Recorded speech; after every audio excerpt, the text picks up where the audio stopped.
Okay, we're going to get started.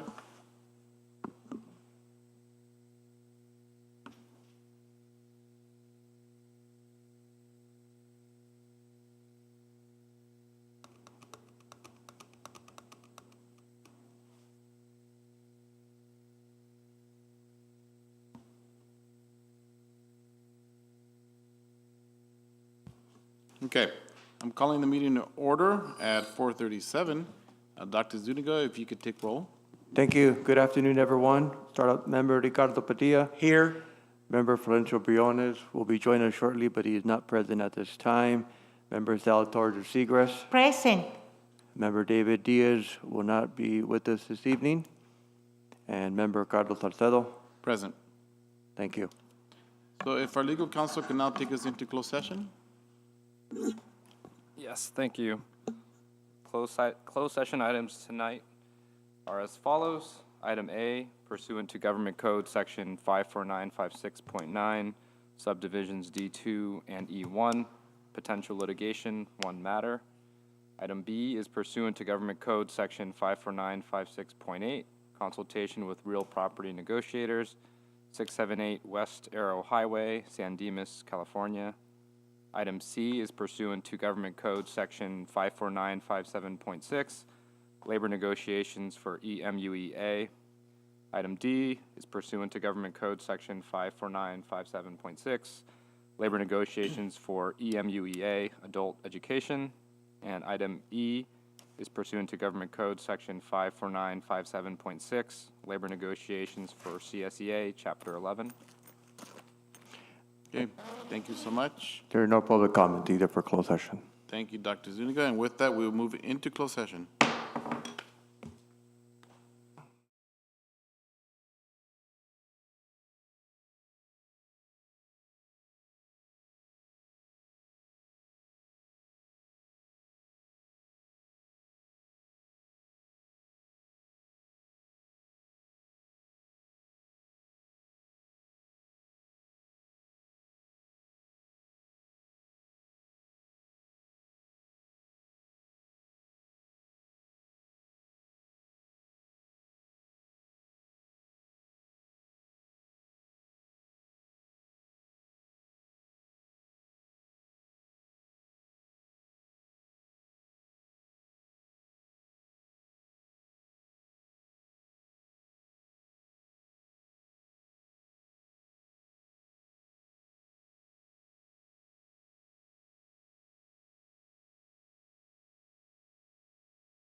Dr. Zuniga takes over the meeting, the gavel. We have some introductions we'd like to make first. Representing our California State Senator Susan Rubio from the 22nd Senate District, we have Sandra Armenta. Welcome. We also have a representative from California State Assembly Member Blanca Rubio. Is Danae here, or is it a different representative? They're on their way. Okay, they're on the way, okay. From the city of El Monte, our mayor, Jessica Ancona.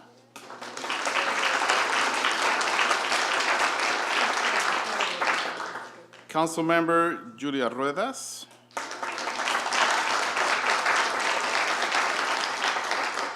City clerk, Gabriel Ramirez.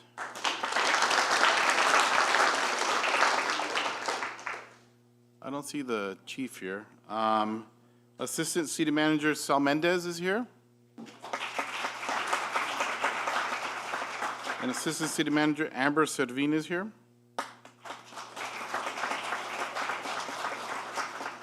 From the City of Rosemead, we have Margaret Clark, Council Member.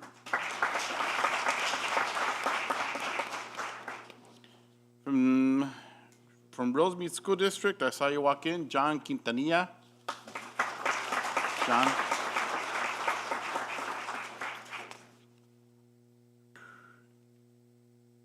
And is there anyone I missed, Dr. Zuniga?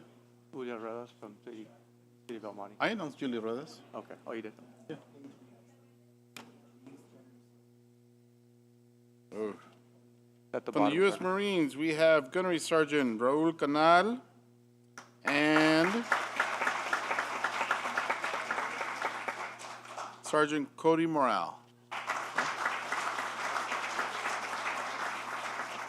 Thank you all for being here, and if I missed anybody, I deeply apologize. County Water District, Ralph Galvan.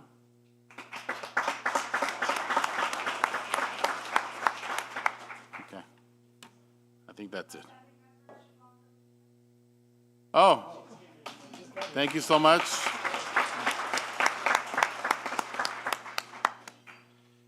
All right. So with that, let me, we're going to continue with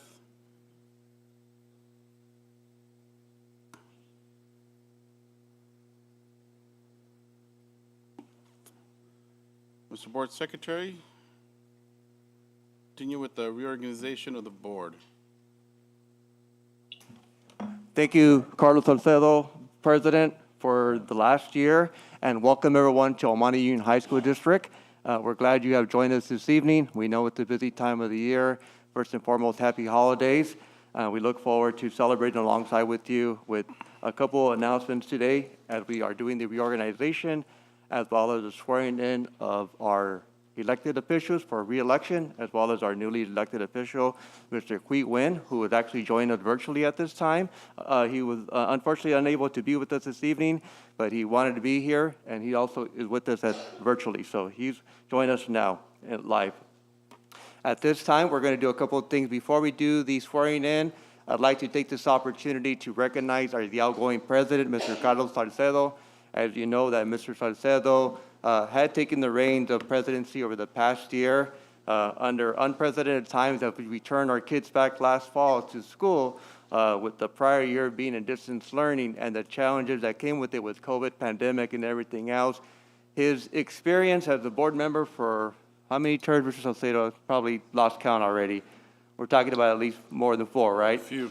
Yeah, so Mr. Salcedo's knowledge of the district and also his leadership kind of steered the ship in the right direction for the past year in making those tough decisions as board president, leading the way at every board meeting. So I appreciate him very much, working alongside of him, his patience, his resiliency, and also his calm demeanor as we ran the board meetings during tough times too. So I want to congratulate Mr. Salcedo. It's not his first rodeo. He's been president before, but I also know that it's an important task and a big responsibility when you take the helm of the president under the Board of Trustees for Monte Union High School District. So on behalf of all of us, please take this certificate, actually this plaque with a gavel on it, presented to Carlos Salcedo for your service as Board of Trustees President for the 2021-22 school year. Thank you.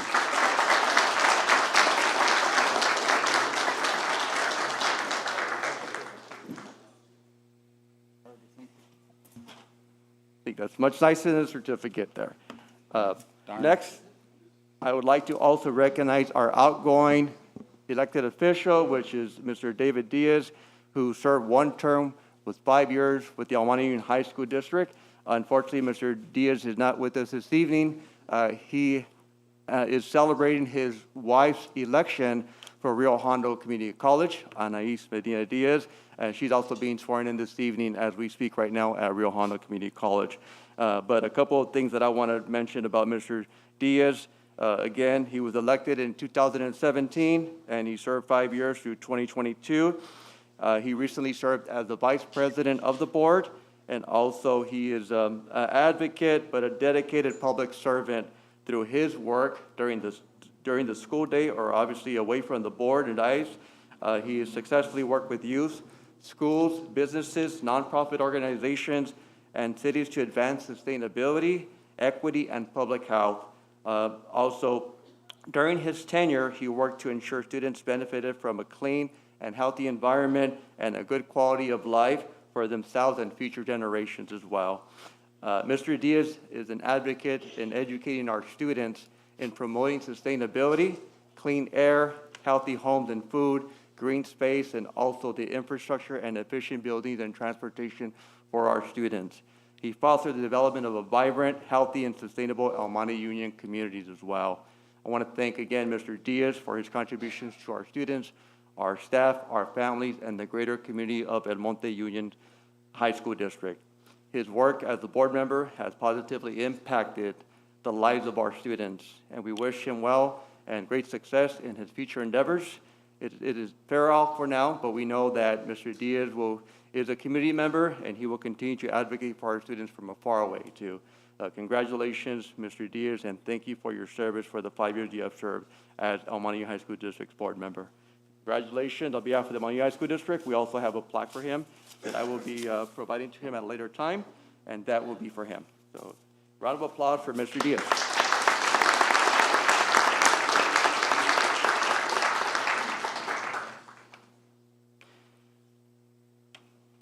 Mr. Diaz provided me a statement that I wish to read on his behalf. First, I'll open up with an apologies for not being able to join. I'll just read it directly from his words. Apologies for not being able to join folks tonight. It's been one of the greatest honors of my life to serve the El Monte Union High School District as a trustee. I've dedicated my life to public service and being of service to others.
Everyone, thank you for being here with all of us today. It is truly an honor to share this space with you.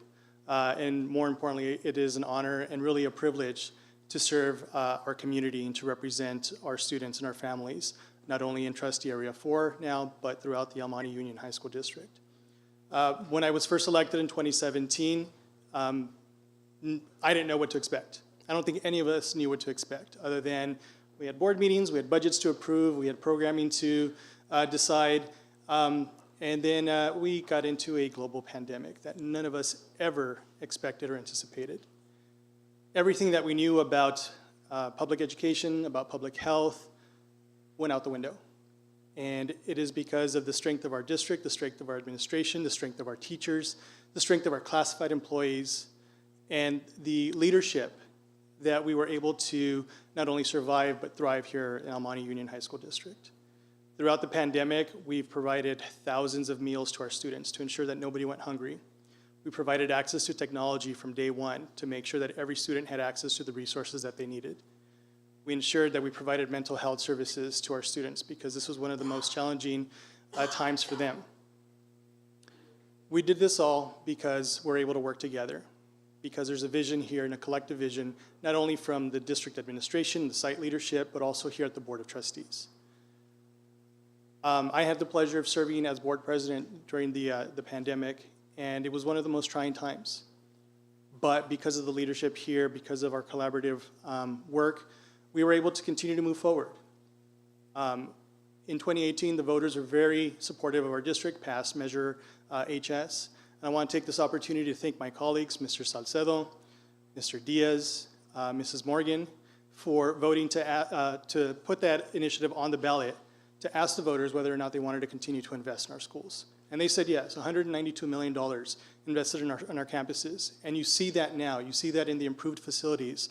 We took advantage of the empty classrooms during COVID to ensure that we were able to upgrade classrooms, upgrade technology, provide new furniture, revamp spaces. If you visit some of our campuses now, you'll see active construction. I drove by Mountain View High School the other day. That field is completely gone, and it'll be completely renovated, a brand new space that our students deserve, that the community will have access to. You know, in the 5 years that I've been on the board, along with my colleagues, we've gone out to Sacramento to advocate with our state legislature to ask for additional funding. And I do want to send a special message, and don't take this the wrong way, but I want to remind you that Prop 98 guaranteed funding is the floor, not the ceiling. I know that there's a deficit looming at the state, but we want to make sure that we continue to invest dollars in our students today, because every dollar that's invested in our students today is a dollar that we're not going to have to use in incarceration tomorrow. We want to make sure that we're providing services to our students that they need today so that they are able to become productive citizens of the world, but most importantly, that they're able to have a fruitful and enjoyable life. It's been the honor of a lifetime to serve as your trustee. I look forward to what the next 4 years bring, and it's a pleasure to be here with all of you. Thank you for spending this evening with us. Thank you for taking the time out of your day to be here to celebrate with not only myself, but my colleagues. And I really want to welcome Mr. Nguyen, who's joining us virtually, as our new trustee for Trustee Area 3. When we moved to trustee areas, we wanted to ensure that there was equitable representation throughout the El Monte Union High School District. And I'm happy to say that today we have a representative dedicated to the area that encompasses the majority of the city of Rosemead. And we have our first API representative in probably about a decade now. So welcome, Mr. Nguyen. I look forward to seeing you when you're able to join us in person. And again, congratulations to you on your election, and thank you all for being here. Have a wonderful rest of your evening, and happy holidays.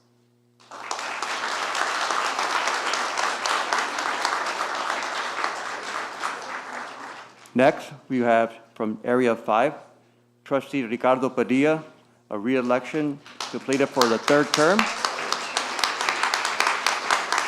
Tonight, he'll be sworn in by the Honorable Assemblywoman Blanca E. Rubio, representing the 48th District. Good evening and welcome.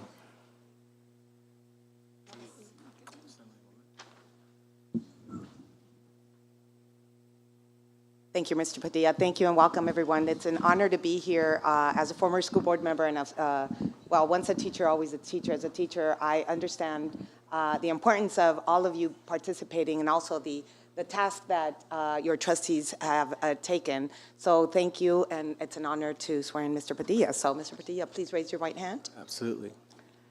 So I state your name, I, Ricardo Padilla, do solemnly swear or affirm do solemnly swear and affirm that I will support and defend that I will support and defend the Constitution of the United States the Constitution of the United States and the Constitution of the State of California and the Constitution of the State of California against all enemies, against all enemies, foreign and domestic, foreign and domestic, that I will bear true faith and allegiance that I will bear true faith and allegiance to the Constitution of the United States to the Constitution of the United States and the Constitution of the State of California, and the Constitution of the State of California, that I take this obligation freely that I take this obligation freely to serve on the El Monte Union High School District to serve on the El Monte Union High School District Board of Trustees Board of Trustees without any mental reservation without any mental reservation or purpose of or evasion, purpose of evasion, and that I will well and that I will well and faithfully and discharge faithfully discharge the duties upon which I'm about to enter. the duties upon which I am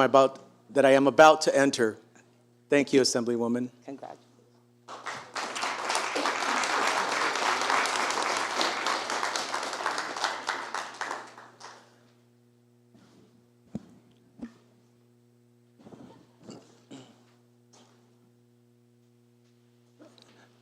First, I'd like to thank God for giving me the opportunity to serve a third term for the El Monte Union High School District.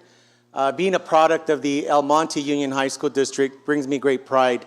Not only when I was a student at Rosemead High School and a student in the El Monte City School District, but now that I get to serve on the school board. Being an English language learner and not having been born in this country reminds me that freedom is not free. And I invited my good friends, the Marines, Gunnery Sergeant Raul Canal and Sergeant Norell, if you could please give them another round of applause.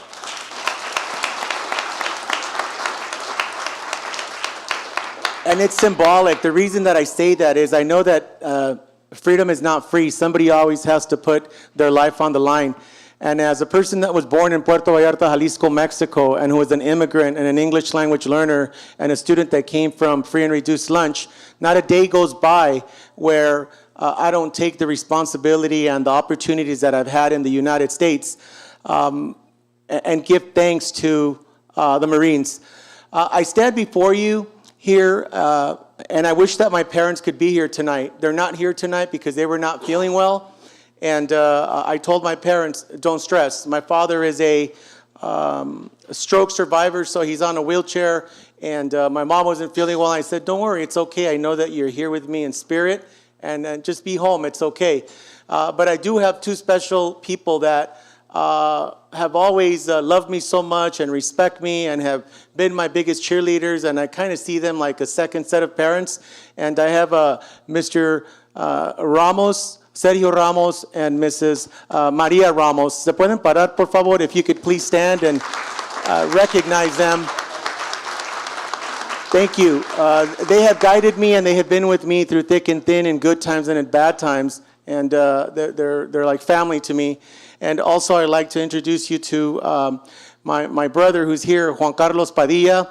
He's also been with me through thick and thin. And I want to say thank you. Thank you so much. And I'd also like to thank my biggest educational mentor, the person that has taught me so many of the things that I know about education and how to bring a school, a struggling school, and convert it into a California distinguished school. And that is my dear friend and mentor, retired after 38 years, I always get it wrong, 38 years from education and a former principal in the El Monte City School District. Please get it up for my dear friend, Mrs. Karen Smith.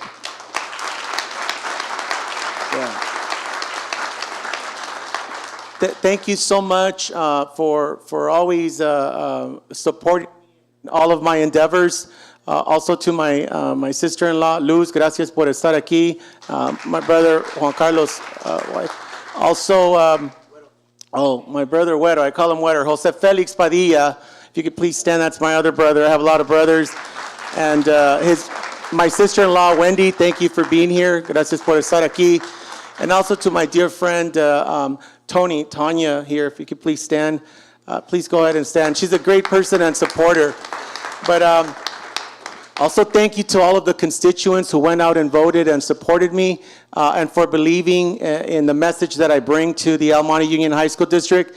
I'm not always your most polished school board member, but I always say that what you see is what you get. And the reason that I continue to win is because my former students support me. And I have a quote that I always say: if you always keep parents and students first in all of the decisions that you make, you will always get it right.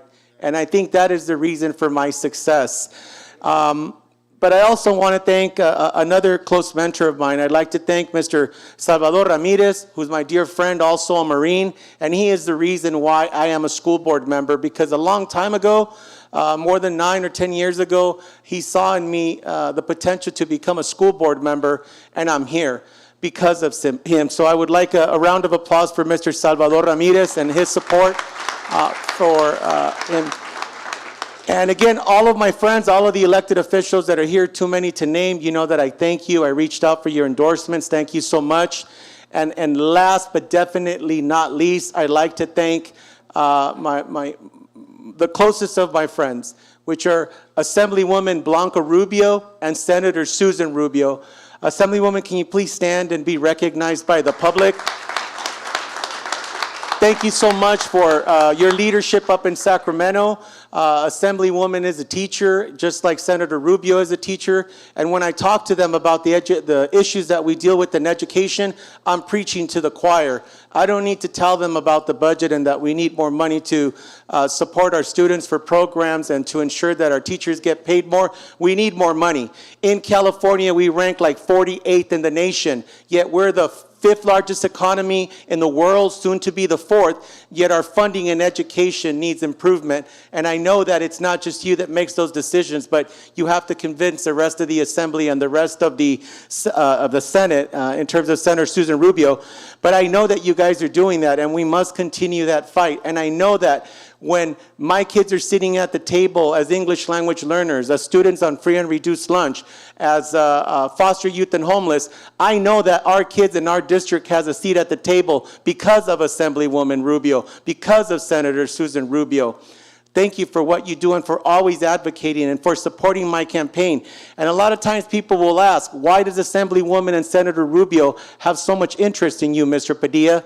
Because our story is so similar. They too were not born here. They were born in Chihuahua. They're the daughters of immigrants that were the farm workers. Their mom was a person who cleaned homes, just like my mother. Worked from home. My father was a construction worker, got his hands dirty. And again, we're immigrants. We are the American dream, the Rubios, the Padillas. We came for this country, and our parents gave up everything so that we could have a better life. And I believe that Assemblywoman Rubio has had a better life. Senator Susan Rubio has had a better life. Mr. Padilla and my family, I have had a better life because of the education that I received here and because of the struggle that my parents made to come here. So, mamá, papá, yo sé que no estás aquí, pero les quiero dar las gracias por haberme traído a este país. Cada vez que gano una elección les digo que su esfuerzo y todo el esfuerzo que hicieron para venir aquí, el sacrificio, no fue en vano, porque he tenido una excelente vida, he recibido una educación aquí en universidades privadas y solo en los Estados Unidos podemos beneficiarnos de tantas cosas. Los amo, mamá, papá, ustedes son todos para mí. Me da gusto que todavía están vivos y pueden compartir en este momento para mí. Gracias. Les mando un beso y un abrazo. Yo sé que van a mirar este mensaje. And everyone who's here tonight, thank you so much for coming here to listen to your candidate.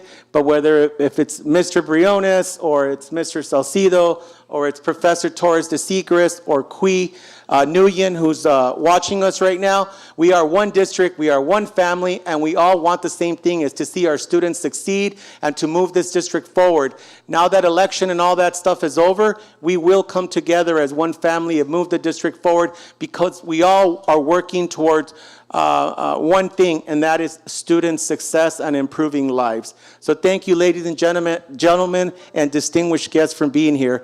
And also to my board member, Lisette, I apologize, where are you? Ms. Lisette Mendez is one of my board members as well in the El Monte City School District. Please stand to be recognized. because we did forget you. Please stand. Thank you. And one last person that I'd like to recognize, Lydia Carswell, if you could please stand up. Lydia Carswell is also one of my mentors, lives up in Duarte. Taught me everything that I know about at-promise kids and how to move schools forward. So I want to acknowledge you, my dear friend. Thank you, ladies and gentlemen. It's a pleasure to be a board member here again. Thank you, Mr. Padilla. I also would like to recognize Gloria Almos, one mayor of South Almani High School. South Almani, I'm sorry, not high school, but South Almani. Welcome, Ms. Almos. Former parent of South Almani High School, right, Ms. Almos? There you go. All right, we're going to now move on to our last swearing in of our newly elected official from Area 3, Mr. Hui Wen, and he is on cue and ready to go, doing a great job. Thank you, Mr. Wen, for joining us. We know it's a bit challenging doing it virtually, but we have a lot of experience with distance learning and virtual meetings too. So we're going to do our best effort to make this happen. So I'm going to have the Assemblywoman step up to the microphone and we can begin. Thank you. It's a pleasure to be here with you. Mr. Gwynn, raise your right hand, please. Congratulations, by the way. I will do the swearing in, and we'll sign the papers and send them over to him for him to sign. Perfect, thank you. So, Mr. Nguyen, repeat after me. I state your name. I, Quy Đan Nguyễn, Do solemnly swear or affirm do solemnly swear or affirm that I will support and defend that I will support and defend the Constitution of the United States the Constitution of the United States and the Constitution of the State of California and the Constitution of the State of California against all enemies, against all enemies, foreign and domestic, foreign and domestic, that I will bear true faith that I will bear true faith and allegiance and allegiance to the Constitution of the United States to the Constitution of the United States and the Constitution of the State of California, and to the Constitution of the State of California, that I take this obligation freely that I will take this obligation freely to serve on the Almani Union High School District to serve on the Monte Union High School District without any mental reservation without any mental reservation or purpose of evasion, or purpose of evasion, and that I will well and that I will well and faithfully and faithfully discharge discharge the duties upon the duty upon which I'm about to enter. which I am about to enter. Congratulations, Mr. Nguyen. Thank you, Assemblywoman.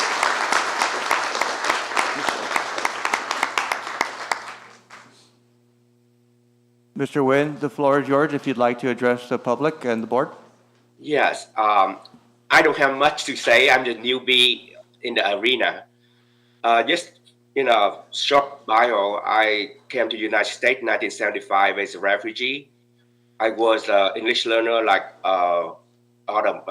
Mr. Padilla. And I always an advocate for education.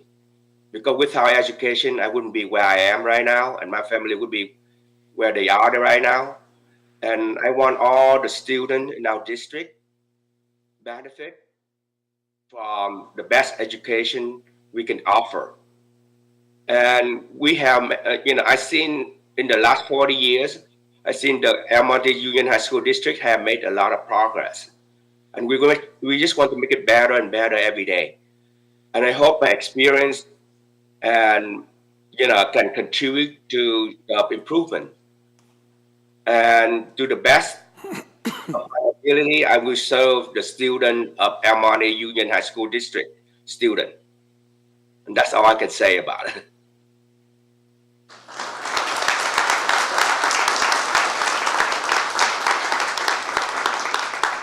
Thank you, Mr. Nguyen, and congratulations on your election. We look forward to working alongside with you. Thank you very much, Dr. Zuniga and the community.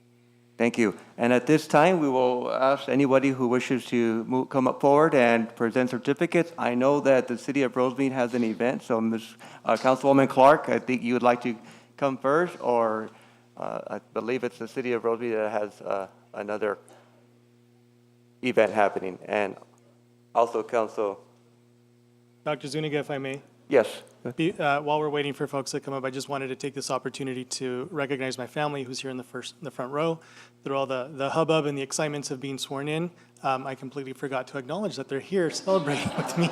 So I wanted to introduce my sister Christina, my cousin Araceli, my Aunt Ofelia, her daughter Mayra, and Mayra's partner Rudy. Thank you for being here with me today, as well as everyone else in the audience, friends and family. Thank you. Welcome, Ms. Armenta. And Ms. Clark?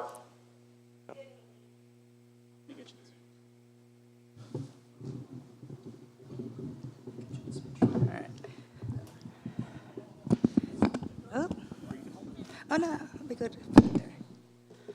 Thank you so much. Good evening. My name is Sandra Armenta, and I'm a council member here in the city, or a council member in the city of Rosemead. Congratulations, Honorable Padilla, Honorable Briones, and our own Qui Nguyen. It's been a while since we do have representation from the city of Rosemead, and because going district, you have been able to have representation from the city of Rosemead with Mr. Qui. And, just on a personal privilege, I just want to, thank Mr. Padilla, Honorable Padilla. We went to high school together. We graduated from Rosemead High School, so go Panthers. But I just want to make a note that the majority of the board actually are alumni of the school district, and they came back. They got their education, came back to serve the community. And so I cannot thank you enough. Dr. Zuniga as well, graduating from El Monte High School, and I believe Mr. Briones graduating from Mountain View. And Mr. Salcedo, he went to Don Bosco in the city of Rosemead, but also growing up in this district. We do have certificates, and again, congratulations to you. I know that you're going to lead our students in a well path, and also be well represented, not only students, staff, but also parents. And so I'm going to go ahead and hand this over to Councilmember Clark. Thank you so much. This is so exciting. We were so excited to be here and to congratulate you on your re-elections and election for Qui Nguyen. And hey, he disappeared. He's not there. I hope he's still listening, because we're really excited for him to be on the board, and he served on our city Parks Commission so well. He did such a good job. There you are. So good to see you. We're excited to have you representing us. And so Thank you. Thank you, Ms. Clark. Yeah, we're really excited. Congratulations. So we have Thank you very much. certificates. I don't know how we're going to get it to you, but it'll be in the mail, I guess, or whatever. But thank you so much for having us here, and we really appreciate it.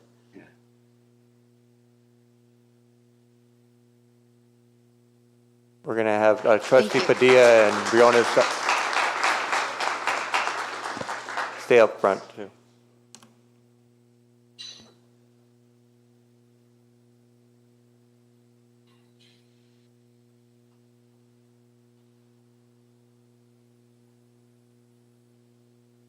And then I guess we'll hold Mr. Nguyen's.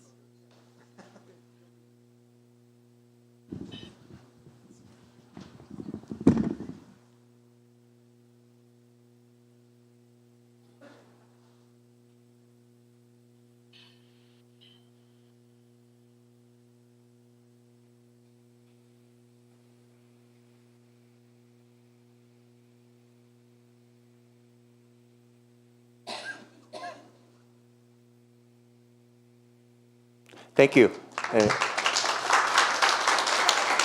Thank you for letting us go first, because we have another event, our beautification awards for the Christmas decorations. So thank you so much. Anyone else wishing to come forward? Please come forward. Thank you.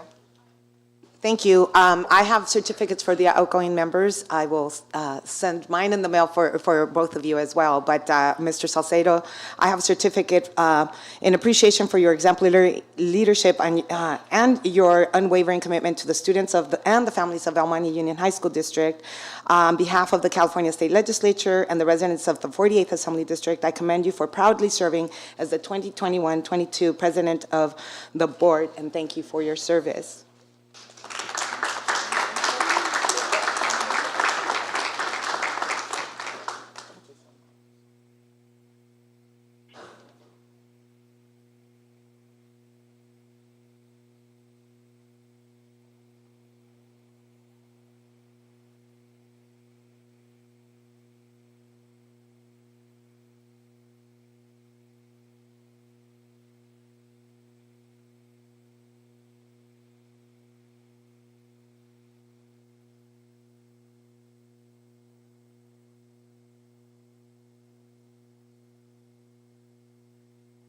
And I also have a certificate for Mr. David Diaz in appreciation for your exemplary leadership and your unwavering commitment to the students and families of the El Monte Union High School District.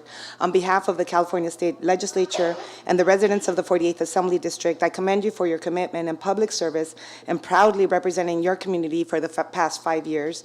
As a member of the board, thank you and best wishes on your next journey. If you can do me a favor and make sure that we get this to Mr. Diaz, I'd appreciate it. Thank you.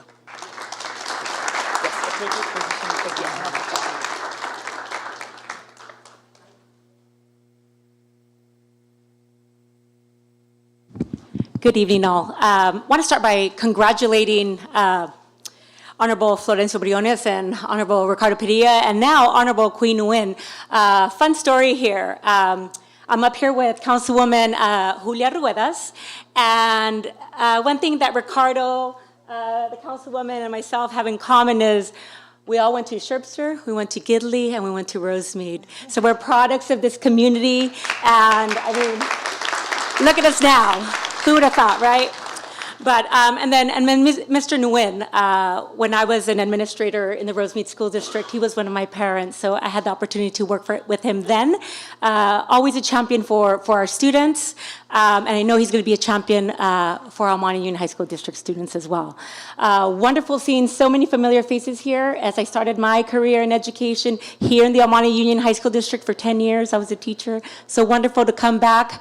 I do want to congratulate Mr. David Diaz on his service to the high school district. I remember being here the night he was sworn in, and I'm sad to miss him today, but I know I'm going to continue working with him here in our community because you know, he's just very involved and is always looking to better our community of El Monte and the San Gabriel Valley in general. So congratulations to all of you. I do have certificates for outgoing board member David Diaz and for our re-elected and newly elected board members. And I'll allow Ms. Councilwoman Julia Ruedas to say a few words. Thank you, Mayor Ancona. And thank you, everyone. It is an honor for me to be here before you and to congratulate you on your dedication and your commitment to all of the students of the El Monte Union High School District. So very brief and short congratulations, and we can't wait to continue the work together, right, in partnership for our community, for our students and families. So again, thank you very much, Honorables, Mr. Ricardo Padilla, Mr. Florencio Briones, Mr. Cui, and of course to our outgoing board member, Mr. David Diaz, for his service. Thank you, everyone.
Good evening. Oh, sorry. I got it, thank you. Good evening, Dr. Zuniga, Board of Trustees. My name is Nancy Armenta, and I'm a board trustee with the Rosemead School District. On behalf of the school district, we want to congratulate Honorable Florence Vardencio and Honorable Ricardo Padilla. We want to congratulate you on your reelection. We wish you much success. We know that both of you are dedicated, committed public servants who put children first and are dedicated to our children, because since we are a feeder school into Rosemead High School, you guys get our children. So I think it's a wonderful opportunity that both of you come back and pay it forward to your district and to your community. I also, a proud product of the Rosemead School District, feel privileged to give back to a district that gave me so much. So thank you for sharing your personal stories with us. Thank you for your inspiration. Thank you for your leadership. And again, I wish you the utmost success in your new term and the best of luck to you, and we look forward to working with you. So we do have certificates, and also to a newly elected Mr. Quinn Nugent. I had the opportunity of meeting him a couple of years ago, and I was very inspired and amazed by his dedication and his passion that he has for education. So congratulations, Mr. Nugent, for your newly elected position. I wish you much success. We do have certificates for Honorable Florencio Bordencio and Ricardo Padilla.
Hello again. Now I'm wearing my other hat. On behalf of State Senator Susan Rubio, it's a pleasure to be here. Again, my name is Sandra Armenta Lopez, and I am honored to represent Senator Susan Rubio. As a teacher, she understands what it takes to have great education. She understands that it's a community coming together. We always hear the cliche, it takes a village, but it truly does take a village when the administrators, when board members, teachers, staff, students all work together for the betterment of their community. I do want to recognize also our outgoing president, Carlos Salcedo. Thank you so much for your dedication. I've known you for many, many years, and one thing that does not waver is your dedication to this school district. And I know as a principal also in the El Monte City School District, those kids will filter into the El Monte Union High School District. And so I have certificates, and I also do have a certificate for outgoing board trustee David Diaz, not only from the senator, but also from the state, from the city of Rosemead. I forgot to mention that when we were here up last time, but I do want to, again, recognize for your reelection, Honorable Florencio Briones, for your dedication and your commitment in serving this, not only our residents, but our students, our staff, and the community. Honorable Ricardo Padilla, trustee, again, thank you so much for all that you do. I you know, I'm honored to call you friend. I know that how hard you work. Many times we take it for granted that we're human and we do our very best in trying to represent everybody. Are we going to always please everybody? No. But as long as we do it with a good heart and good ambitions and good intentions, then we know that we did the best that we could. So thank you so much. God bless all of you. Merry Christmas, Happy Holidays, Happy New Year. But I do have some certificates.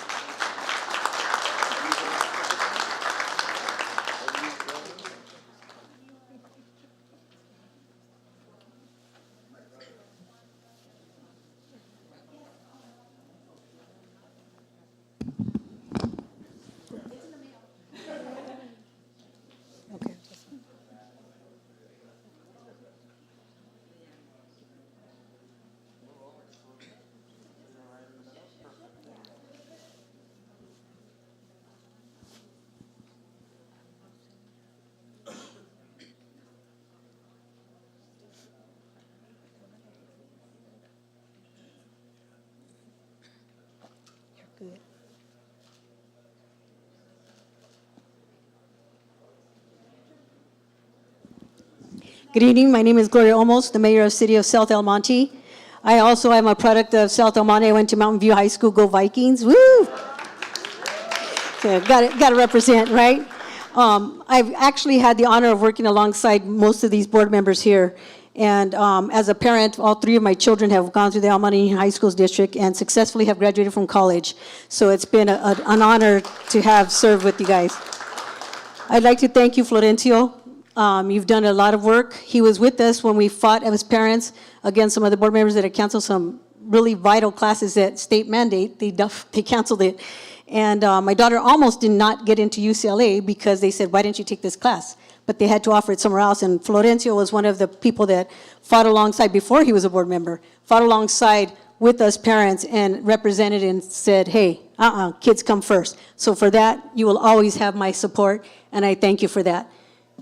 Also, Ricardo Padilla. I don't know if you guys know, but this guy's everywhere. Oh, my God. I've been to several swearing-ins, and he's on all of them. And I'm like, dude, you're here again? I don't know if he's following me or I'm following him, but I guess tonight I'm following him. And I'd like to say you've been a great representation for your district in doing this. And I hope that in every endeavor that I know that you guys are going to put the children's hearts first. Because when they come first, you guys will come second. And knowing that, I will always support those who fight for our children. And that's something very big on my behalf. As a former board member as well, it's something that stays with me. You never get that out of you. And teachers, I'm glad to see all of you here. I hope that we continue to fight for you and support the teachers in all aspects.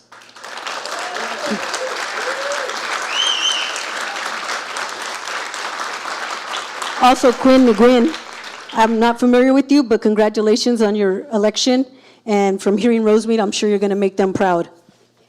And we also have an outgoing plaque for David Diaz. David, you were the first representative for South El Monte, and actually the first one that lived in South El Monte when you first came on board. And so I'd like to say thank you. From 2017 to 2022, you have served us well. You have served the board well.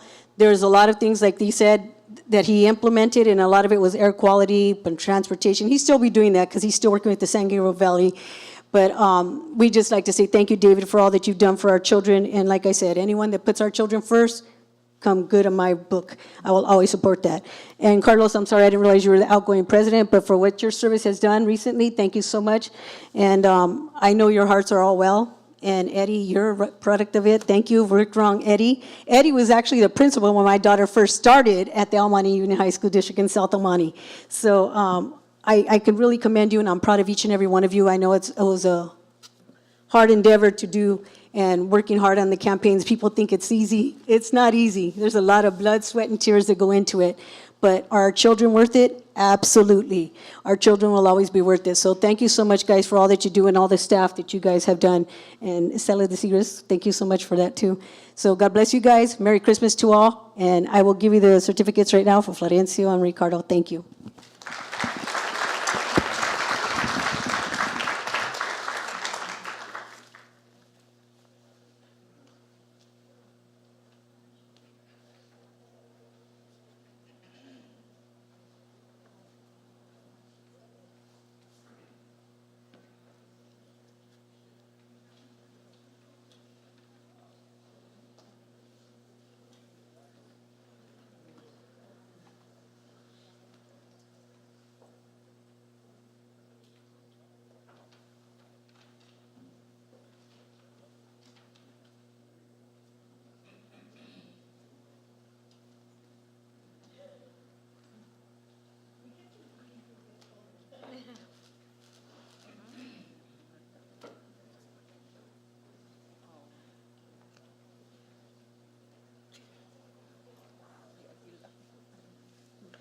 think that's it.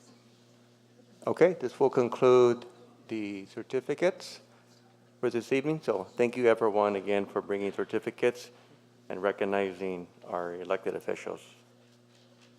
As the board members return back to the dais, I would like to announce that at this time, we will be doing the organization of the Board of Trustees for the year December 2022 through December 2023. And this will be by nomination and election of the following officers. We have nomination for president, nomination for vice president, clerk, the Los Angeles County School Trustees Association representative, better known as LACSA, and the Los Angeles County Committee on School District Organization representative. So there's a total of 5 at this time. In the past, the board has engaged in nominating either all together or one at a time, and I will now open it up to the board to begin the nomination process, however they would wish to nominate. Okay. Do I have any nominations at this time? Yes, Dr. Zuniga, I nominate Mr. Padilla as the president of our board. I ask for the vice president, myself, Estela Torres de Sigris, clerk, Mr. Guyen, and we have the representative of our LACSTA, Mr. Briones, and the representative of the other ones that Committee we on have. School District Organization. The school district, yeah, Mr. Salcedo. Okay, we have a nomination on the floor. Is there a second? Dr. Zuniga, if we could take up each position individually, if that's okay with the rest of the board. I will go ahead and second the motion that Professor Torres de Sigris has on the floor to do it together. Okay, so there is a nomination to do it all together, followed by a second by Mr. Padilla. That will, let's do the actual process first. If we all agree to do it all together by vote account. Do we have a vote account for, we'll start with Ms. Torres de Sigris. Is that how you wish to do it all together? Yes. Okay. Mr. Yeah. Go ahead. For LA County Committee on School District representative, as a school principal, is there conflict of interest? Not that I'm aware of. Okay.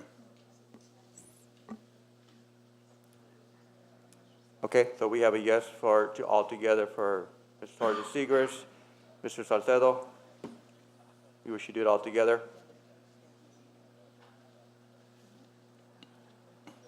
All together is okay with you?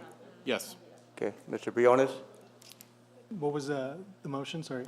Right now, we are making the decision to do it all together or not? No, I'd like to separate them Separate, individually. okay? So that'd be We no. have, okay, thank you. Mr. Padilla? I'm a yes. All together. And Mr. Nguyen, wish to Yeah. do all together nominations? Yes. Okay, so we have a vote of 4 to complete them all together with 1 no from Mr. Briones. So we will move forward with the motion on the floor with the nominations for president all the way through the LA County Committee on School District Assignment. If I'm going to repeat it one more time, for nomination for president, Ricardo Padilla, nomination for vice president, Estela Torres de Sigris, nomination for district board clerk, we have Qui Nguyen, nomination for LACSA representative, Lorenzo Briones, and nomination for LA County Committee on School District Organization representative, Carlos Salcedo. Call for the vote. Torres de Sigris? I do. I vote. Yes? Is that a yes? Yes. Yes. Okay, thank you. We have 1 yes. Mr. Salcedo? No. We have 1 no. Mr. Briones? No. No. Mr. Padilla? Yes. Yes. And Mr. Nguyen? Yes. Yes.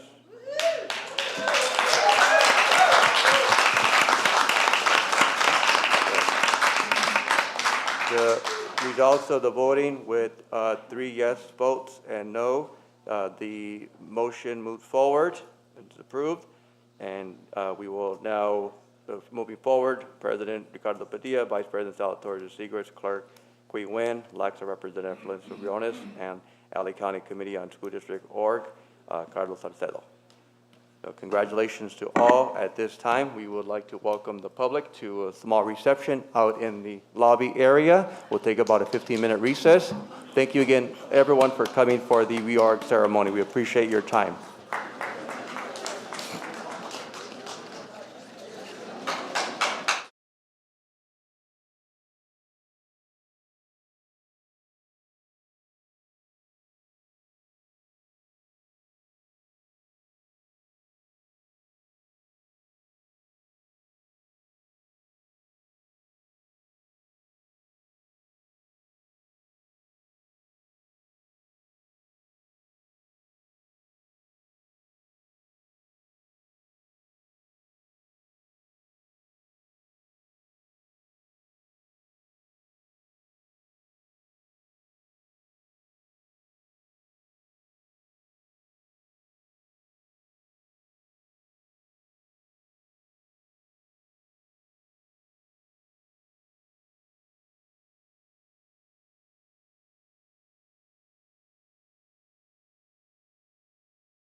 Okay, ladies and gentlemen, we're going to go ahead and resume the Board of Education meeting for today, December 14th.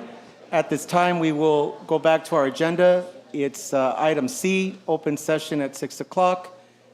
And Dr. Zuniga, can you please do the roll call? Yeah, thank you. We have first to start with Member Carlos Salcedo. Member Estela Torres de Seigres. Member Florencio Briones. Present? Member Qui Win. Present. And Member Ricardo Padilla. Here. We also have student member Ruben Carrasco. Here. All present. Thank you. At this time, we'll go ahead and move to the flag salute. Mr. Student Trustee, Mr. Ruben Carrasco, can you please lead us in the flag salute, please? Place your right hand over your heart. Ready, begin.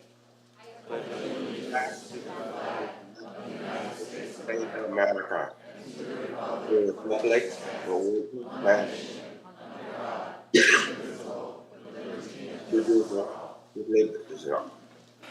Thank you, Mr. Ruben Carrasco.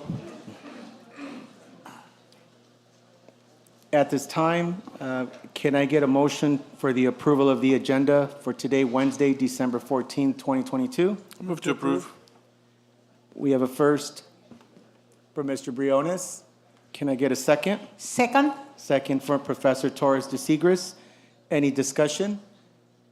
We will need to do a roll call because we have a board member that is on virtual, just Okay. for every approval on the item on today's agenda. Got it. Okay, so I will start with Member Salcedo, Aye. Member Torres de Seigres, Aye. Member Briones, Aye. Member Nguyen, Aye. Member Padilla. Aye. Count as 5-0 vote. The agenda has been approved for today, Wednesday, December 14, 2022. Moving on to item number 2, consider approval of Board of Trustees meeting minutes from November 2nd, 2022, regular meeting. Can you call for a vote? No, I'll move to approve. Second? Okay. Roll call now. Salcedo, Aye.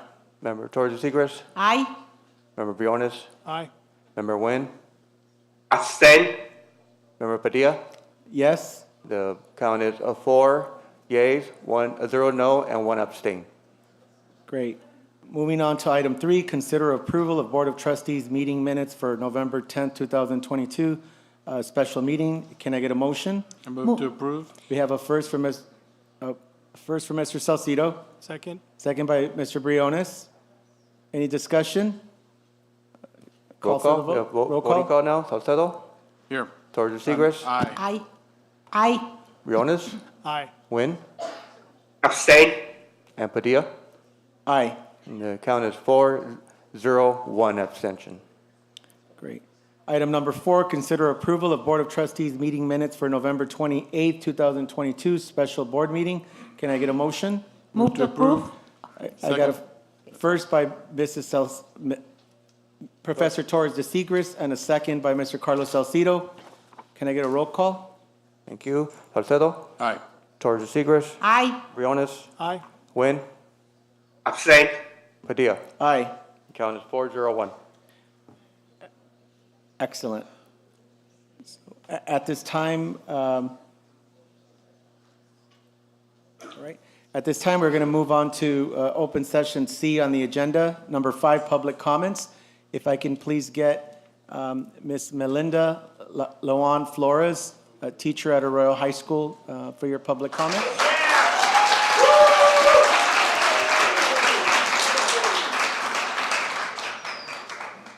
I use this one? Hello? Okay, thank you. Yes. Negotiations are still going on, so I'm still showing up. And so are my colleagues. Allow me to update you on some districts in the area who are leading by example. Azusa got 11.5%, 10 on salary. Their district and board did it. You could too.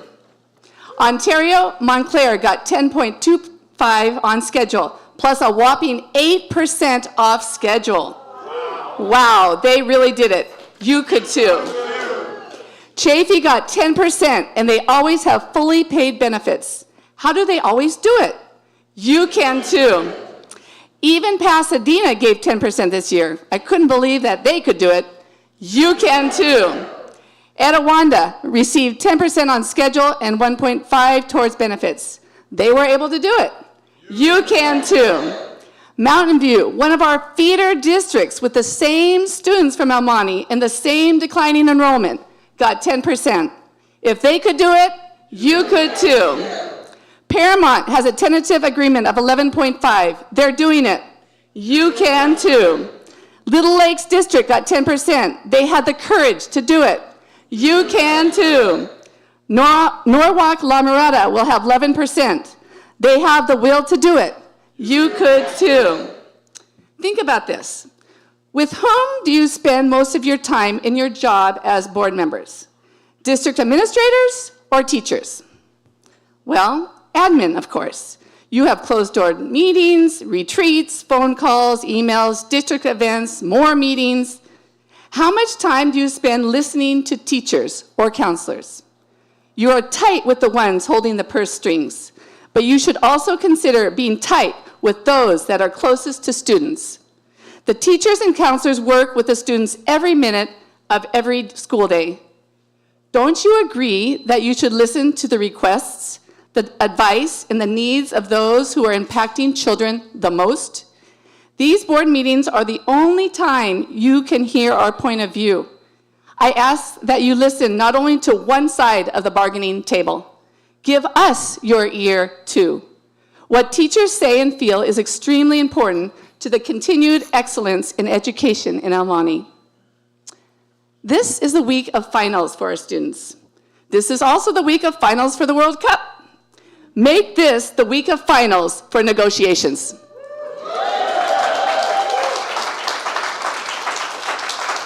This is your final test, esteemed board members. Tell the district negotiating team to accept the latest offer of the EMUHSD team. We cannot come down any more in our request. We're not asking for anything unreasonable. We are only asking for what is fair and equitable and very doable for this district. If other districts can do it, you can too.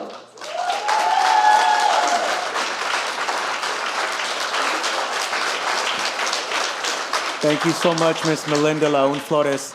Next up for public comment, can we please have teacher Joseph Vasquez, please, from Rosemead High School?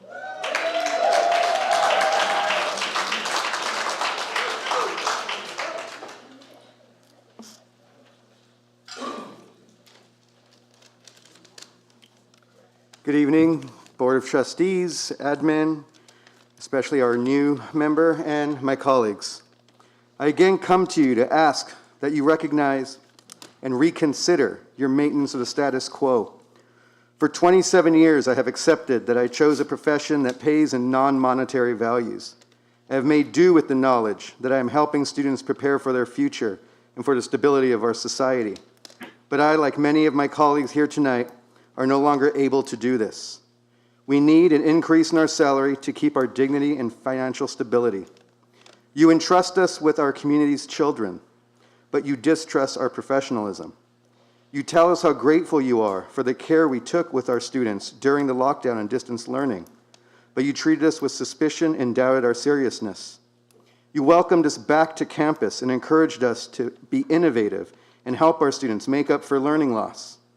But then you continue to issue directives that may have good intentions but do not allow us to use our knowledge and expertise. In short, the past 2 years have been a magnification of the dual messages that are sadly familiar with the district. You value us, but we seem dispensable. Upon our return, we doubled our efforts to help our students to meet their academic and emotional needs.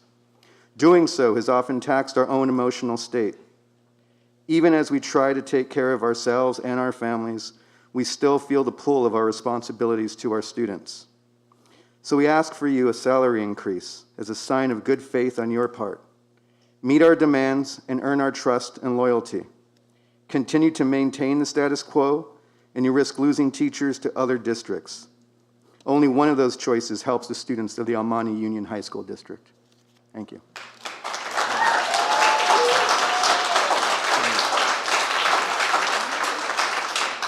Thank you for your public comment, Mr. Joseph Vasquez from RHS. Next, we have Vincent Vu, student from South Del Monte High School. Welcome.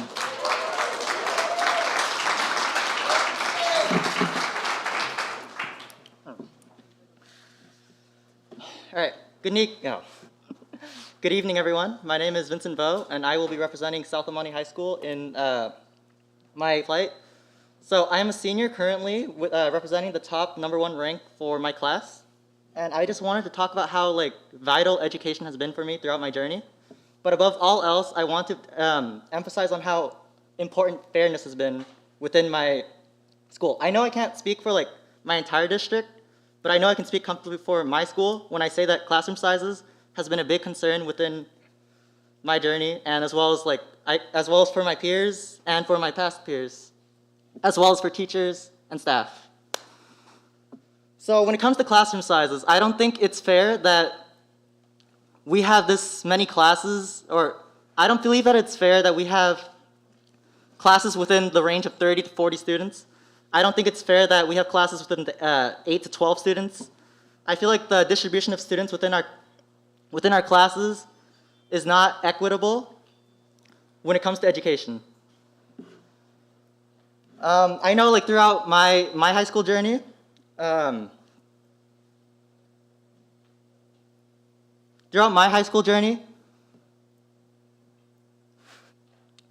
there have not been enough resources for everyone. Occasionally, there will be a student in the back who raises their hand but doesn't get the attention they deserve. There's occasionally a student in the front who gets all the attention, and that doesn't allow the resources needed for students in need to receive such resources.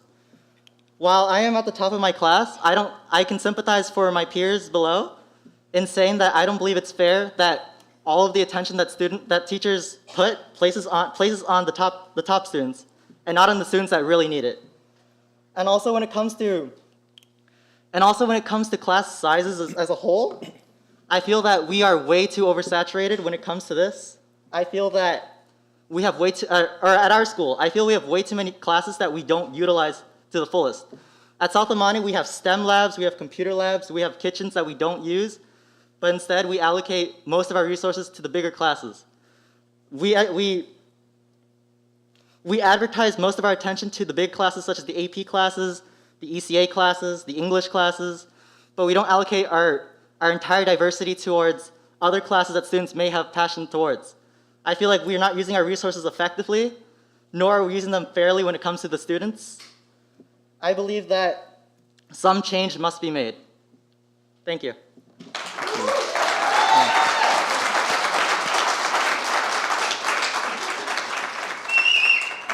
Vincent, I want to thank you for your public comment and everything that you brought. Just so you know, as a school board members during public comment, we can't respond to you because that's what the law says. But I definitely would like for you to give your information to Dr. Zuniga so that Dr. Zuniga, together with our trustee, Mr. Ruben Carrasco, who's from your high school, can sit down to talk about those concerns that you have about which classes need more resources or things that you feel can improve. I definitely want you to come on up here right now and give that information to the superintendent, or you know what, give it to Ms. Alma Regosa so that the superintendent could reach out to you and schedule a meeting. You can do that right now if you want to walk over there. It's on the card? Okay, well, still give her your number and all that stuff because student voice is very important, and for you to come before this room of adults is very impressive, so thank you. The next person to come up here or is already on the dais is our very own student trustee that brings the voice of students, Mr. Ruben Carrasco, student board member. You have the floor, sir. Thank you.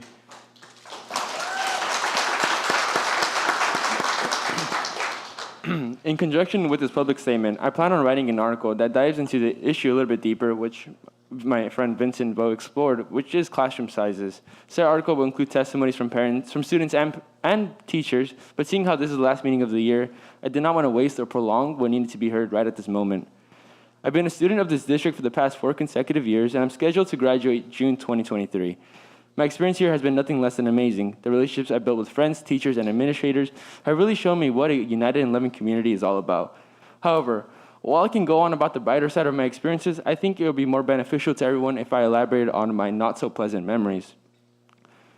One of the more tough and mentally straining circumstances I had to endure was sitting in classrooms that, for lack of better words, were stuffed with students.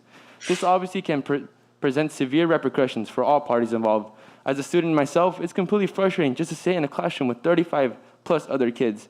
Such environments create scenarios where I often felt my voice and needs were suppressed because there were simply too many kids.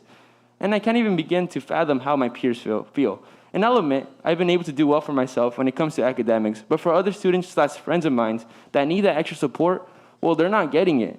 It feels completely demoralizing to fail. So just imagine how these students, these transitioning adults, feel when their grades do not reflect their intellectual curiosity or capabilities. It's even more melancholic to realize that one failing grade can be responsible for tumbling the student down altogether. And you may ask why I'm concerned about the matter if I'm scheduled to graduate this year. Well, it's affected me, and if not addressed, it will continue to affect the incoming freshman, sophomore, junior, and senior class of the next school year. Based on publicly available and current data attained through the district, 28% of the teachers at Arroyo have a classroom size averages of 30 to 35 students, 12% at El Monte, 52% at South El Monte, 35% at Mountain View, and 39% at Rosemead. And please keep in mind that each teacher has an average of 4 to 5 classes, so that's effectively about 130 to 163 students. Each teacher of this percentage is unable to properly address. 130 to 163 students, again, per teacher of this ratio, that are being done a disservice on behalf of the district. So today, I speak for those students, the students who feel the same way I do. However, another aspect of this dilemma that is often overlooked is our teachers. They're people too. They're not the bad people in the story. As a matter of fact, they're the heroes, because all they want is a better education experience for our students. And look, similar to how the district invests millions of dollars into modernization project, let's also make it a habit to invest in things that will ultimately have a more direct impact on our student population. If that means more staff, then consider it, because who knows? Maybe we're denying a future author the opportunity to fall in love with English, or a future engineer the opportunity to fall in love with math, all because it was decided to cram 35 students in one room. Thank you.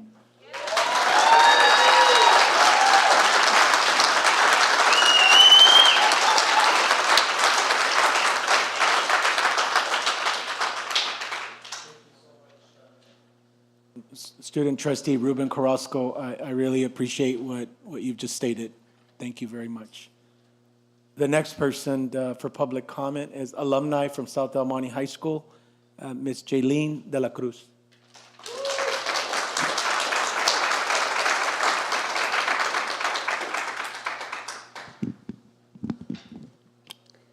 Good evening. My name is Jaylene de la Cruz, and as an alumni from this district, I would like to bring the time to bring up an issue that I feel that is overlooked. As Vincent and Ruben said, classroom sizes is not something that people should be worried about.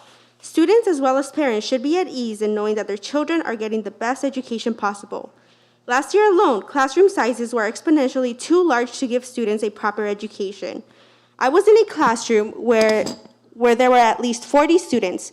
To put into perspective, some students didn't have a desk, had to share a desk, or sit at a teacher's desk. Not only that, but merging two classes that should be taught differently should be something that shouldn't be done. They put both AP statistics with normal statistics all in one. That alone caused a huge dilemma. How is the teacher supposed to prepare the AP students and teach normal for the other students? And the only reason it was done is because classroom sizes would be too small if it were split. I don't think a classroom of 15 students is too big at all.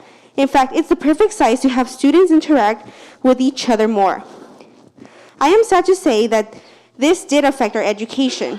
Some, if not all, students failed the AP exam, even the students that were considered smart and studied outside of class. I don't blame this on the teacher, as they did their very best at teaching. But if you guys had to teach a class with 40 students by yourselves, and the curriculum for half of them was different from the other, it would be hard to find the middle ground to make sure both sides succeed. This could have all been avoided if they would leave classroom sizes ranging from 25 to 30 students. If classroom sizes were this size they were meant to be, teachers would be able to teach the way they were meant to, and they wouldn't get overwhelmed. Thank you.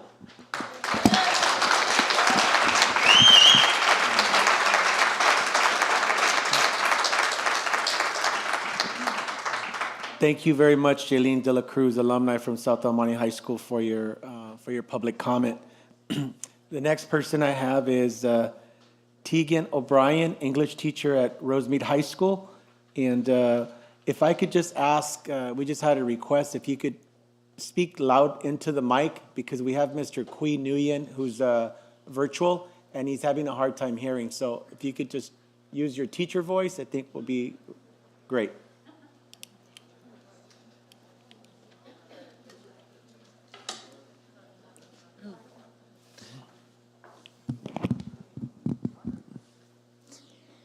Hello all, my name is Tegan O'Brien, Rosemead High School teacher, and tonight I stand with my fellow teachers in urging the district to stop toying with its teachers, to provide a fair and timely contract that includes the cost of living increase that we need and we know you have.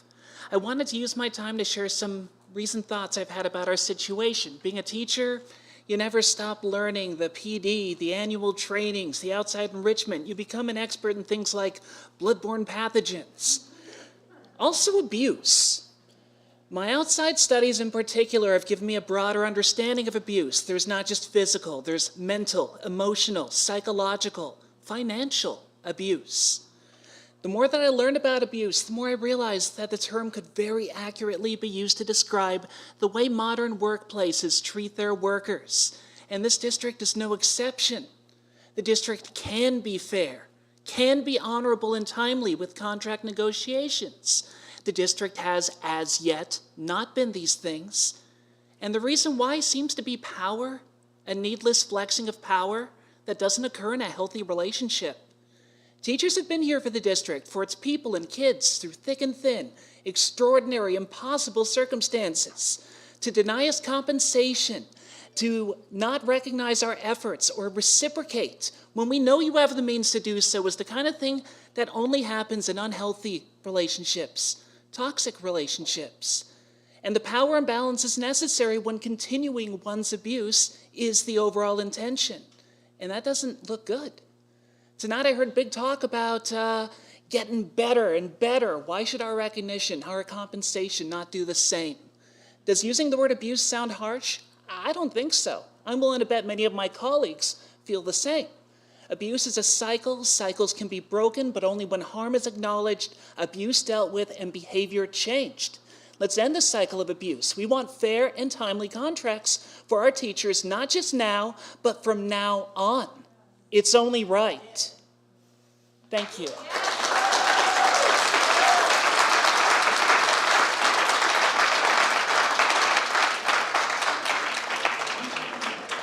Thank you for your public comment, Tegan O'Brien, English teacher at Rosemead High School.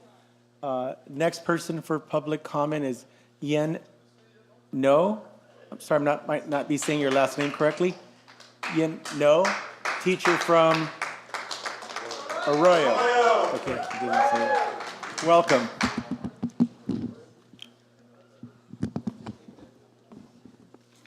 Good evening. I'm Yen Ngo, a teacher from Arroyo High School. The fundamental question is, how much do you value education? Do you value the work of teachers and counselors? Are you willing to listen to our request for equity? Are you willing to step up to take the challenge and direct your negotiating team to accept our current offer of the EMUHSD? Your job is to take care of teachers who take care of students. Your decision to take care of teachers fairly will directly impact the learning and the well-being of students. If teachers come to school feeling frustrated, deflated, and preoccupied by their finances, would our teaching be at peak performance? If our motivation, would our motivation be at best, knowing that we teachers are not valued by the district? You are hurting teachers. You are hurting counselors. You are hurting students by listening to only one side of the negotiation team. Happy teachers make happy students. You are the catalyst to make teachers and students happy. Other districts have done it. You can do it too. Thank you.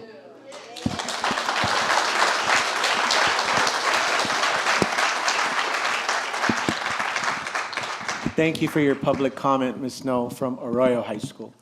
The next person that I'd like to come up is Ms. Irene Rosas, parent / PTSA president at South Del Monte High School, Parent Teacher Student Association president.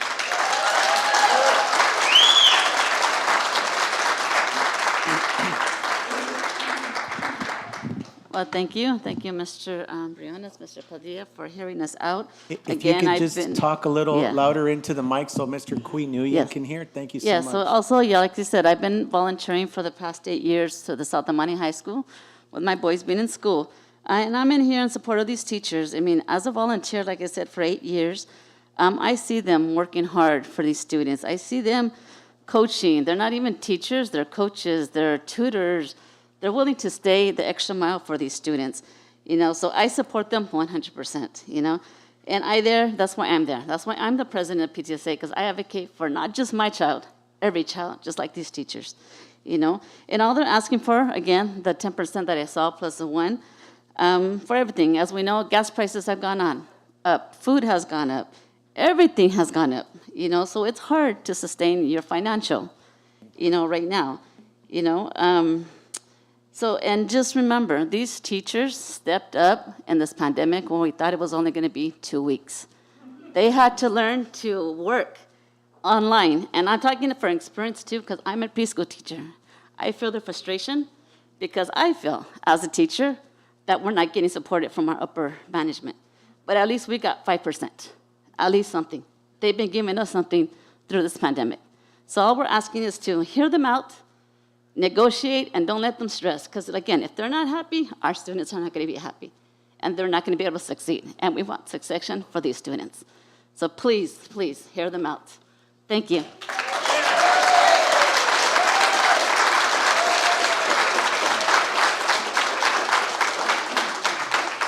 Thank you, Ms. Irene Rosas, parent and PTSA president at South Del Monte High School. Appreciate your public comment.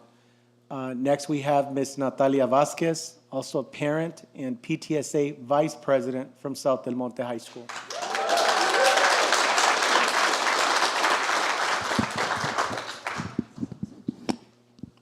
It's sad that we're here again doing this. It's funny because I have teachers that I went to South Del Monte High School and graduated in class of 1996. And my mom was involved, and I heard her say, oh, I got to go talk to the district about teachers getting more money and people treating people fair. And 26 years later, I'm coming to talk to the district for my own children, where they need to understand we're still going through the same cycle. And I don't want to hear in 20 years that my son has to come and to speak to the district because we continue to allow this to happen. Every year, like at a certain point, we need to stop and understand that our children are number one and our teachers are number two. If without the teachers, our children aren't going to be what we want them to become and be a Padilla and be a Salcido and be a Zuniga, because we keep having the same fight from 26 years ago until 20 more years from now, and there won't be any of you on the board in 20 years from now, but it'll be a whole new board having the same exact problem. And eventually, it's like that old saying, what is insanity? Doing the same thing over and over and expecting something different. This is insanity. This is so sad that 26 years later, I'm having the same conversation, not with the same people, but at the same spot my mom one day stood, fighting for me as a student, me fighting for my children that go to South Del Monte. So please help these teachers not fight for their salary. None of you have to fight for yours. They shouldn't have to fight for theirs.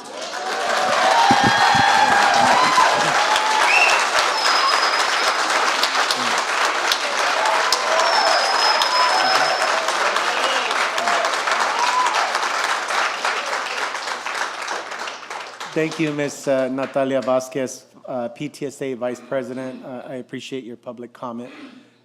Next for public comment, if we could please have Ms. Sylvia Cheng, a social science teacher at South El Monte High School.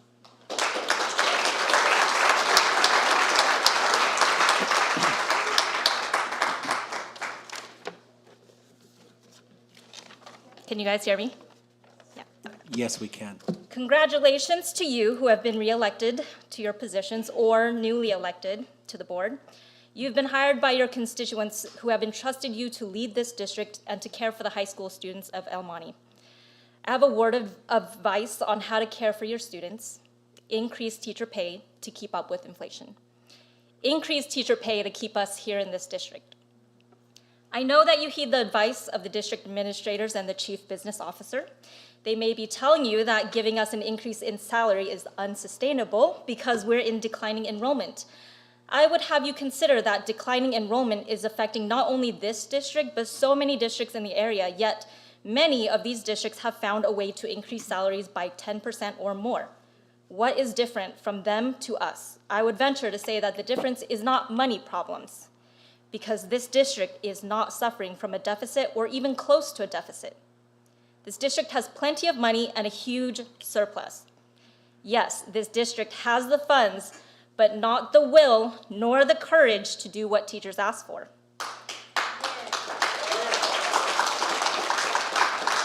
They are good with numbers and charts and statistics until it comes to inflation and the effect that inflation is having on teachers.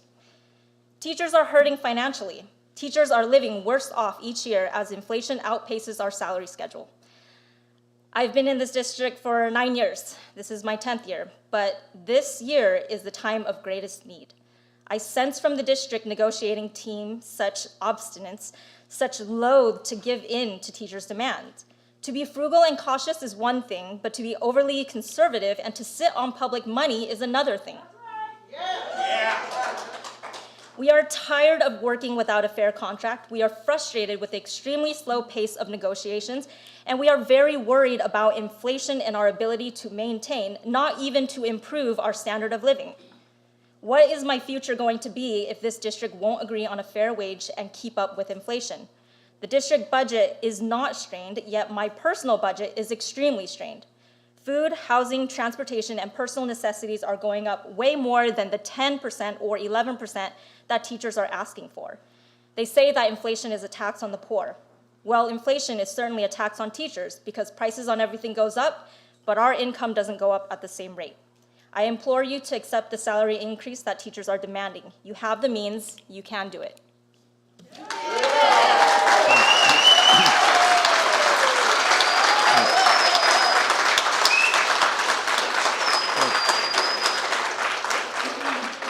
Thank you, Ms. Sylvia Cheng, social science teacher at South El Monte High School. I appreciate your public comment. Next, we have Mr. Don Quick, science teacher at Rosemead High School.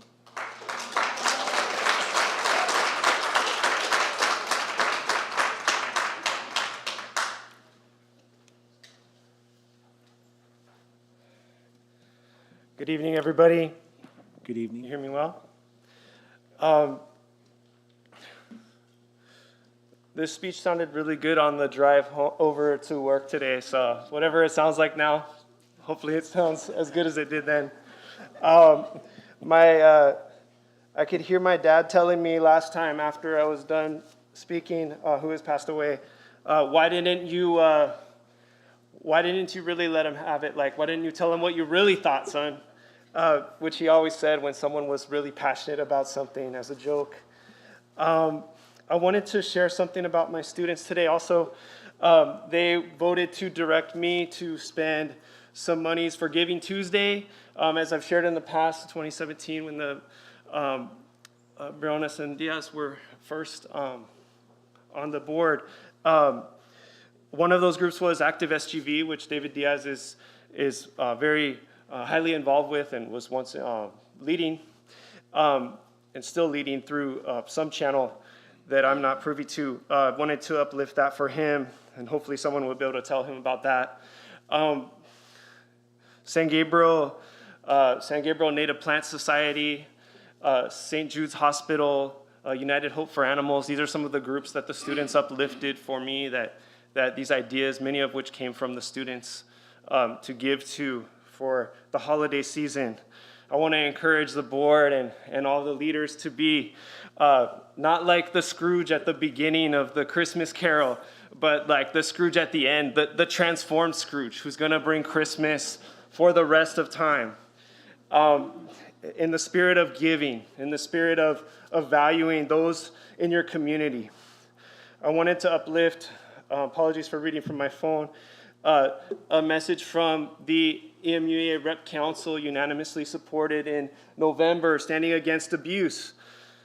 Here's what it reads. We, the educational workers of EMUHSD, stand in solidarity with victims of sexual abuse everywhere. We condemn all forms of sexual abuse, and we understand that holding abusers accountable, no matter who they are, for the damage that they have done is vital to creating and maintaining healthy, safe school environments.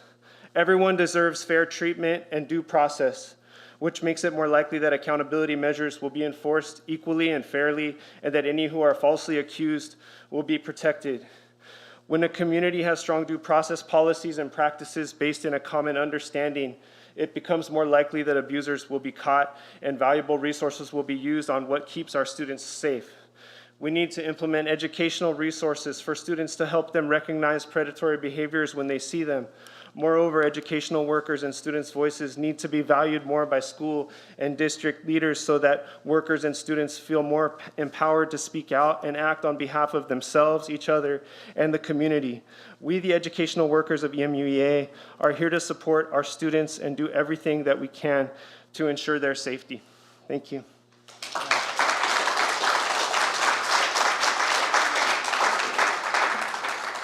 Thank you, Mr. Don Quigg, science teacher at Rosemead High School. I appreciate your public comment. Next, we have, I'm trying to read this, Arian Unger, teacher at Arroyo.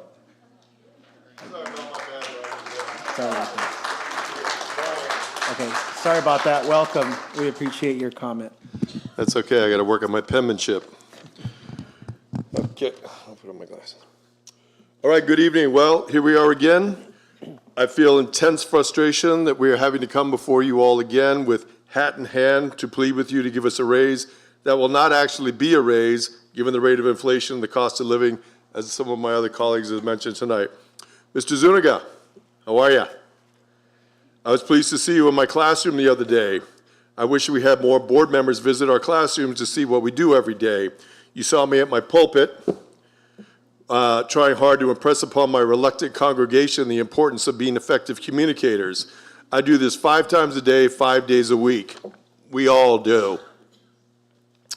Over the winter break, when most people are resting and relaxing with family, I'll spend a good chunk of it at my laptop, reading and grading 150 of those essays that you saw them working on. I don't mind doing it, but it would be really nice if my salary reflected the homework I and my colleagues do outside of our contract hours. See, there's the congregation. Teachers work on an average over 400 hours of overtime a year, and many of us have to work a second job. Most high school teachers have graduate degrees, yet they still make far less than those with advanced degrees in other professions. Why is that? My nephew played in the NFL for 10 years, and he made $7 million a year to hike a football between his legs. He used to tell me, Uncle Brian, your job is so much more important than mine. It's a disgrace how little teachers are paid. Can I get an hallelujah on that one? Amen. Do you board members not realize how important our jobs are? We're busting our butts and working under very difficult conditions for very little compensation. It's humiliating to have to come before you and plead with you to do the right thing. The state of California has given you money for education. We are education. We are asking for 10%. That is fair. Please give us a contract that reflects the importance of the job we do. Thank you.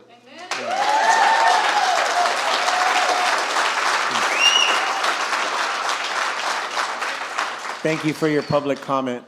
I appreciate it. The next person I'd like to call up is Terry Colvin, teacher at Arroyo High School.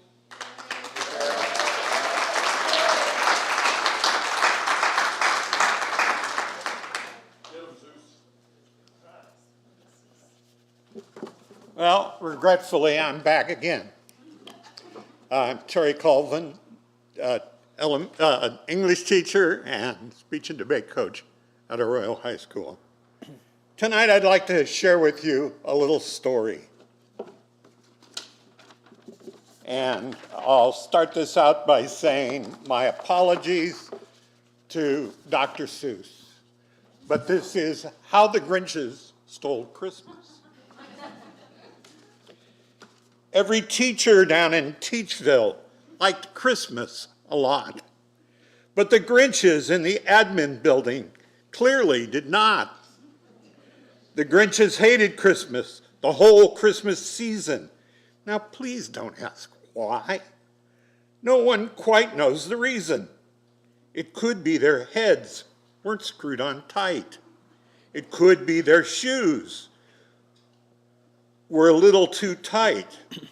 But I think most likely the reason of all may have been that their hearts were 2 sizes too small. Whatever the reason, their hearts or their features, they stood there at Christmas time, cheating the teachers. Staring down from their offices with sour, grinchy frowns at the warm-lighted classrooms below in their town. Every teacher in Teachville, the tall and the small, was still teaching, though they had no presence at all. They hadn't stopped Christmas from coming. It came. Somehow or another, it just came the same.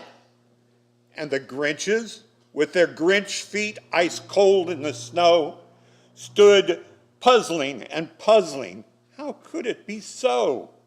It came without thank yous. It came without praise. It came without raises, which they knew was lame.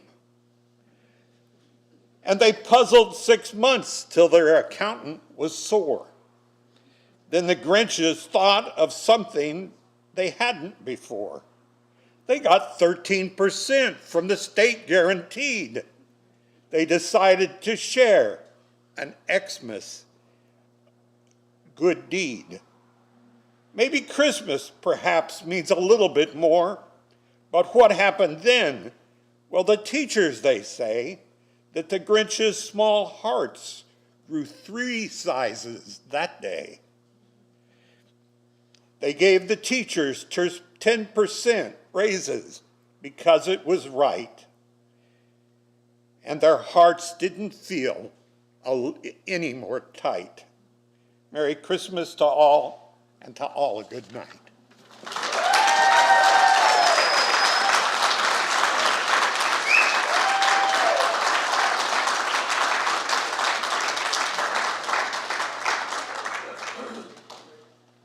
Public comment, Mr. Terry Calvin, teacher at Arroyo High School. Next person, I have a card here for Sandra Armenta. Are you still here? No? Okay, moving right along. Can we please have Mr. Jeff Morris, retired teacher and community member?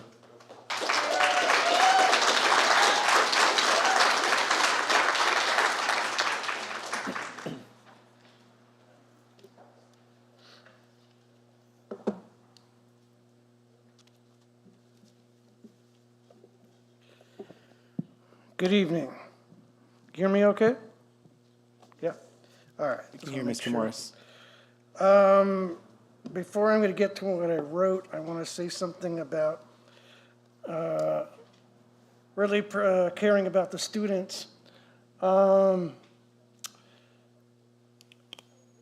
Second semester is going to be coming up in a couple of weeks, and the way things are going with COVID right now, if we care about the students, ladies and gentlemen here, I think you need to institute a mandatory mask mandate for indoors.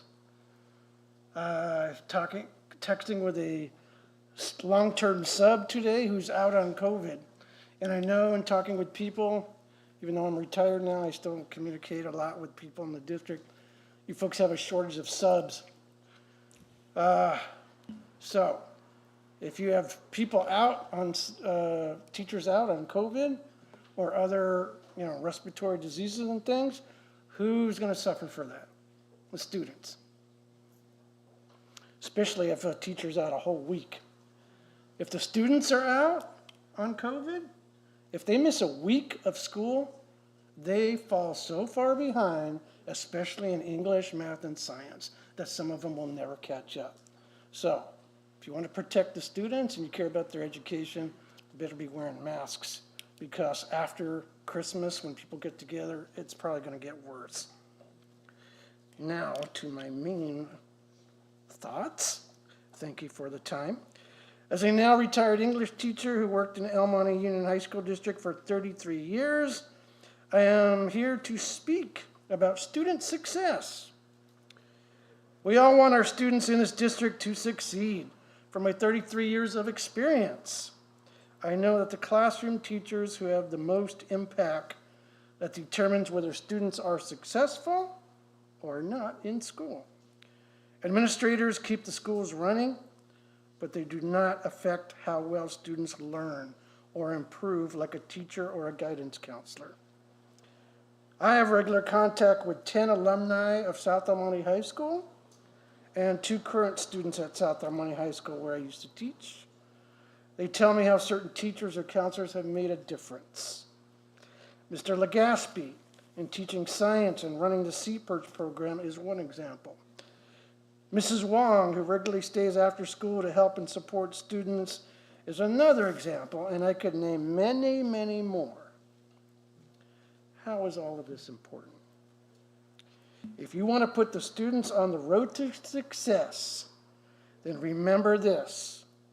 When you take care of these educators, you are taking care of the students. By putting teachers and support staff first, you are putting the students first.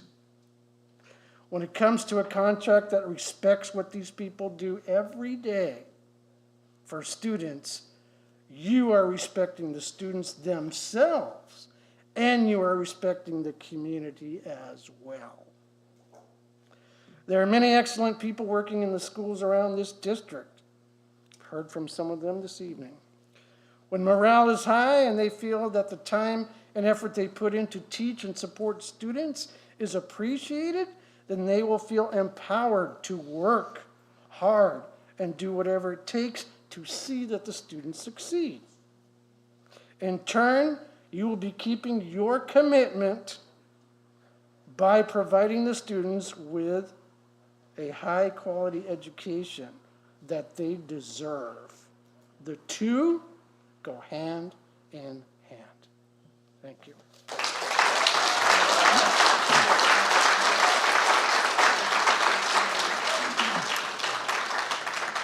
Thank you very much, Mr. Jeff Morris, retired teacher from South El Monte High School and community member. Appreciate your public comment. Next, we have Mr. Alfred Mendoza, teacher at Mount View High School.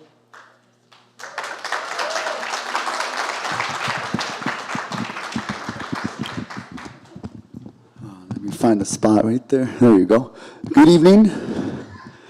I'm back too. I'm just kidding. So before I start, I just want to take a moment to honor these ancestral lands that we're gathered here upon. They call it El Monte, but the ancestors called it Hougna Village, Shavagna, Tamba land. So I just wanted to recognize that because that's what we do every day in my class. We honor where we're at and respect the ancestors of this land as well. And with the permission of my ancestors, I'm here to speak and share some palabras, some words, some thoughts about, as a teacher, you know, what it's been like in the midst of these negotiations in the last couple of years as well. So a recurring theme that I hear tonight, and I've been seeing and witnessing as well, you know, is hurt people, right? It's a vicious cycle, as one of my colleagues shared earlier, right? It's a vicious cycle that we find ourselves in. And our students are at the bottom of that cycle, right? I think that's a consistent theme tonight, that, the way we honor our teachers is the way our teachers will trickle that down to our students. And the way it seems right now, looking at some of the data from like the truth surveys and my school, for example, the results are really appalling as far as how students are relating and connecting to our schools, right? I believe the number was about in the upper 70s, 80s, as far as students' response to how well they connect with their students. I think that number should be a big red flag to this conversation, because that's what we're seeing and witnessing right now, how this vicious cycle manifests in our schools. I see it in my colleagues, right? As I mentioned before, our students are sicker than ever. And that, I mean, in many ways, in many aspects of their lives, and with the recurring crises around us, I think we find ourselves in a more difficult situation and a difficult place to be able to teach such students, these students. And with class sizes as well, as a young students have shared, I teach ethnic studies to mostly freshman students. Most of my classrooms are about 38 students in each class, and I have no aide. Right? There's no one there to assist some of the most vulnerable, the most wounded kids in my class. And I find myself in a very challenging place because I'm trying to teach some complex concepts to young adults or young students that they could benefit from a second person or another body in there. So that's another point that's hurting our children, hurting our students. So I want to also acknowledge the work and the commitment of our wellness staff. I've heard different perspectives here, but on my perspective, they've been even good to me. They've been allowing me to speak to them and express myself, and they hear me out, and I see how students can benefit from that, because even I benefit from them, from speaking to some of our staff at our wellness center. So all I'm trying to say is that we have a vicious cycle. Hurt people. I feel it too. Our students are dealing with it. Our teachers are manifesting it, and our morale is so damn low because our students are sicker than ever as well. And how can we be productive? How can we be impactful with this going on when we are being hurt from the top, and it's just a vicious cycle, and it needs to stop, right? Because our babies need something better. Thank you.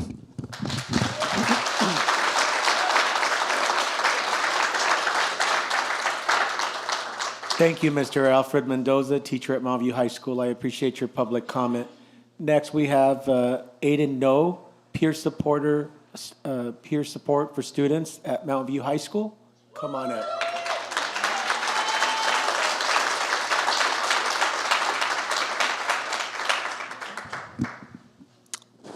Testing. So, good evening, board members. I was invited to speak here tonight by my wellness coordinator on short notice, so my speech isn't as rehearsed as everyone else here is. So, if I ramble, I hope you excuse me.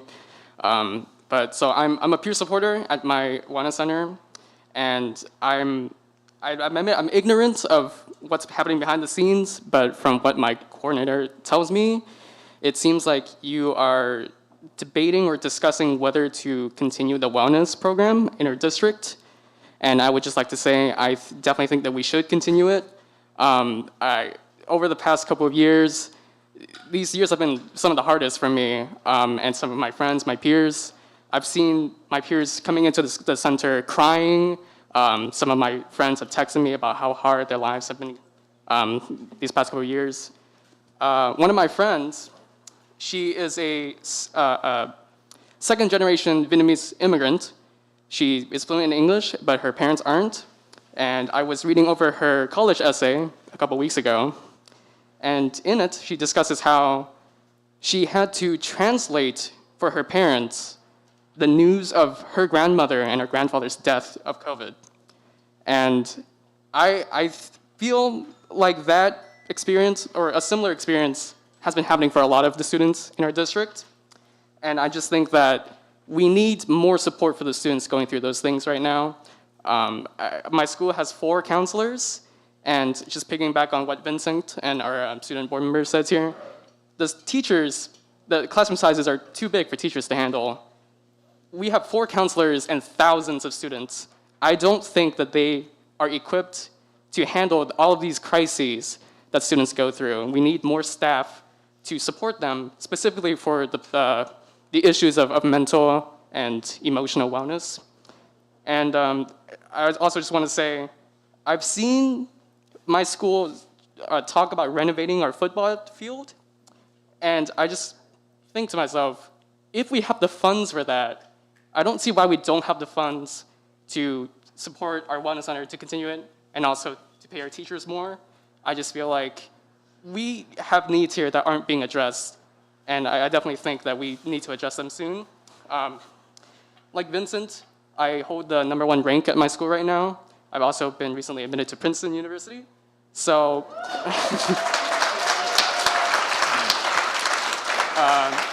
I hope that by coming here and showing you that I believe that I've demonstrated the type of success that you want for your students, for all of the students in the schools of this district. And I've chosen to come here to talk to you about this because I think it's really important. So hopefully hearing these words coming out of the mouth of a student like me, who I think have demonstrated success, will show you that these issues aren't just isolated to, I guess, the more less successful students. It's widespread throughout the schools. And I really do think we need to address this now. Thank you.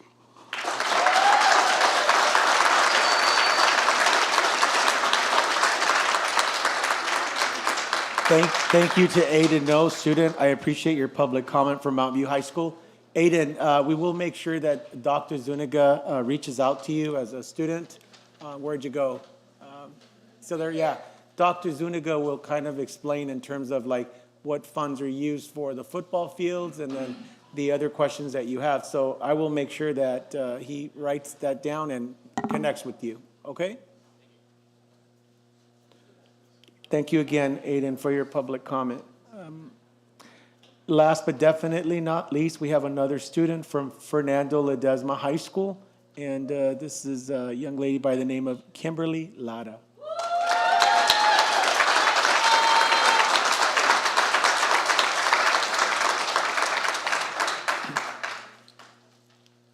Hello, my name is Kimberly Lara, and I just want to take this moment to say how much I appreciate the Wellness Center and all its qualities.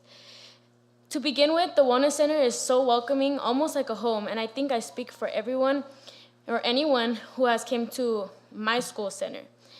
I have learned so much about not only my feelings, but about how to properly go about others' feelings, and I think we can all agree that is a very important thing to keep in mind, not only in life, but especially in maturing and growing just as I am. The Wellness Center has helped me in many ways. It helped me get comfortable with my own feelings and learning it's okay to not be okay. Getting a bit vulnerable, I would like to thank Daniela, Eileen, and Brenda for making it possible for me to even be here, as they got me through a situation where I found myself having suicidal thoughts and eventually attempting to commit to those thoughts. They helped me before, during, and to heal afterwards. I am more than sure they have helped so many more students like myself, and for that I am beyond thankful for. Lastly, I want to thank anyone who was part of making the Wellness Center possible and available for students. I think it's very, very important that we keep this available for students like myself. I want to thank you guys for thinking about us as real people with feelings and not just students or teens with crazy hormones. Thank you so much.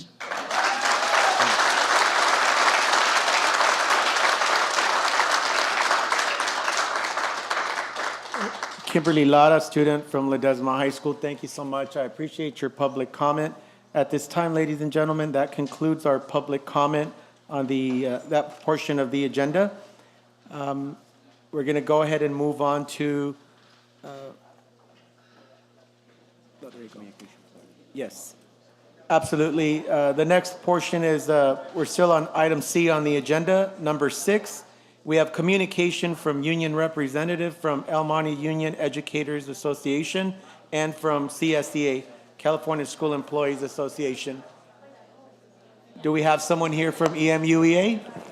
Yeah, we do. We have Ms. Ann Bazil from EMUA. Don't know if anybody from CSEA is here this evening. Anybody from CSEA? Okay, I think it's EMUA's. this evening only.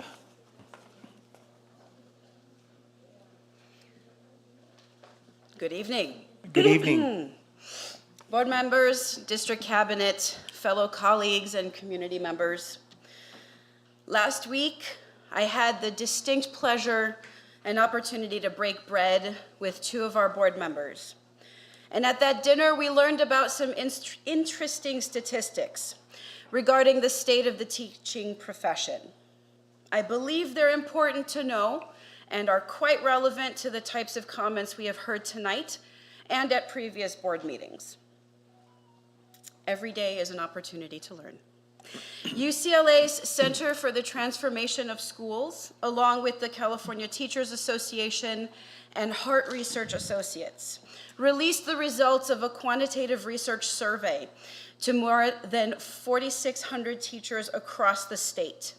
And this survey asked a variety of questions about teachers' experience in the school environment, job satisfaction, future outlook, and teacher retention. The findings of this study highlight the challenges that we all face regarding retention, recruitment, and training of teachers. And I'd like to quote some of these findings tonight for those of you who were not at that dinner. We all know that there's a severe teacher shortage nationwide. But what not enough people are talking about is how educators currently in the classroom, currently working in the field of education, are barely hanging on. In this study, respondents were using words like exhausting, stressful, overwhelming, and frustrating, at least twice, if not 3 times as often as they were using more positive descriptors when talking about their work. The majority of respondents expressed low levels of job satisfaction as well. Does this sound familiar? A whopping 40% of teachers surveyed said that they have considered leaving the profession. Can you imagine what it would be like for almost 200 certificated staff to just poof, disappear by next school year? 20% of those surveyed said they will probably or definitely leave the profession within the next 3 years.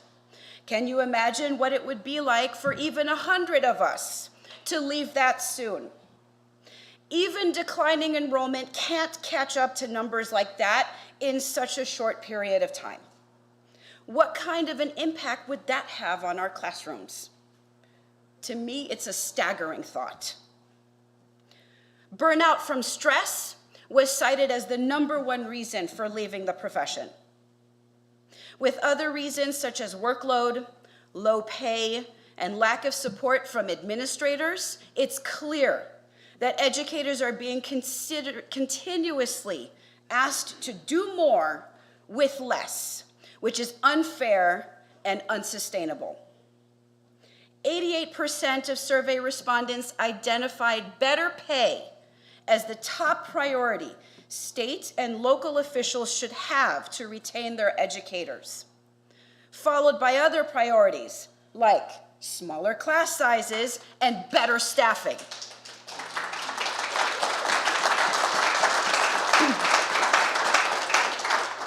The majority of respondents stated that they couldn't afford to live near their places of employment, nor could they even keep up with basic expenses and cost of living. I could continue, but again, I ask, does any of this sound familiar? It should. I recently communicated with another board member, and in that email, I asked them this question. How are we making EMUHSD the place to be? How are we making EMUHSD the place to stay? Indeed, how are you directing the district negotiations team in order to make this district a place where our educators want to remain when districts all around you are settling for salary increases in the double digits? How are you attracting aspiring teachers when they clearly have a plethora of options?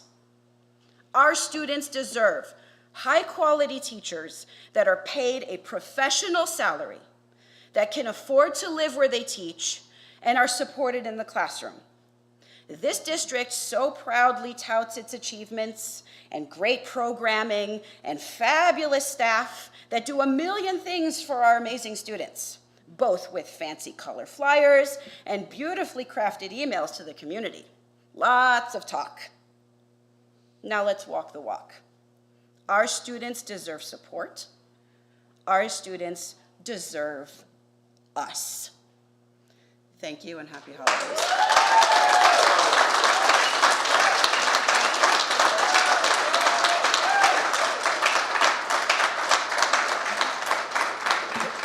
Thank you very much, Ms. Ambazil, for your communication from El Monte Union Educators Association. Do we have a representative here from the California School Employees Association? Ms. We do Lisa not. Chambers? No, sir. No one's here? Okay. So we're going to go ahead and, if we want, we'll take like a 4-minute recess just to, if people that want to leave, they can clear the room. We'll go ahead and take a 4-minute recess. Okay, 4 minutes.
All right, we're going to go ahead and continue with tonight's Wednesday, December 14th regular board meeting. And we're now on item D of the agenda, known as information, presentation, and recognition. And we're going to be moving on to item 1, recognition of the 2022 South Coast Southern Section CCAE Fall Conference awardees. And CCAE stands for the California Council for Adult Education. Dr. Zuniga? Yes, thank you, President Padilla. Good evening, everyone, and thank you for your patience, especially if you're being recognized this evening. It's one of the highlights of our board meeting when we get to recognize students and also staff members for their accomplishments, but also, especially when they're being recognized by individuals and organizations outside the district, which means it's relevant to what they're doing every day at their work site too. This evening, as President Padilla mentioned, we had the opportunity to feature the El Monte Rosemead Adult School, and I also have, and I want to welcome our principal, Ms. Trina Cardona, who is here this evening, and she's going to provide some background on these two employees from the El Monte Rosemead Adult School who are also here this evening, and highlight some of the accomplishments and why they were actually selected as the recipients for the South Coast Southern Section California Council for Adult Education. So good evening, Ms. Cardona.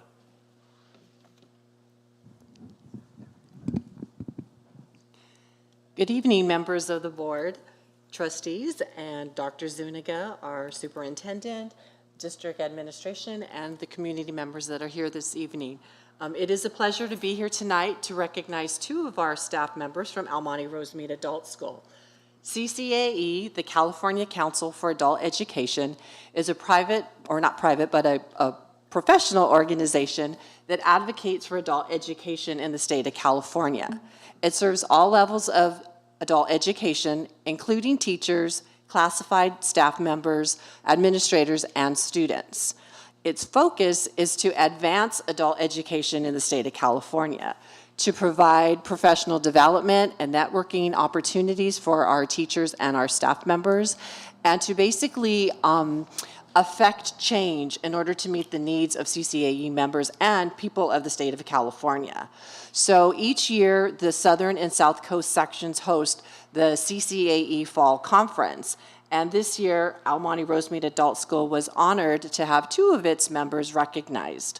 Ermelinda Flores for excellence in support services, and Jose Garcia for excellence in teaching. These two were both recognized for going above and beyond their duties to help our students reach their goals. So I'm going to ask each of them to come up individually so that I could recognize them. Ermelinda, can you come up?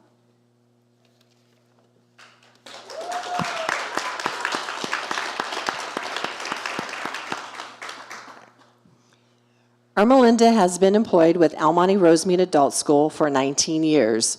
She began her career in 2003 as an adult ed assistant working evenings at a community campus in the English language lab. She also worked part-time on the main campus in the English as a second language office. Ermelinda assisted teachers in assessing and registering students and setting up lab equipment. She provided clerical support by answering phones, maintaining student records, making copies, and selling books in the bookstore. In 2007, Ermelinda was promoted to evening receptionist at El Monte Rosemead Adult School Ramona Center. She answers and directs calls to staff and department clerks and communicates with students by answering questions among many other tasks. Ermelinda has been an active member of CCAE for several years. She is instrumental in raising funds for student scholarships. She assists with all CCAE El Monte Rosemead Adult School chapter fundraising events. She works with all CCAE members to organize items for sale, distributes and collects tickets for raffles, and promotes events to staff and students to encourage participation. Ermelinda's willingness to collaborate and participate in these fundraising activities has led to thousands of dollars in student scholarships each year. She is a valuable member of the CCAE El Monte Rosemead Adult School chapter and is a wonderful representative of our classified membership. Congratulations, Excellent in Support Services awardee, Ermelinda Flores.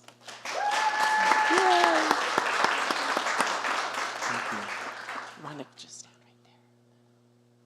right there. Next is Jose Garcia. If you could come up, Mr. Garcia.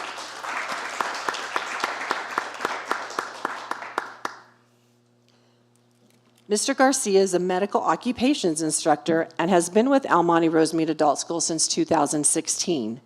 He received training and state licensing through the Los Angeles Job Corps Center and Orange County ROP.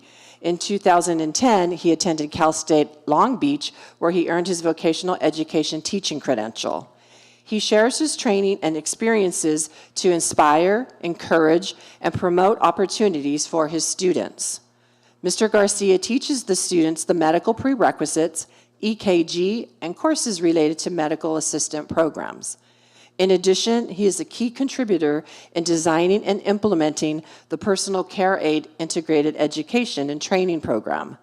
Many of the students who have completed the program have now found employment.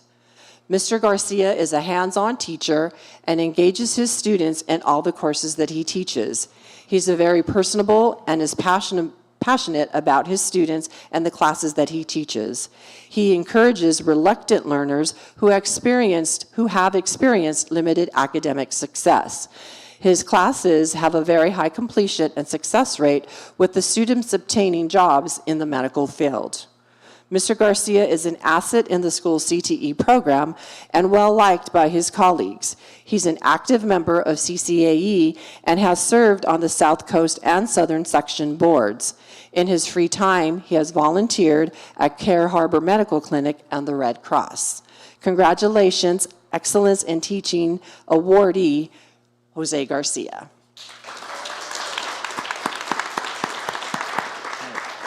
As I mentioned, these two were selected because they go above and beyond to help our students reach their goals. And so we're very proud to say that they are part of the EMUHSD family. Congratulations.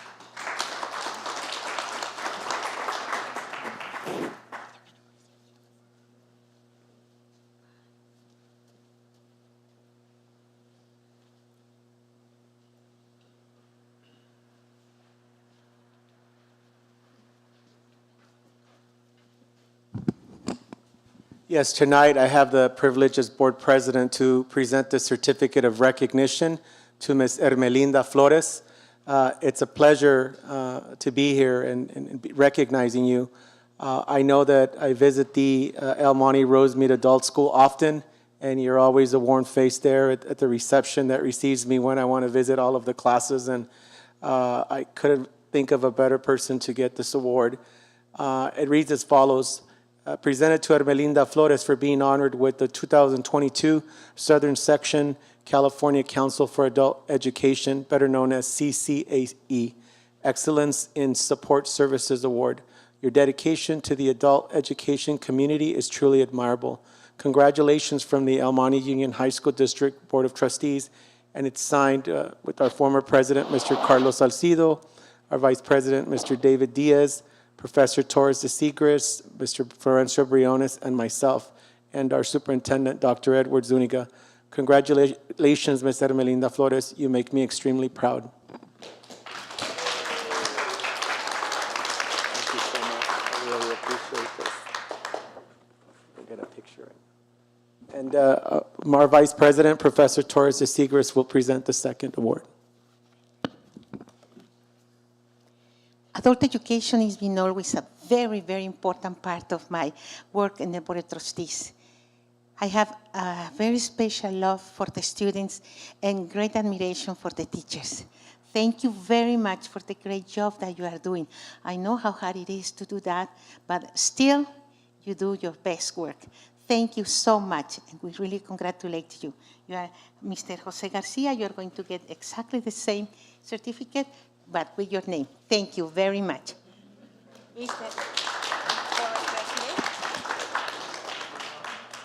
They're also going to get our district pin, but I managed to lose the one that you gave me, Dr. Zuniga. Another one for Ms. Ermelinda. And then we'll also allow Mr. Salcido, board member Salcido, to give a few words, and then Mr. Florencio Briones. So just briefly, Ms. Flores, just thank you so much for the commitment that you have to our adult school. I know that, myself working at a school, we know that the front office sees everything, right? Everything goes through you, and for them to see somebody so capable, so warm, it makes a big difference for our families. So thank you. So for all of our parents and adults that visit our school, thank you so much. And Mr. Garcia, thank you so much for doing what you do for our students, the adults in our community, who want to continue their education. And obviously, you're very successful because our students are leaving you and finding jobs. So thank you so much for your expertise and your dedication to our students. Thank you.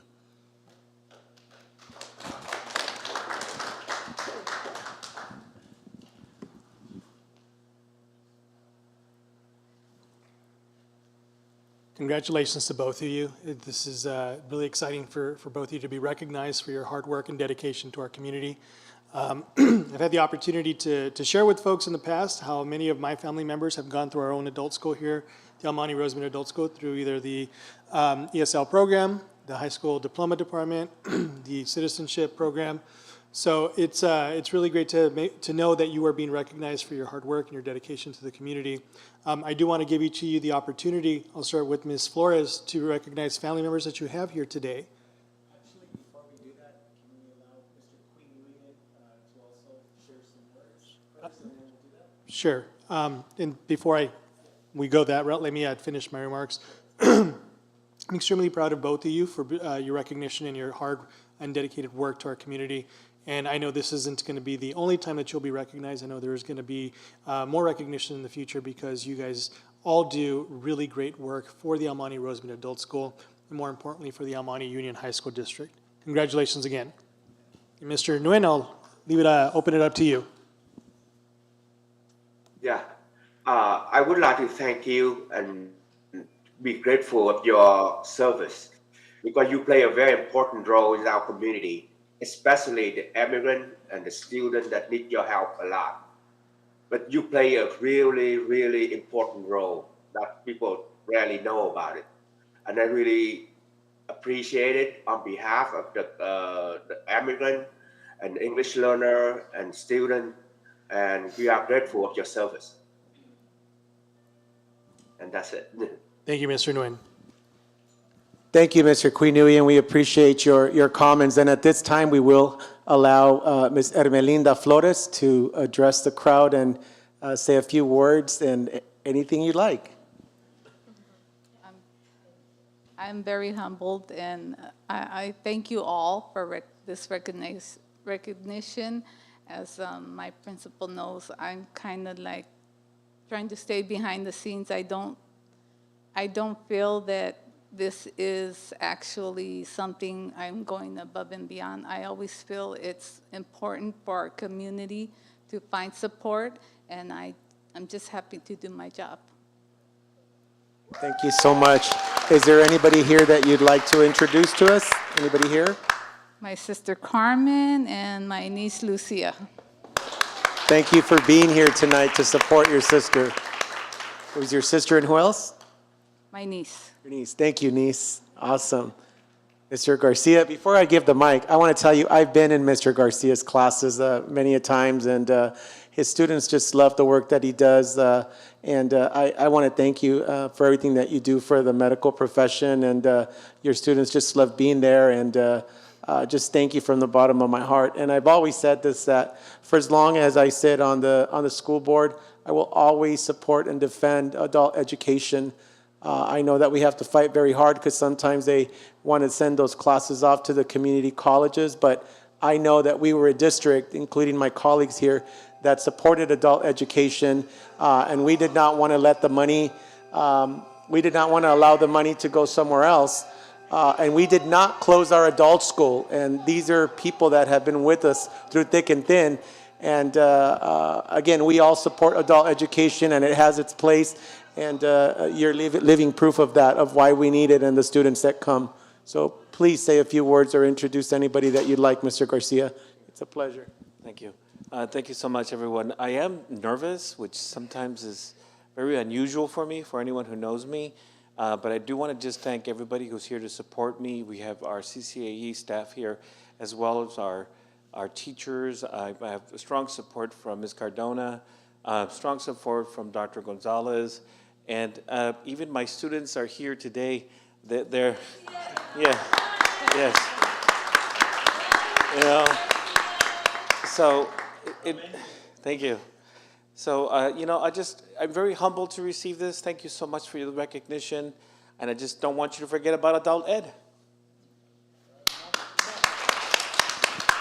Thank you so much.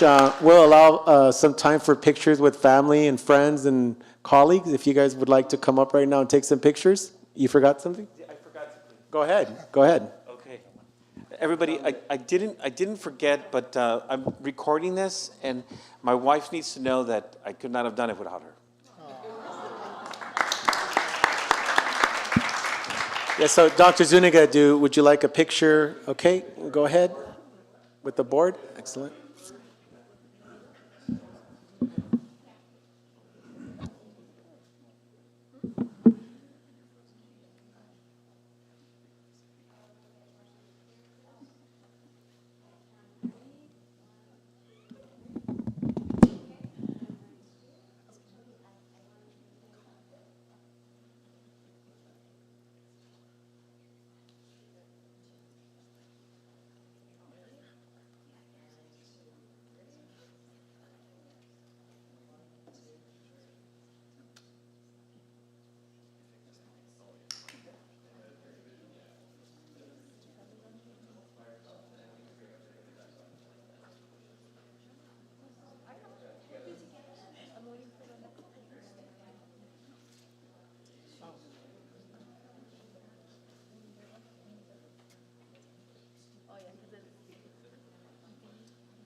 Yeah.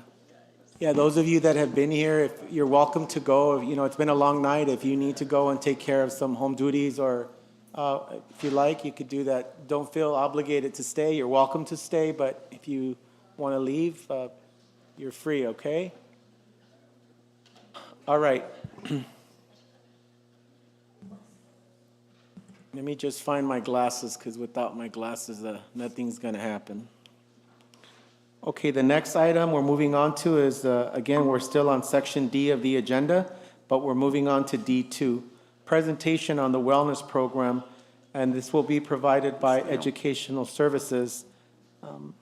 Yes, thank you, President Padilla, and I'm going to hand it over to Mr. Ciso, who will do the introduction, and also hand it over to our staff here and also our director, Mr. Leon, for the presentation. So, Mr. Ciso.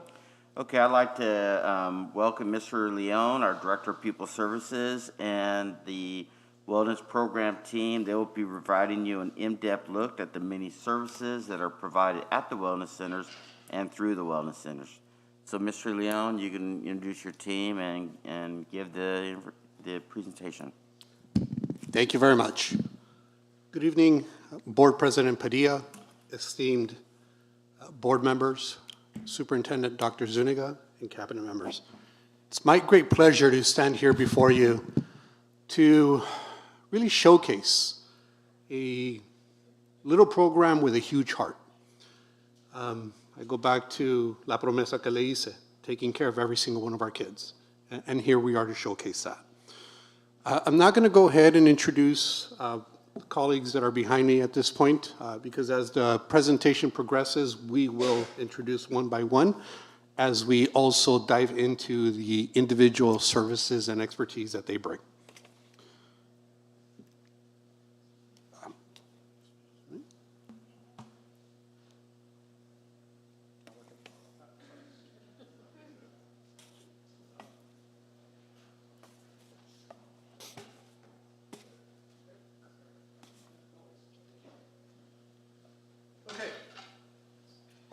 So our wellness centers are really geared towards helping us meet our established goals. Our district is deeply, deeply committed to ensuring the health, safety of every single student and in furthering a conducive learning environment where students feel welcome, feel supported, and are able to be themselves no matter who they are. I have to say that our district is very strong in that area, from our teachers to our guidance departments, and now with the inclusion of our wellness centers. I assure you our wellness centers are going above and beyond what you may hear other districts are doing. With the existence of licensed clinicians, clinical social workers in our centers, we're able to bring in not just workshops, not just groups, but we're able to bring in those therapeutic services that help promote mental health and wellness, that help develop the resiliency that our students need, and that specifically target destigmatization. We have to have schools where it's cool to say, I need help. And through what you will see in the coming slides, you'll see that students are definitely there for us. I have to also take a moment and acknowledge the young lady from Ledesma that came in and presented. As a young lady that, as I visited that center, I've seen many, many a time. I would even say she's maybe Ms. Chavez's little sister or adoptee, because they are like this. And that story, that message to me just really, really hit home. It's why we do what we do, whether it's for one student or thousands of students. But that is what we're looking to do. Okay? As we started our centers, we have gone through an extensive evolution. We initially started with a vision that started with just our own SARB. Through that SARB, I was able to meet and work with a lot of mental health agencies. And the idea was to advocate for our own services and make them more accessible, more responsive to our community. Some agencies were very responsive. Others were a little more difficult. I'll say that that idea was actually accelerated by the COVID pandemic and the reopening of schools task force. And it's through that multiple stakeholder meeting and process that the general parameters of our wellness center came about. With that said, it has been a challenge, to be honest and to be quite frank, to address not just the need of the individual, but to also address the need of the masses. And that's not just for students. We're also providing support in crisis moments for staff, for community members. We have visited homes for a lot of very difficult circumstances. When tragedy occurs, and unfortunately life will bring that, this team that you see behind me has been there supporting staff member, classified, certificated students, everyone. So I am very proud of being able to do that as a district. So in the following slides, we'll go ahead and just go through a quick review. This program started off in March of 2021. And when we did so, we did it with just 3 clinicians. Those 3 clinicians were addressing the needs at 6 sites. As you can imagine, it was a challenge, and there were a lot of different plans, approaches, strategies used. What we noted right off the bat was that we needed more. This service, this center was so crucial and so important that it wasn't okay to keep doors closed, even if someone wasn't there. I have to, and I've expressed gratitude to our CSSEs in the past for allowing us to keep some of those doors open more than we would have if we didn't have them there. And for that, I'm eternally grateful to them because they supported us when we needed to launch this program. They know how much they mean to us. So over time, and as you can see, we were able to add more wellness coordinators and have more coverage. So over the next year after March 2021, we slowly and very actively looked to hire other clinicians. I believe that many of you know that it is very difficult to find staff right now, whether it's a bus driver, a teacher, clinicians, clinicians on our own versus clinicians in mental health agencies. There is a staffing shortage, and it is through the great work of our team that we are able to address the need of the majority of our students with minimal delay, even though agencies are experiencing those difficulties as well.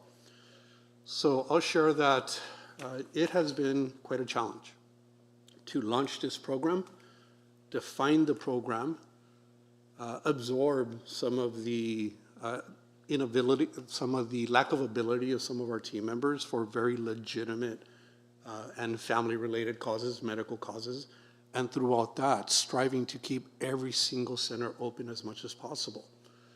I would say that this small but mighty group has done many wonderful things, including the covering of multiple sites, assisting in the development and the refining of our program, training other wellness coordinators as they are introduced to our program, training the clerks that we are very grateful to have. As of right now, our final clerk was brought in September of, in November of 2022. I'm sorry, let me go back. Our final clerk was brought in during September of 2022, and the very last one, that's when it began, I'm sorry. And the very last clerk was brought in November. The point I really want to make there is that with everything that you're going to see within this presentation, I want to highlight that we have only been fully staffed for 2 months. And it's through the work of very passionate and committed individuals who are not just seasoned clinicians with an educational-based setting, but they are great student advocates that are here to make sure that the needs of every single one of our kids is met. So again, I'm very, very proud to share that we've been staffed for 2 months, and everything that is to come has been done throughout that time. There has been some comment in recent times regarding the inaccessibility of our centers. To that, I want to respond with the data that we've collected.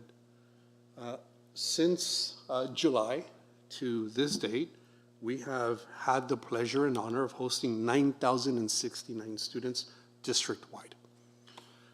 Over that time, you can see that our schools, such as our larger schools, such as Arroyo and Rosemead, boast some of the higher numbers.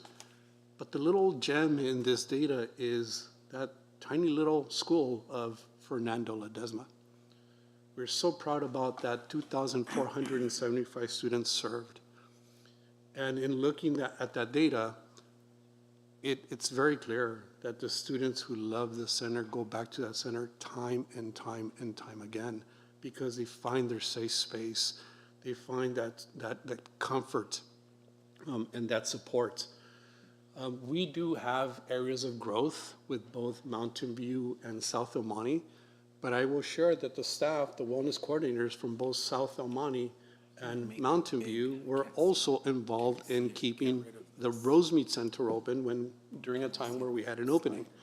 So there were some closures at South El Monte, and I'm very thankful and grateful to Dr. Morales for providing that support and pledging that support that allowed us to keep not just South El Monte, Mountain View open, but Rosemead as well during the time that we had that opening.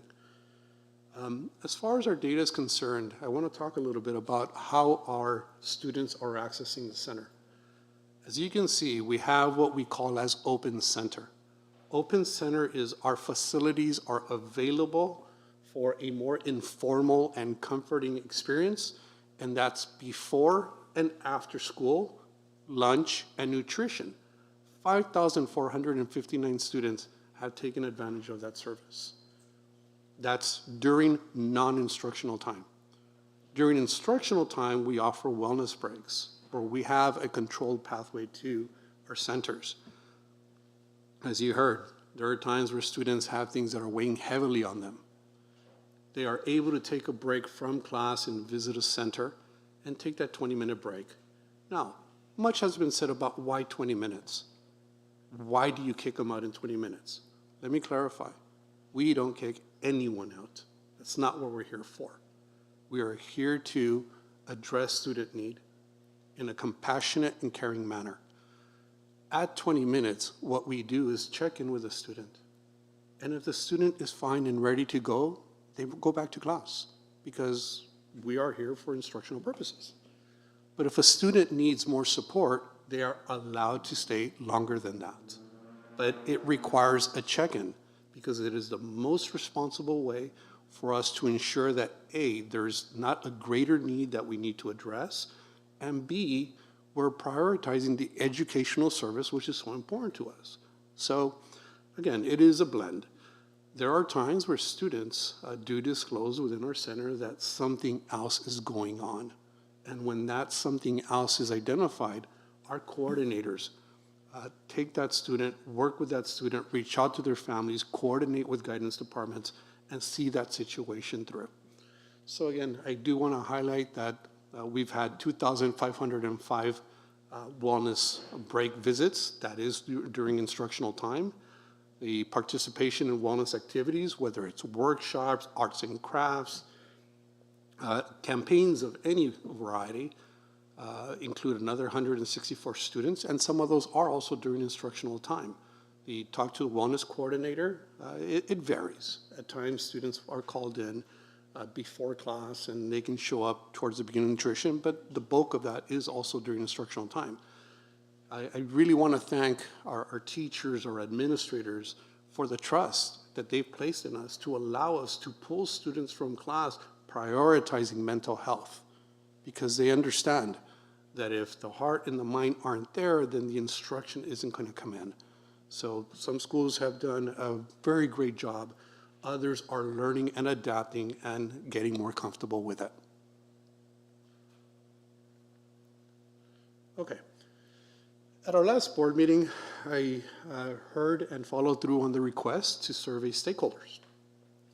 And as a result of that request, we sent out a survey several times to a variety of stakeholders. And we came back with about 1,300 plus responses from three groups in particular. students, parents, and staff. And the results to this survey were shared in a board update by Mr. Cecil last Friday so that you can review them in detail. Here, I'm just going to take a brief moment to summarize those findings. So the data demonstrates that there is a need for Wellness Center and their services, and I make that statement based off of the student responses stating that they plan on returning to the centers, they appreciate their services offered, they're recommending the services to their friends. In the open notes section, they express having emotional need, whether it's through anxiety, depression, needing support through grief, needing support through the breaking up of a girlfriend, needing support because of the holiday blues, needing support with the anxieties that higher education can bring on. So there's a wealth of information there through which we're still disaggregating to make sure that we fine-tune this program and ensure that we address the needs of as many as possible. The survey data does also highlight for us that there is a strong need to better promote what we're actually doing. Our centers are above and beyond what you will see regionally. You know, there are other centers that sure are running here in the St. Gilbert Valley or beyond with a variety of different staff. But we are not there just handing out a handout and giving a kid some generic information. We're holding students by the hand, ensuring that they receive the reassurance, the support, that listening ear that they require before anything else is done. And above all that, when presentations are done, they're done by a clinician. When groups are held, they're done in a therapeutical clinical setting. So our students are receiving above and beyond what those in our area are receiving. And I'm very grateful for that as well. So at this point, I'm going to go ahead and hand off the microphone and the clicker to Ms. Daniela Chavez. She is located at Fernando R. Ledesma, and she oversees, in addition to her center and all those services there and those great numbers there, she also oversees the Wellness Intern Program for our entire district.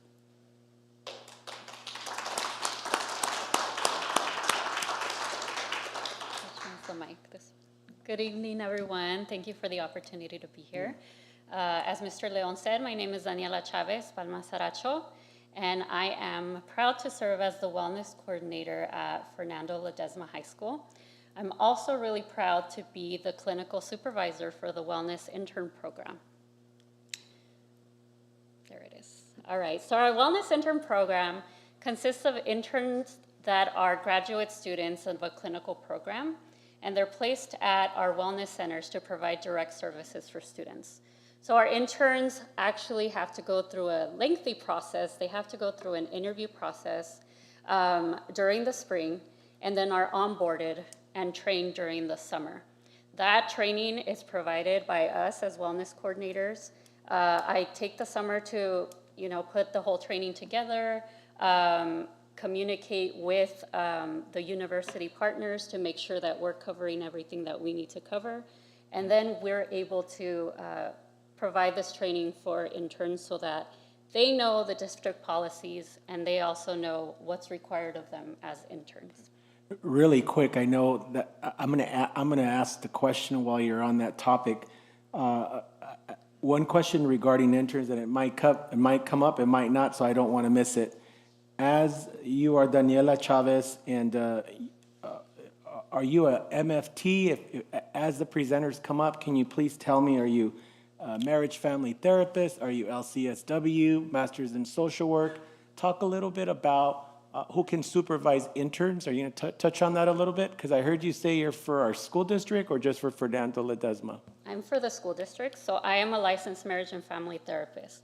In order to be able to supervise interns, thank you for that question. Yeah. You do have to be licensed for over 2 years, and then you have to do some training in order to become a clinical supervisor. So since I'm the only one that's been licensed for over 2 years and has completed that training, I am the only one that's able to be a clinical supervisor at this time. The goal is that eventually all of us will be able to become clinical supervisors in order to expand our intern program. Thank you. Mm-hmm. So some program facts, I wanted to share some pictures of some of the events that our interns have been a part of. It's really a collaborative effort between our district and universities that allow for our interns to be able to come and receive training, and at the same time they gain a lot of valuable experience, right? They're able to be part of a school district, they're able to work with site administrators, with teachers, with different staff members collaboratively in order to help students. And it's also really awesome because our students are the ones that are gaining the services. So a lot of times our students are having, as my colleagues will talk about, our students are having a hard time finding mental health services because a lot of agencies are impacted. And so one of the things that we really wanted to do was start this program so that students could have services here without us having to go through the whole agency process. Especially for students who maybe have extenuating circumstances and need those services, we're able to do that in-house. Each intern is required to provide 280 direct clinical hours every year, and that's through individual and group therapy. And they also support us with our wellness-related workshops and events. They're able to gain hours through that as well. So they're huge supports for the Wellness Center because they're able to bring in the students that they're already seeing, and they're able to provide like that needed space for students who might come in and need a wellness check, right? Or who come in during open center, or who come in during a wellness break and need to speak with someone. And sometimes the coordinator is already speaking with another student. So it's really nice to have the interns there to be able to manage those walk-ins as well. Each intern, as I mentioned, does receive 2 hours of individual supervision or 2 hours of group supervision every week. And so sometimes I do have to leave my site in order to be able to go provide that supervision for interns. I try to have them come to my site as well. There's also some of that also involves, you know, me shadowing them and doing things like that. Really quick, the interns, when I read the report, it said that we only had 1 intern for the whole district when we started. How many do we have right now in terms of interns district-wide? Correct. So currently we have 1 intern. Unfortunately, the pandemic really impacted the numbers of students applying to graduate school. And so the cohorts for the program that we've been working with, which I'm going to talk about next, was really, really small. So their cohort last year was almost at 100 students. So we were able to get 8 clinical interns last year. This year, their cohort is about 25 students. And as you can imagine, there's a lot of other need at other districts, at other agencies. And so we were able to have we actually started with 4 interns because we started working this year also with a doctorate in clinical psychology. We quickly realized that, you know, we provided their training, we onboarded them and everything, but we quickly realized that their skills were better suited for the special ed department. And so now we have those interns working with the special ed department with Mr. Leonard Martinez. But we did provide the training and all of that onboarding for them. So as I was saying, currently this past year and this year, we have been working with Azusa Pacific University. We started with working with their Master's in Clinical Psychology program. As I mentioned, we also started working with the Doctorate in Clinical Psychology program. The future of our program actually looks really bright. And so I've worked really hard in this last semester in developing relationships with Cal State LA, Cal State Long Beach, and the University of Laverne, because my goal is to not have the same issue happen this year, right? So that way we can have our choices of different candidates and have as many interns as possible. One thing that I didn't mention is that under my license, I can only carry 8 interns at a time. And so we would be limited to having 8 interns, but 8 interns is better than 1. And so that's the goal, and I believe it is on the agenda for this evening to have those MOUs approved so that we could start working with Cal State LA's Masters in Social Work program, Cal State Long Beach Masters in Counseling Psychology program, and the University of Laverne's Marriage and Family Therapy program. Thank you. Hold on, don't leave. I have a question.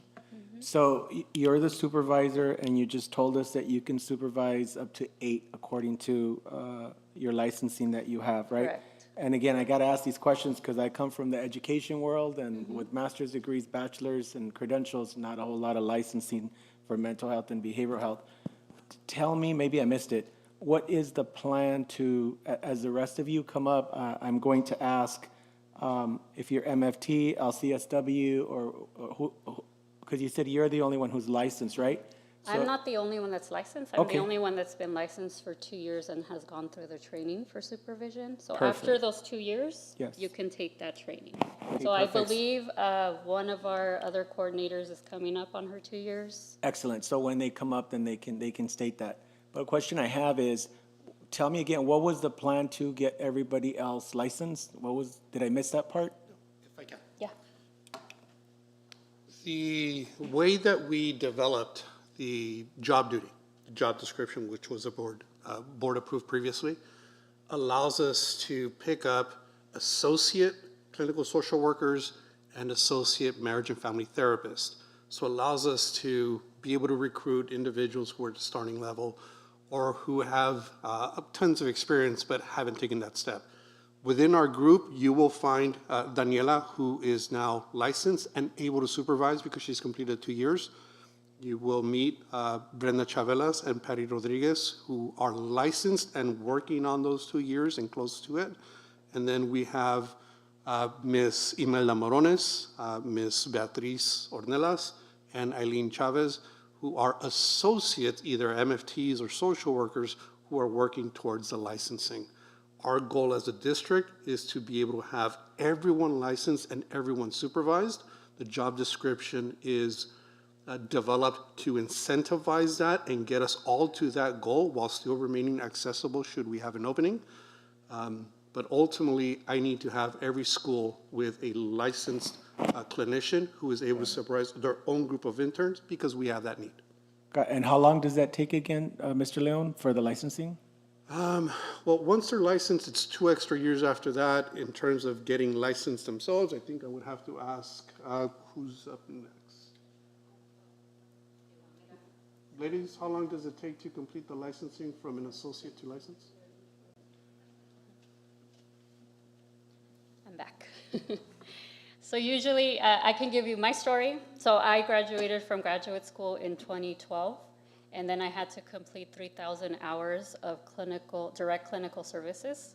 And after you complete those 3,000 hours, then you're able to sit for your licensing exam. Once you're able to sit and pass that licensing exam, you become licensed. Then 2 years have to pass in order to be able to become a clinical supervisor. Okay, so the answer to my question then is a couple of years? Is that Yes. fair to say? For those that are not licensed yet? Yeah, it's similar to the emergency permit Average, yeah. teacher working on the credential and then clearing it, if you will. Okay, thank you so much.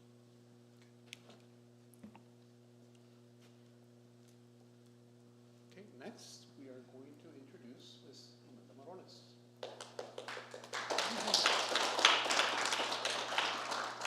Good evening, everyone. Thank you so much for having us. It really is exciting to be able to highlight our program and all the work that we're doing behind the scenes.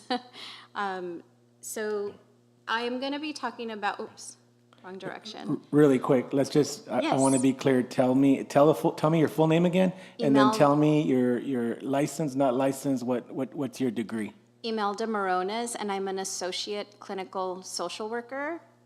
I am not licensed. Okay, so not licensed means you cannot oversee the interns that come from the agreement that we're going to have with the universities on item 14, like with interns that come from the universities, right? Right. I cannot Okay. supervise, but my role with the interns that have joined us is that I provide site supervision and mentoring. So she is still able to work with them, guide them, direct them, manage them. But not supervise them. No, that's Ms. Chavez. Okay. Sorry, Ms. Chavez. All right, but she's limited to 8, right? She gets 8. Got it, okay.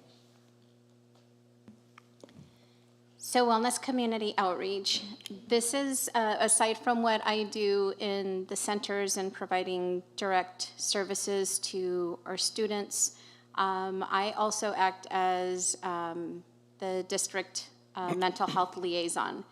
And this is something that came about when I first joined the district in March of last year, and trying to figure out how we were going to structure the program. A lot of the questions that kept coming up, because I come from the community mental health agency world and have a lot of experience, most of my work experience in this field is with community mental health agencies. So a lot of the questions started to arise.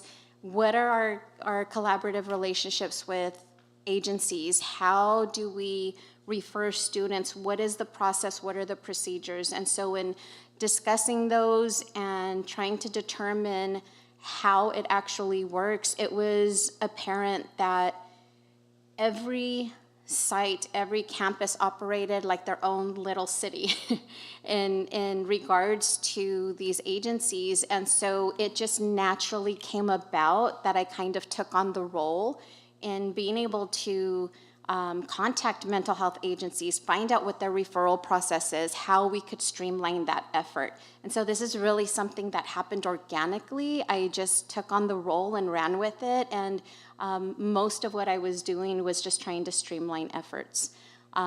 So in my role, I do outreach for different types of services and resources that are needed. As I mentioned, I collaborate with our mental health agencies in our local community and any other type of agencies that are needed for any type of coordination of presentations that are needed district-wide. I also, in the process of being able to streamline the effort of the referral process, I've also started to come up ways of being able to track those referrals. And so I'll get into that a little bit later in a few of the other slides. But wellness outreach encompasses so much, and I'll go ahead and tell you a little bit more about what I'm doing. So our community mental health partnerships. Some of the agencies that you see here, we've had a long-standing relationship with. One is actually a former employer of mine, and that's how I came to know your district. I used to work with Alma Family Services, and I used to come into your schools to see your students as my clients. And that is how I was exposed to your district. That is how I came to love your district and to really love the students here. I really experienced them as salt of the earth. So that's a reason why I really wanted to stay here. You'll see Alma Family Services, DeVille, Enki, Foothill Family Services, Maryville. Pacific Clinic should actually have 3 logos up there because we refer students to their El Monte office, Centro Familiar Latino. And we also refer to the Asian Pacific Family Center. We also refer to their Monrovia office. So those are 3 different locations that are taking referrals from our district. Bridges, I wanted to highlight a bit here because Bridges is actually, we've really started to build our relationship with them since I came onto the district. And one thing that we learned about Bridges that's unique about Bridges is that they actually offer services. They have an indigent funding program, and so they offer services to students who are undocumented and uninsured. And for any of our students that do not have insurance, they actually offer case management services. So we can refer a student and their family, and their case manager will help them apply to Medi-Cal and help them through that process. So that's what makes Bridges unique, aside from all of the other agencies. The other agencies don't have those types of services available to us. Eggleston is one of the newest, the most recent agencies to join us. They offer a specific service. They offer services for substance prevention and intervention. And so I want to say it's been at least a few months that they've been with us. We've working on an MOU and bringing them onto our campuses so that they can start providing services on campus to our students. We've also had them join us for a few workshops, and I'll talk about that in one of the next slides. So mental health services by agencies. This is a very awesome visual to show how many referrals are actually being sent out to our agencies and where they're being dispersed. As you can see, some of our main agencies are absorbing a lot of the referrals. We have Maryville, Foothill Family Services, Enki, DeVille, Bridges. Those are taking up most of our referrals. I wanted to talk a little bit and just highlight a few of the agencies that have lower numbers. So if you notice Pacific Clinics, the Asian Pacific Family Center, they have 8 as of now, but we were in the process of trying to really figure out how to categorize these and how to break them up. So we had Pacific Clinics clumped together before we separated them, and now we actually just recently added Monrovia's so that we can better track. If you look at Alma Family Services, they only have 4 referrals, where they used to be an agency that would get many referrals from this district.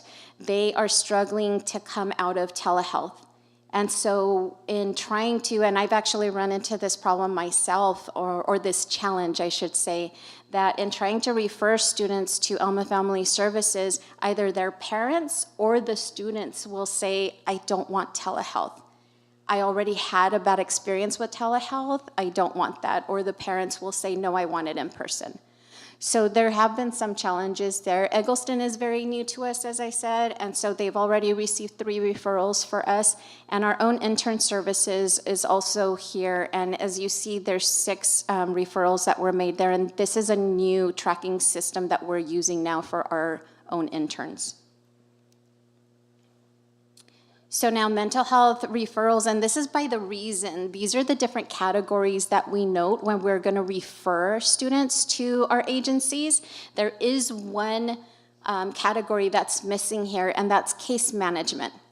So from July to date, there have been no referrals made for case management, but as you can see, the majority of the referrals are noted as individual therapy. I can say that this particular category, individual therapy, is a catch-all.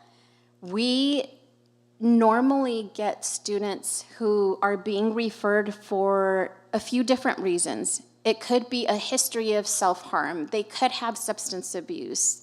They could have domestic matters that they're dealing with. And so if you're clumping all of those together, they would go under the category of individual therapy. That we're still trying to wean this one out and make sure that we're capturing the data appropriately, but that is the reason why individual therapy is so high. It just is the catch-all if you have a few different reasons for students being referred. Before you move on, I do have Yes. a question on this slide. Yes. When you say referrals, and you list the categories here, are these self-reported categories by the individual, by the student, or is it something that it's identified by a staff or faculty member that is referred to the Wellness Center? When we're going to submit referrals, we usually sit and do a needs assessment with the student. So we do go through what the needs are in the moment. They may report with saying that they feel very anxious. And in sitting with the needs assessment, we end up finding out, well, they do have a history of self-harm. Or they do have challenges within the home. Maybe they have a strained relationship with a parent. So we do those needs assessment, and it's based on the need, or I should say it's based after that needs assessment is done. Thank you. You're welcome. How you say you streamline the process. I know that before we had this program, all of our school counselors, and I know I come from child welfare, I've done this for 30 years. We have partnership with neighboring mental health agencies. And the referral process is very easy. I mean, you get the form, you fill it out, you submit it. They do the 2-hour intake with the therapist back at the agencies. Then they assign, sometimes it's not the same, the person that does the therapy is not the person that did the intake. Right. It's sometimes somebody else. So you said that you streamlined the process. How did you streamline the process? And I know you're at South Del Monte, but one of the things that we got communicated to us was that the counselors already did this. So talk to me about how you streamlined the process. Well, you yourself, because you said that you helped out the district, and talk about your streamline and how your system's better from what we had, and these numbers too. A second part to that question. These are, how many of these were referred by the counselors, and how many of these were referred by the wellness coordinators? Well, what's tricky, Mr. Padilla, is that when we sometimes get referrals from the counselors to the wellness centers to submit referrals for students. So even though the initial request is from the counselor, it's the wellness coordinator in the center that's actually meeting with the student, doing the needs assessment, calling parent to get verbal consent for the referral to be submitted, finding out if the student has Medi-Cal or if they have private insurance, and figuring out which way to direct it. If they do have private insurance, that's another conversation. So there's a lot that goes into that particular referral. There are some referrals where the counselors complete the referral, they submit it themselves, and then they forward it to the wellness center so that we can submit the information, the demographic information for tracking purposes. So there are those circumstances, but we do have counselors and other staff on school sites that end up making referrals to us to be able to meet with the students and follow that process. So then the wellness coordinators, if I'm a counselor and I see A through H or whatever my kids are, when I submit it electronically, is it an electronic form or paper form? I'm sorry, the referral that comes to us No, to the? I'm the counselor, Mhm. and then I refer my friend Estela Torres de Segres here, she's my child. I refer it then, you, the wellness coordinator at each school or at each wellness center, you see that process all the way through? We do. We do, unless it's the counselor that has done that process themselves and have forwarded that referral onto the agency. Okay, so then you both can, it's a collaborative effort where it's not all falls on the wellness coordinator. Counselors can still refer directly to the agencies? Correct. And initially, we were going to create the wellness centers as the only place to do so. Yeah. But out of conversation with our counseling colleagues and that team, they advocated for continuing to have access. And their statement was, there are times where we're here meeting with a family for any other number of reasons. We've got the family ready to consent, and we know that if we wait or we have to send them off somewhere else, we're going to lose that. Right. So in order to honor that, respect that, and support it, we said, okay, if you've got someone who's ready to sign and do it, go for it, please. Yeah. All we ask is give us the completed form so that we can track it, ensure linkage of services, and advocate for the family. So Awesome, you answered my question. It's collaborative. Everybody can refer, not just one person. Everybody's taking the work, not just one person. Correct. Not just the counselors, and then the coordinator and the wellness center does nothing. You know, everybody's sharing the wealth of doing the referrals and putting that through. Correct. And once those are submitted, it is the wellness center that advocates on behalf of the family, our school, our students, to ensure that the services actually start. Good. And there are circumstances also, Mr. Padilla, where we're the ones seeing the student in the center, and we are the ones that end up following that whole process through without the counselor being involved, because we're the ones who are aware of the need, and Right. we see that through from beginning to end. Mhm.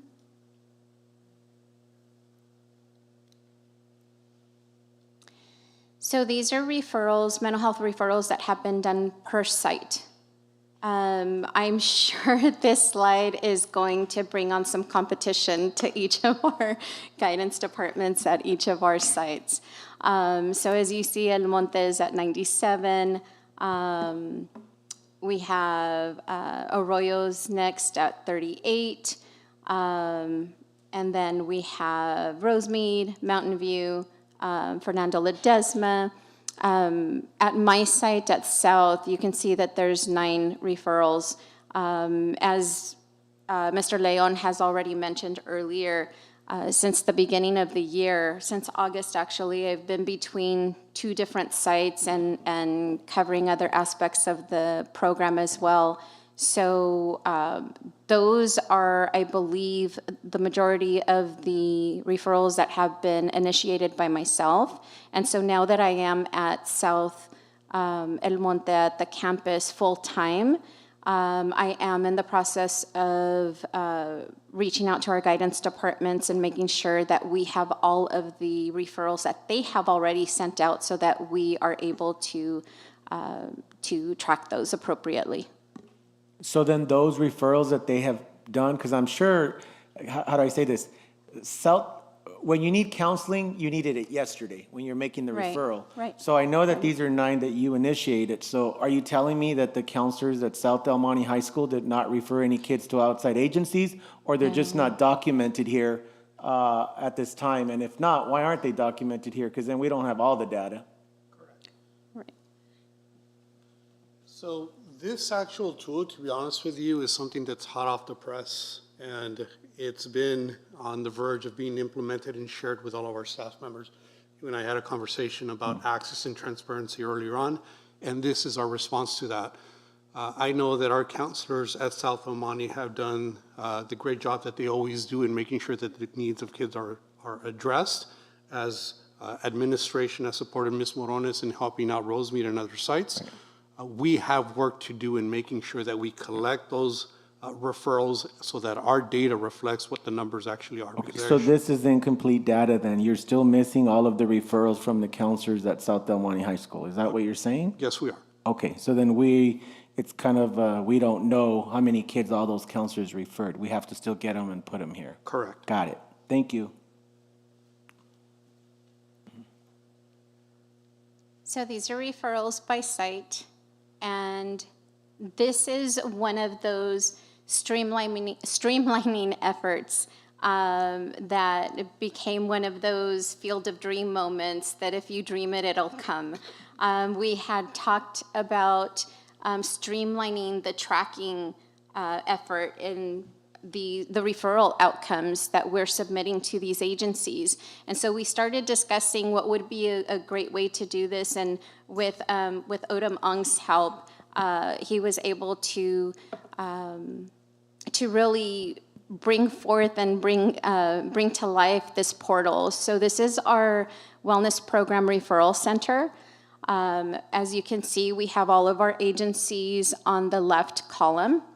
The bottom part of the screen, you will see that the first half of the columns, these are the columns that are populated when we enter the demographics of the demographic information, from the referrals that are being sent out. So we'll enter the name, the date of birth, reason for referral, agency that it goes to, and that those columns populate. The second half of those columns, our agencies have access to that. And so our agencies have credentials to go on to this portal, and they can enter information instead of having each one of our sites call a few different times to each agency trying to track down a referral or two and try to get information from them. This is really what makes the whole process transparent, and what streamlines it, because we also have our counselors, our site administrators, our CSSCs, and our CWAs that have access to this and will be able to view this in real time. So instead of trying to track down information, it will all be here in this portal. We have done a soft launch so far, but in the coming semester in January, we'll go fully live with this. I also wanted to note that the 3 different lines that are right above this bottom portion, this is an effort that I was actually having to track down and communicate with each of our agencies every 3 to 4 weeks, just to get an idea of which agencies were open to taking referrals. Was there a wait list for intake? What is their modality of service? Are they doing telehealth? Are they doing in-person? Are they providing in-person services? So this is an effort that, honestly, I know it seems very minimal, but to me this is golden because this is something that I would have to do, like I said, every 3 to 4 weeks, especially in this climate with so many of our agencies pushing pause on services. So this is something that I'm really excited that we can bring forth and that it benefits our agencies and it benefits our district. So district-wide collaboratives, this is also another area that, that I manage. These are different relationships that we've also built with different agencies that we've brought in to either manage or to provide groups on our sites or workshops. As you can see in this picture, this is myself and Connor Carey. He was with the USC Proud and Empowerment LGBTQIA+ groups. And we co-facilitated those groups in our center. And the students here just really got so much out of it. There were 13 sessions. We actually just completed our group. We also partnered with Eggleston when there was a need for fentanyl workshops to be brought to the district, to be brought to each of our sites. I was able to collaborate with Eggleston and have them come on. And most of our sites have now had those workshops as well as a district-wide, I believe a workshop for admin as well. We also partner with Learn Prep on our campuses. They have a wellness club, and those wellness clubs, we have invited Learn to be able to bring those clubs into our wellness centers so that they can be held in our centers. Some of the sites, their prep program has opted to continue to stay in the area that they're already in for comfort reasons. But some of our sites do have the wellness club being held in their wellness centers. We are also going to be bringing on a new program from Foothill Family Services that's called SMART and stands for Safe, Mutual, Accountable, Respect, and Trust. This program is for youth that are 18 years and younger, and it really focuses on basically healthy relationships. It uses the Love Notes curriculum. And so we actually just had a meeting yesterday at South El Monte High School, an informational meeting with our guidance department so that we can go ahead and get this launched in January. And last but not least, the most recent collaboration is with Latino Equality Alliance. There was a need to bring on an agency that would be able to speak on understanding the LGBTQIA community and how our community can best support them. And so we were able to secure Jesus Suatan. He is the program coordinator there at Latino Equality Alliance. And we are scheduled to have a workshop January 21st from 9 to 11. So I'm really looking forward to that and really excited that we can bring that into the district and to our community and our students and their families. So these are 2 notes that I really wanted to highlight. In our USC Proud and Empowered group, we had students that opted to write notes. And these are 2 notes that really stood out to me, and so I wanted to share them with you.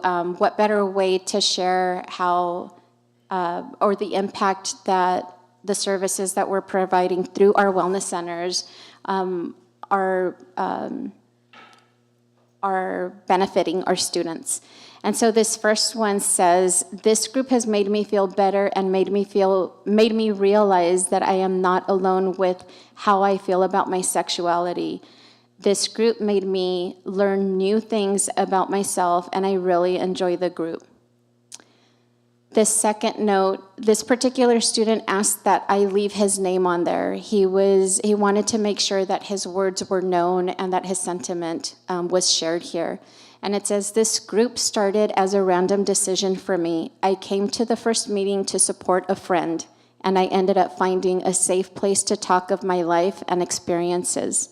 Now the group means a safe and supporting place to me and gives me a space where I can be myself and voice my thoughts and concerns. I consider it an honor to hold sacred space here in these wellness centers and to continue this work that I am so impassioned for, and I consider myself blessed to be able to do it within this district. Thank you so much. Really quick question before you leave. Yes. In terms of the wellness coordinators at each site, yes. In terms of chain of command, who is your supervisor? Who do you respond to? Well, right now, I think that's a little confusing because it was Alejandro Leon. Well, take it for yourself. Who do you answer to? Who's your Well, supervisor? on site, it would be admin. It would be our assistant principal of student services. So for myself, it would be Cesar Castellanos at South. Mm-hmm. Perfect. Thank you. Under independent contractor, Right. that was directly through my office. Mm-hmm. Since then, it's site administration. Okay, so clear up the answer then. Give me a direct answer because you just made it great for me. Who do they answer to? Because they're all under independent contractors. So, Correct. you know, doing child welfare, whether I'm an outreach consultant, I don't belong to a union. I'm kind of like an independent contractor, and I go to 4 different sites. So if I'm at the site, I respond to the school principal or the assistant principals, and then I also have a district, supervisor. Okay, So and- answer my question in terms of each one of these independent contractors. Do they all respond to you, is what I'm hearing? Sorry, when I refer to independent contractor, that's a non-district employee. They're not a district employee, not working for the district office, but an independent contractor, if you will, like Maxim, like any other agency. Under that relationship, yes, I provide oversight. With the move towards district employment, it would be site administration that provides the immediate supervision. Okay, so the answer to my question then is, for all of the wellness coordinators, their supervisor is the site administration, principal, vice principals, or just one vice principal under educational? No, it's administration. Administration, It's all right? site administration. Perfect, that's the answer that I wanted. Okay. So next we have Eileen Villaruel, and she is going to talk to us about wellness campaigns. Thanks for clearing that up. I know when I asked the question, Ms. Morones was kind of like, it's kind of confusing, but just to be clear, it's site administration, so that way just that transition. we remove the ambiguity or the lack of clearness. It was the principal and the vice principals at the site. Correct. Got it. Good evening, everyone. My name is Eileen Villarreal. I am an Associate's Marriage and Family Therapist. I will be going over our wellness campaigns for our district.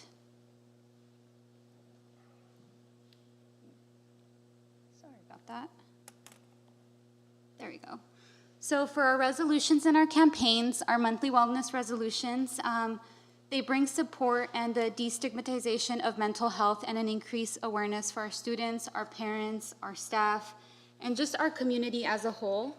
On this slide, you're going to see an updated chart to our resolutions. So we have added a few new wellness resolutions. For example, in October, you'll see Mental Illness Day Awareness. We added for the month of December, Seasonal Depression Awareness Month. For April, Alcohol Awareness Month. And then for the month of July, we also included Social Wellness Month, which supports students during summer school.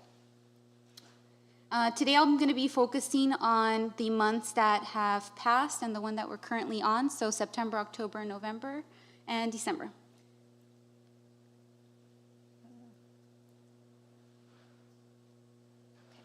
So for the month of September campaign, we focused on suicide prevention and awareness.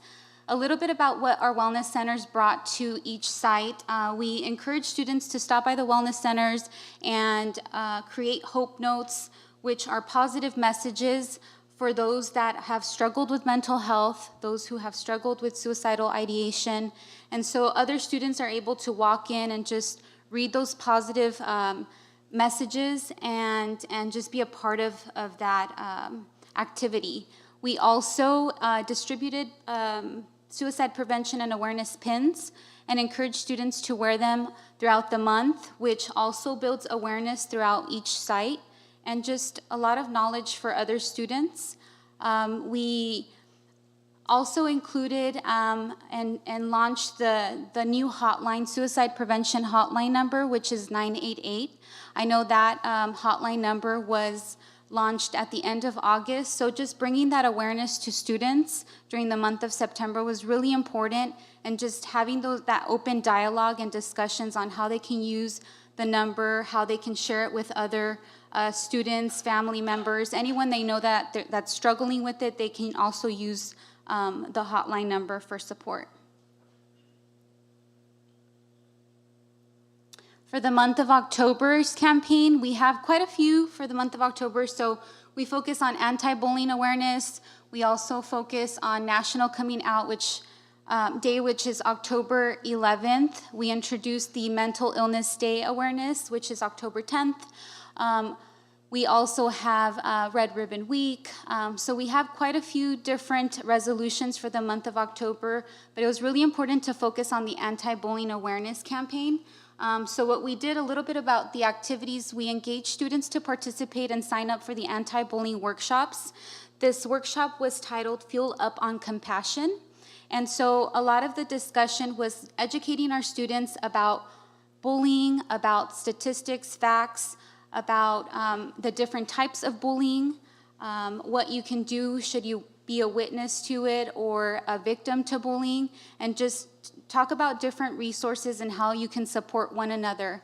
At the end of this workshop, we were able to provide students with a hydro flask with the district anti-bullying prevention logo, and students were able to really interact and add positive affirmation stickers to their hydro flask, along with sitting down and writing their own personal positive affirmations.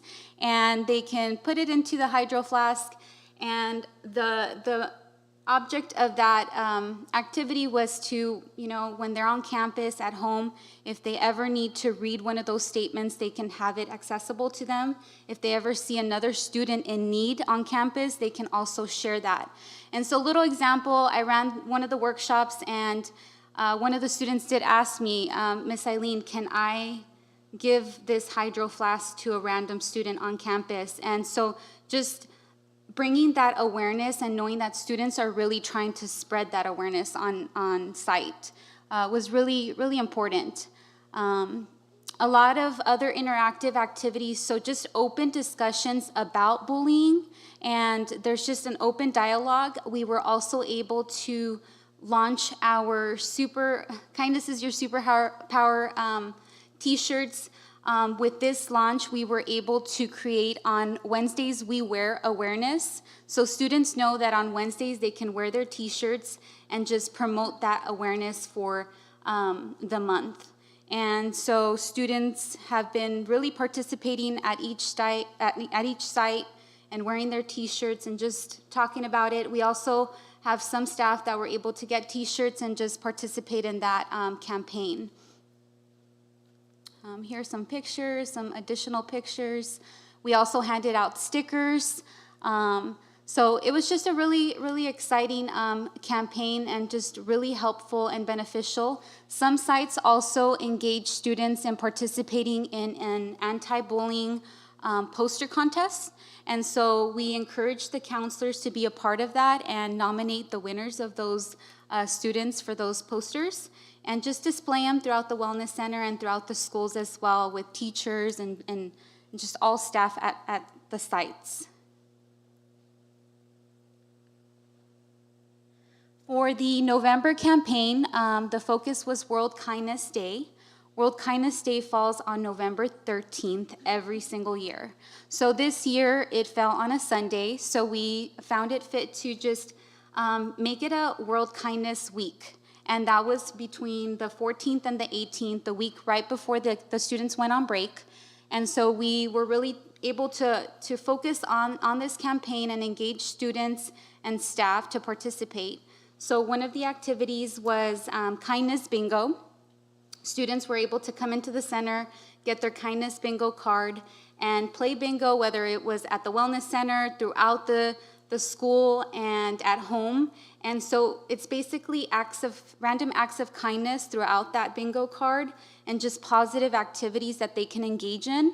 And once they hit bingo, they can come back to the Wellness Center and exchange it for a prize or a treat. We were handing out some anti-bullying and kindness pop sockets for their cell phones, and they were really excited to get those. Positive affirmation wristbands were also a part of that giveaway, and just other treats that they can pick from. Other activities, we collaborated with the entire school as a whole and engaged our entire staff, so teachers, counselors, administrators, to participate. Campus security, our SROs were also a part of all this, and so just handing them kindness chips, which are basically tokens, and they have positive affirmations on them. So if they observe a student throughout that week engage in a random act of kindness, they get a token, and that brings the student back to the Wellness Center in exchange of their prize or treat. It was also a really great opportunity to meet a lot of new students, a lot of new faces, and just introduce the Wellness Centers, the services that we provide, and how they can have more accessibility to the services that we provide. A lot of the sites also included kind messages, so as you can see there, we have a kindness tree there, so we have other kind messages there in the pictures that you can see. Students were able to come into the center and write their kindness messages. We also encourage staff to stop by and leave their messages. We encourage parents to stop by and also leave their messages. And so it was just a really great activity and a good opportunity to meet a lot of new students, a lot of new parents, and just really engage them in the process and the knowledge of what the services are for there at the Wellness Center.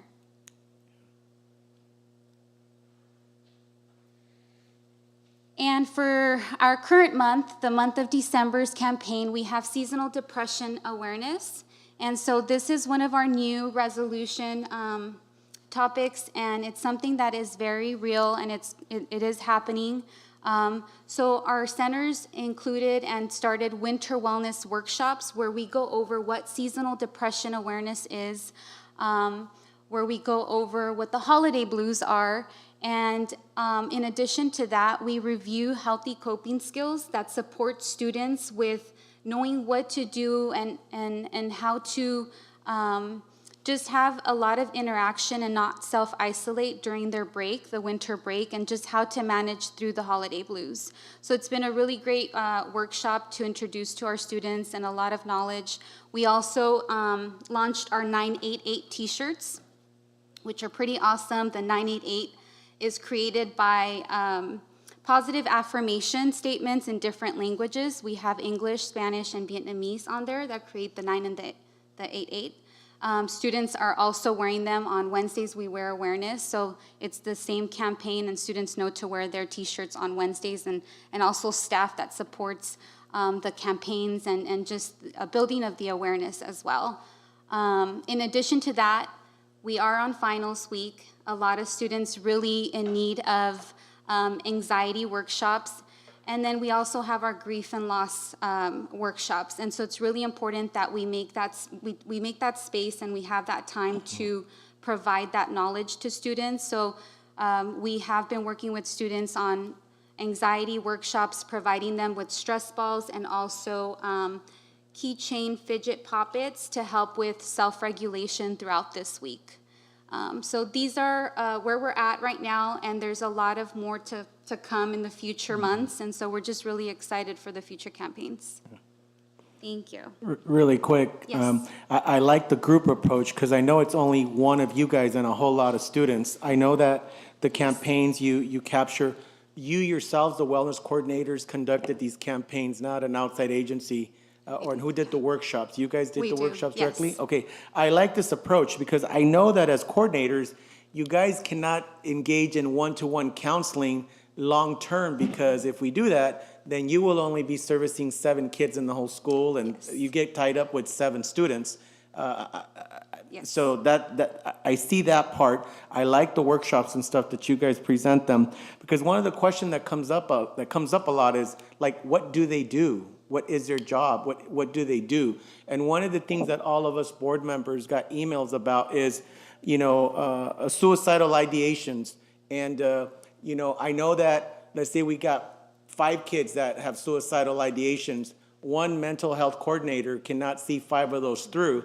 So talk to me, or I don't know if the next person for suicide prevention, talk to me about how or why you will see a student through all the way or why you won't. That's one of the concerns that the counselors throughout the whole district have. It's like, well, she's there. If there's one student, then why don't you take it, see it all the way through, and then if more come, then the other counselors can help so it's more collaborative. And then when I read your data, it said that the person who makes that call is the administrator. Again, the reason I asked the question of who do you respond to, and the answer was the administrator, so then it will be up to the principal or the vice principal to say, wellness coordinator, you take this crisis response and the assessment and see it all the way through, or no, I want the counselors to go and do it. As you're aware, in the state of California, every district is required to have a suicide prevention plan. And in our plan, we have factored in the involvement and the inclusion of wellness coordinators.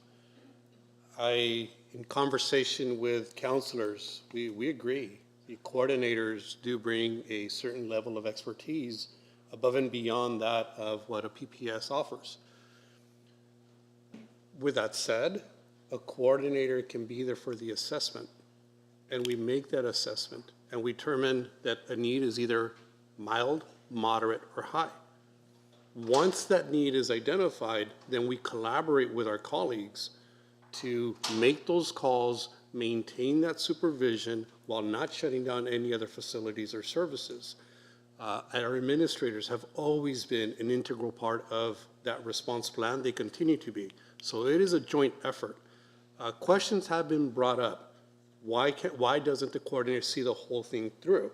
Because again, we have a center that needs to be there for all the other kids on campus. So as I've shared with our counseling colleagues, we are going to use their expertise in the moment where it is best suited. But beyond that, we're going to collaborate as we always have to make sure that the student remains safe and is linked to that supporting agency. And Ms. Brenda Chavelas will present more on our suicide prevention next. But the call is made by the principal. The principal can say, wellness coordinator, I want you to see it through. Or no, I want the counselor to see it through. The ultimate say has to be with the administrator, not with the wellness coordinator, or am I wrong? Our suicide prevention plan, which has been developed collaboratively, determines that and identifies a hierarchy which our administrators have been trained on and implement. So ultimately, to answer your question, yes, it's the administrator who will make that decision following our plan. Perfect. Say no more. That is what I wanted answered. So there's no ambiguity that it is the administrator who makes the final call of who's going to do it, counselor or wellness coordinator.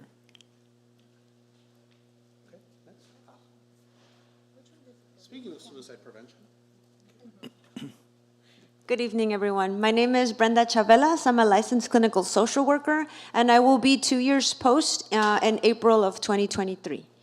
Let me figure out which way it goes. I'm going backwards, sorry. So I am in charge of the suicide prevention and intervention program. I oversee the suicide prevention training also for staff and for my team. We do work collaboratively, though, to oversee the interventions that we use. All of our information is evidence-based, which means that we try to get the latest information that is either released from NAMI, that is either released from the newer institutions, for example, from the School of USC or the School of UCLA, to best inform our practices and to be able to provide the newest information available not only to our team but also to our sites, and to inform the interventions and campaigns and workshops that we use with our students. I think it's this way. There we go. So we actually launched the suicide prevention training here in October 6th of 2022.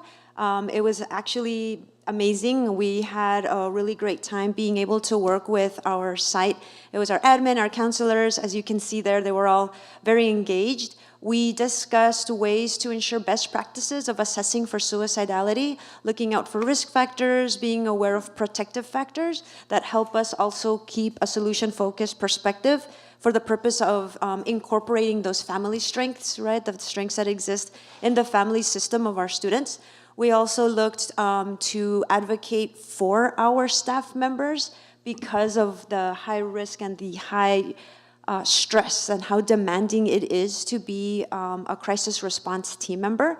And so we looked through the community lens of what it is to incorporate community support and wellness, not only for the wellness coordinators, but also for the admin and the counselors.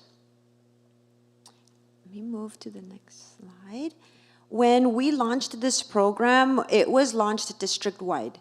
So each site had access to this intervention training, and we went in detail to be able to provide a sense of what it means to be present for our students, to address what it is to break stigma in order to address the way that we can be fully present for our students. Why was it important to address this? Because many times our students will come in feeling a sense of shame or feeling a sense of pressure or stigma. And when our crisis response team is open and kind and has that kind of welcoming environment, it lends for the person to open up honestly and to share what the challenges that they are experiencing. With this intervention and with this training, we address the wellness of our counselors and of our administrators, because it's important for us to recognize what it's like to be in a high demand situation, the kind of emotional turmoil and stress that we experience when responding to crisis. And so we provided self-care bags. I believe you all have access to those self-care bags. They're little black totes that have all these goodies in the inside. I invite you to take a look at what's in there. These were self-care bags for the purpose of promoting wellness for our team. And why do we want to promote wellness? So that they also feel supported, and so that we have longevity in the work that we do, being able to be present for our students in a healthy way. So it's a very much a balanced perspective in promoting wellness for our students, but also ensuring that our staff are taken care of. So we discussed burnout, and we discussed what it's like to debrief, if we even debrief after these crises. I had a very candid conversation with Ms. Torres about what it's like to address suicidality and when a suicide is committed, when it is completely gone through. And my team and I are in the mindset of being present and addressing and supporting our crisis response team members. Do we ever have an opportunity to sit down and talk about it and to say, I am feeling emotionally drained. I want to be able to be supportive for these students, but I myself am feeling burnt out. So we had a dialogue about that. We addressed, what do we need as team members? Does that mean after the day is over, do I go get cafecito with my colleague and to say, hey, let's sit down, I need 5 minutes to just kind of vent. Let's do that. And being able to provide those opportunities, again, for the purpose of being present and for having longevity in the work that we do that can be very demanding. So that is a very cute picture of our suicide prevention tote. I hope you guys can take some time to take a look at what's inside. We had a water bottle to make sure that our team members are hydrated, right, and making sure that we have our basic needs. I always go back to Maslow's hierarchy of needs. I know my colleagues probably are sick of hearing about it, but right, our basic needs are important. Are you using the restroom? Are you eating and drinking water? Do you have shelter? So these are reminders. And then we have the gustatory reminder and eating a nice little treat, which is the chocolate there, the what are they called? Ferrero Rocher chocolates. So, and it's important, right? These little treats remind us to take care of ourselves. Some of us need a different sensory experience to remind us what it's like to feel centered and grounded and taken care of. Then we have the olfactory, which was provided by my colleague, Daniela Chavez, which is an essential oil. And I believe in this picture, it's lavender. And again, for promoting that sense of wellness. And then to the right, you see there's like some newspaper. This is actually a dry bundle of lavender. And so you can take this out, you can put it in your flowers, or you can put it in your hot bath, or you can just kind of warm it up with water, and it'll release the scent of the lavender, and again, it's very relaxing.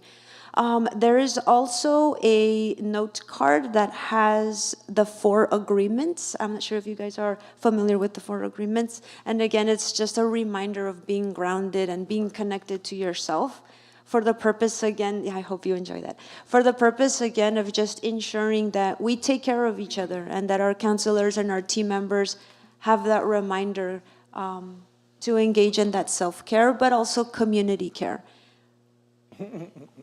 Yeah, you guys can look through that. I think the board loves the lavender. I know we've been smelling it over here. Like, oh, really? I know. It's kind of strong, yeah. I hope you guys enjoy it. Let me go to the next. Yeah? And you know what? The little lavender oils, if you open it, you can just kind of roll it on your wrist. Some people like to put it on their temple. It's very, very relaxing.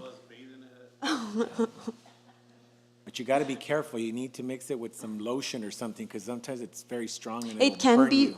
Well, I hope not, but this one, hope not. But just a little touch of it. Or you know what we did the other day? We did a workshop with the students, and we had some essential oils. So instead of making direct contact on their skin, we put it on a little like note card, and then they wrote happy face if they liked it, or sad face if they didn't like it, because some of this olfactory sensory, it's too much, right? So thank you for that point. And with the lavender, we get Yes, that's right. What is the relationship? So again, when we experience, each of us has a different sensory response to what is soothing for us. And for some of us that are neurologically diverse, we have a different sensory experience, right? So for example, some of our students are very sensitive to light.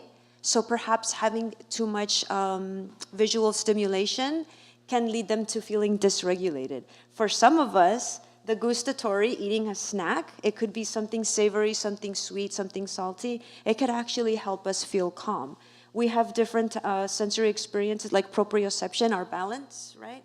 Some of our students will, I don't know if you guys have seen how some kids will sit like on a bouncy ball, or on these seats that have these little prickly kind of digits on them. And so what happens is this may be a positive sensory experience so that it helps us self-regulate. That's why those little snacks are in there. My go-to snack is hot Cheetos, and that's like my go-to, and I feel calm. I don't know why, but that's just something that I enjoy. But you know, we all have something different, so hopefully you guys enjoy those little reminders.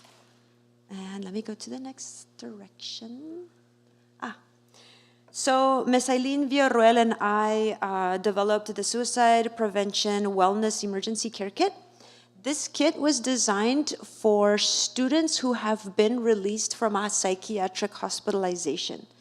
And so inside this care kit, again, there are different sensory reminders in there that help remind our students to engage in self-care and to help them self-regulate in the need if they're facing some kind of crisis at home, if they are in the community. These are little essential items they can carry on their person or put them in their bag. So I'll go one by one. In fact, you have the care kit there somewhere, I believe. And you can open it up and check it out. It's a white box. So inside this box, you have this very cute plushie, and he flips inside out. He has either a little happy face or a little sad face. And again, this lends back to the tactile experience that can be very self-soothing for some children. Then we have, again, the olfactory. There are two olfactory, or actually there's several olfactory items. One is the smelly pencil. It's, do you guys remember scratch and sniff? It's kind of like that. And then these pencils each have a different scent. And then we have the pen. It's a very small, kind of glittery pen that also has a sensory, olfactory sense to it. Then you have the bottle of essential oil, which is lavender. And this is a bigger sized portion for our student. To the right in the slide, you have the picture of bubbles. Bubbles are a reminder for engaging in deep breathing. We use diaphragmatic breathing to help us self-regulate instead of the very short breaths that can lend to anxiety, which is the deep belly breathing with the bubbles. We teach our students to grab the bubbles and we say, okay, you inhale, exhale, blow the bubbles. And it's a reminder for the engagement of deep breathing. And then you see that colorful notebook that has the puppets on it. That is also another tactile reminder if kiddos need that hand stimulation to engage in some of that puppet activity. They have one for their pencil, and they have also, I think it's a puppet keychain. However, the journal also is a reminder for students who want to engage in journaling. Sometimes the journaling helps for us to just process what our feelings are, what our thoughts are, or scribble and get those things out. And then we have the very fun molding the fun foam. And it's so nice because like you can break it apart and put it together and it sticks back together, and a lot of kids like that tactile experience. So again, this kit was designed for kiddos who have been released from a psychiatric hospitalization. And each counselor, right now, we are distributing them to our counselors. So each counselor will get a group of 3 or 4 different kits for them to keep. And if they need more, we are able to provide more to our team as needed. We'll move on to the next one.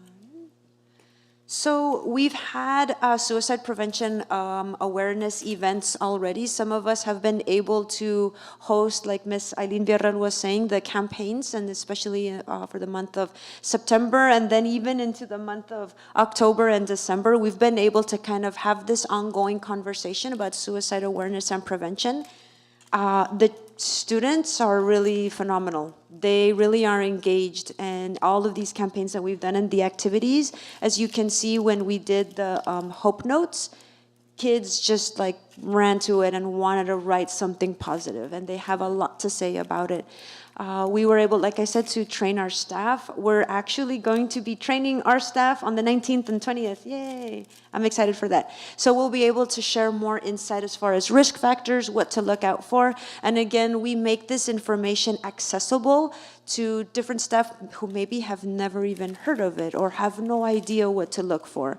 We're also going to be launching the See Something, Say Something campaign so that it brings more awareness to, well, if I do see something, how do I respond to this? By saying something, by taking action. And then we also have the suicide prevention workshop for parents, which I'm very, very excited to share that we had our first workshop, I believe it was yesterday, at my site at Rosemead. With the help of my team over there with the community liaison and with Ms. Anna Ng. We actually did it in English, in Spanish, and in Cantonese, and we had families from speaking each language. It was pretty phenomenal, which then led to further conversation of what the wellness centers do, and the parents came in and got to know us, so that was very exciting. Yeah, we are very excited to host this kind of information. A lot of times, people kind of take a step back from addressing suicide prevention or take a step back from addressing suicidality, but we are very eager to provide this information and to make it accessible. And again, to address ways to decrease the burnout, because the work that we do as crisis response team members can be very emotionally exhaustive. But again, we work collaboratively. Mr. Padilla, to your point about the collaboration with the counselors, I've been able to experience that where we have worked together alongside with our assistant principal, for example, with Mr. Vu. I've been able to work directly alongside with him and working with students, and also with translation because each of our site has different needs. Some of us are bilingual, we can speak English and Spanish and be able to have those conversations with Spanish-speaking families. At our site, we have a predominantly Asian-speaking community, so we've been able to use translation, and they come in and we do the crisis response if necessary, the assessment, we work together and are able to address the needs of our students and their family. So we're excited. Thank you for listening, and I'm open to any questions. I do have just a quick clarifying question. Yes. Just for, Sure. no. No. But, you know, with my day job, I just kind of thinking, and, you know, a lot of it we do on our site too.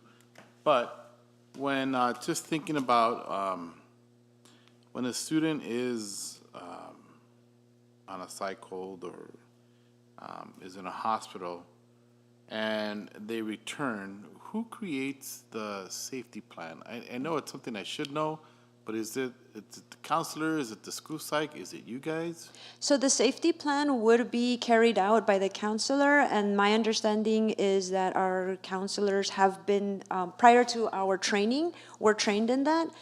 Fortunately, with the training that we provided in October, we went into detail about what the safety plan looks like. We actually broke down the components as far as recognizing triggers, recognizing social supports, emotional supports at home, supports in the community. And so the safety plan implementation and launch, like we said, was in October. And we have been working collaboratively with our counselors and even with some of the assistant principals to be able, let's say, example, they were like, oh, Miss Brenda, can you come in and just help us with this? Sure, let's come in and we'll do it together. And then help them just kind of go through it. To be quite frank, most of our counselors are amazing. I mean, they know what they're doing. They have that experience. But yes, if a child is released from a hospitalization, we have the what's it called? The reentry meeting. And so kiddos come back with their family or, with a guardian, and then the whole team will show up. It's been in my experience that the counselor or the assistant principal mainly will lead that conversation. Okay. They talk about what the needs are as far as if they have any medical needs, as far as if they're taking medications. Oftentimes they are released with medications, and so the school has to know if they have to take that. The team comes together, we do the safety plan together. I've been able to sit in those meetings, like I said, to provide any additional support, and then we provide linkages to mental health services if they are not linked when they are released from the hospital. Got it. Thank you. Yeah, you're welcome. And I will introduce my colleague, Ms. Patty Rodriguez. You know, I'm gonna intervene. It's already 10:10, and we usually will end the meeting at 10:30. So I know we have to have Mr. Ruben Carrasco present, and then there's a lot of other business that we need to conduct of the district. So there's still a lot of questions and stuff, and I'm not done, but I don't want to keep everybody, because all through I didn't want to wait until the end to ask all my questions, so I've been going along asking little questions. But I would like to table this item, pull it out from the personnel action for tonight, and bring it again in another meeting to have more discussion, to have all my questions fully answered. I'm not sure if my colleagues have any more questions, but I still have a ton of questions that I want to have this discussion. And right now I'm kind of feeling the anxiety of like, oh, I'm gonna feel rushed and we got to vote on it. And so at this time, I would like to ask if there is another colleague that would agree with us tabling this and moving it to another meeting. Mr. Salcido? I'm okay with that. Okay, Ms. Stella Torres de Segres? And also, we need to talk about cost and can we sustain it, and just a whole other questions. Do we support mental health? Yes, we support mental health, but I don't want to feel rushed. And I still had some concerns and questions that I want to talk about the licensing and the limitation that we're going to be having in terms of supervising our interns that come from our local universities. I know that there's an item where we're going to assign we're going to determine whether we approve to work with a number of universities, and then, but even if we do, We're kind of limited to 8, and it's going to take several years, and so there's still a lot of questions. So that's kind of where I'm at. Mr. Briones, chime in, please. So I have a concern. We went through this last, previous meeting where we tabled the approval of hiring staff, and I think at the time it wasn't clear. I did discuss it with staff afterwards to make sure that I understood, and I want to bring that up tonight. The item for consideration on the personnel report is the actual hiring of individuals. It's not their job descriptions. It's not the position. Those positions and those job descriptions have already been adopted and approved by the board. So I don't see a need to table the item. We need these folks to be hired and to be working in those positions. And I think there's a misunderstanding as to what it is that we're going to be potentially tabling. So I would not be okay with tabling the approval or consideration of the personnel report tonight. Thank you for your comment. And yes, it's not just the job description that we're discussing. And Sorry, to be clear, we're not discussing the job descriptions. Right. We're going exactly. It's exactly what you said, and that's kind of what I want to have more discussion on in terms of making these permanent positions. When there's still a lot of questions that I have, and there's still things that I want answered, but for the purpose of time, I don't think all of those questions can be answered in the next 15 minutes. So I'm fully aware that you're not talking about the job description. You're talking about making these positions permanent, and that's where I think we need to look more at the fiscal aspect of it, and then can we sustain it, and so on and so forth. So I heard what you're saying. I would like Mr. Kui Nguyen to please chime in. Mr. Kui, Mr. Yes. Nguyen? I agree with Mr. Padilla, but there's a lot of ramification on this issue, and we need to explore it fully with the impact, fiscal impact, and the consequence. Thank you. Before we make a decision. Mr. Padilla, really quickly, I'd like to ask Yes. a question of staff. Dr. Sure. Zuniga, these positions, their job descriptions, they do indicate that they're subject to funding? The actual job description itself, the funding is subject to funding based on specialized funding for this position. So the question regarding the sustainability of the program, whether or not we can fund it into the future, I don't think that's a question for this particular time.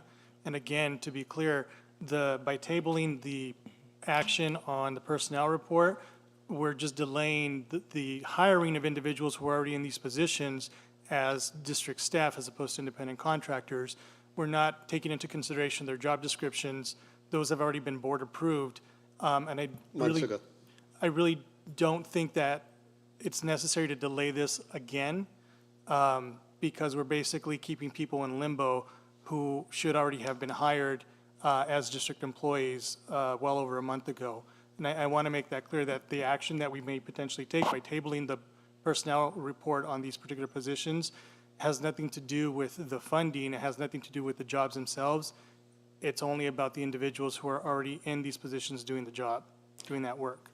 Thank you for your comment, Mr. Briones, but I think Board Member Professor Torres de Seigres and Mr. Kui Nguyen agree with the recommendation that I brought forward, but I thank you for your input. So at this time, we're going to go ahead and thank you for the presentation for tonight, and then we're going to move on with our agenda, and then we will bring it forward at another time, and we will vote when we get to that section. Okay, thank you very much. Very quickly before they are dismissed, I would like to chime in. Yes. Obviously I had a conversation with Ms. Morones and Mr. Leon. We had you at the SAC meeting last month, and it was a very beneficial conversation. And just as a student, I just wanted to emphasize the importance of the wellness centers. And I don't think that, in terms of fiscal impact, right, financial, I don't think that there should be any financial barriers when it comes to talking about our students and their mental health. And the longer we prolong things, we may be jeopardizing those students who need that assistance right away.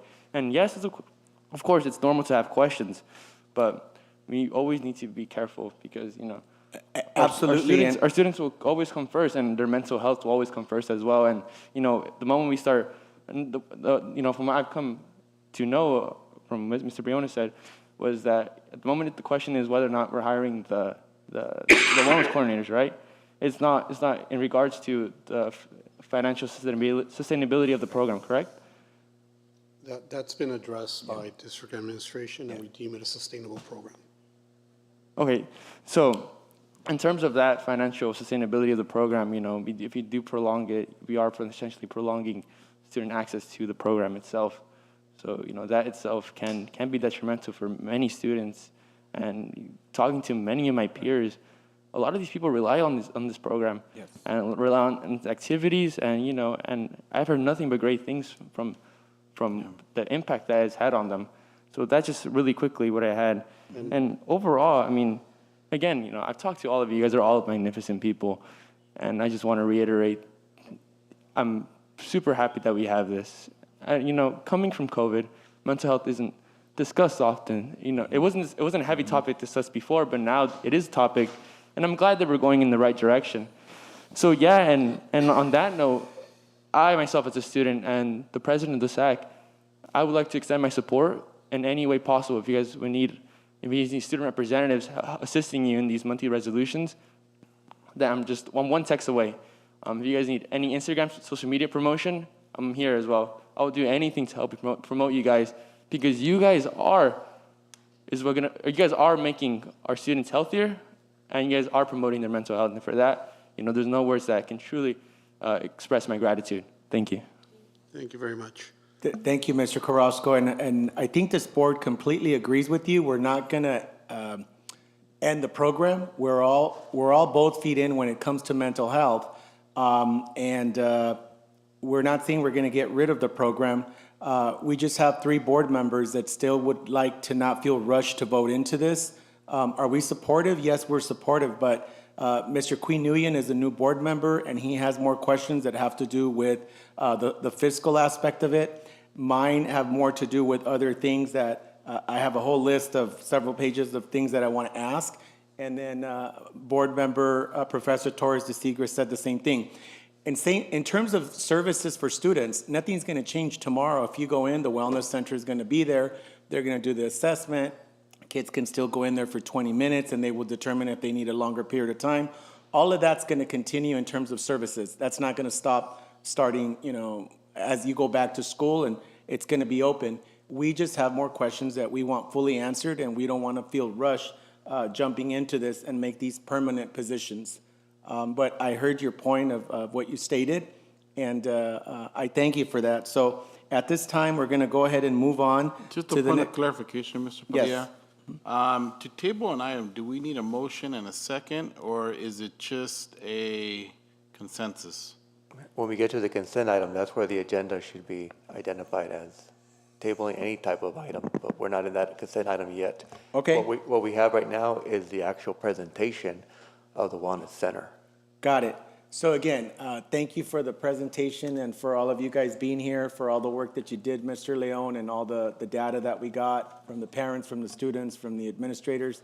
Thank you to all the wellness coordinators that came here tonight to present. You're doing some wonderful things. We just have some more questions that we don't want to feel rushed going into this. Okay? And Mr. Padilla, respectfully, I Yes. will offer to stay here as late as we need to We're address not going to this. stay as late. Usually we end at 10:30, and I kind of, want to honor that. We still have other business that we need to understand. take on. And so, again, I'm going to thank you, Mr. Leon, and thank the coordinators, and then we're going to move on with the agenda. We got other business that we want to take care of. Okay? Thank you very much. So moving on. President, if I could clarify, Yes. with the direction at this time, the direction was to resume the presentation for the next meeting? Correct. For the next meeting, so that we that can was have. that's the direction for right now. Yes, you had 3 board members that would like it to come back for us to ask all of our questions, and Mr. Queen Nguyen wanted that, Professor Torres de Seigres, and I wanted that as well. Okay, so we're going to table the presentation to continue until the next meeting, the following meeting. Yes. Okay. Okay, so we're going to go ahead and move on to item E, oral and written communication, and we'll start off with our student trustee, Mr. Ruben Carrasco. Item 1, student board member communication. The floor is yours, Mr. Carrasco. Thank you. I just want to quickly go over what was on the agenda for the previous month. It was kind of a dull month where we combined initiatives from November and December. And just quickly going over them, the main two important ones obviously were Native American Heritage Month, Native American Heritage Month, and we had National Special Education Day, both, equally as important, recognizing our ancestry, our lands, and Special Education Day, celebrating the fact that legislation was passed that made special needs attainable through the public system. Essentially, like traditional ways, the best thing we can do is simply promote the events through social media, which we did. We also made attempts to make contact with the special needs department because, usually they're kind of isolated, right? But we did not want that to be a habit or a tradition at our school site. So, we made it a goal to actually interact with the students and make them known that we see them and we recognize them. But mainly, I kind of want to branch off a little bit. I kind of want to talk about my experience at CSBA, which was the California School Board Members Association meeting that we had on December 2nd. And I just want to quickly thank Dr. Zuniga and Ms. Rigoza for organizing my attendance there. And my main takeaway, well, there was many, was that, obviously I met with the other student board members, very articulate, very intelligent young women, young men, right? And it was very impressive. But the main thing that I took away from it was the fact that some of these smaller school districts, right, they had multiple school board members.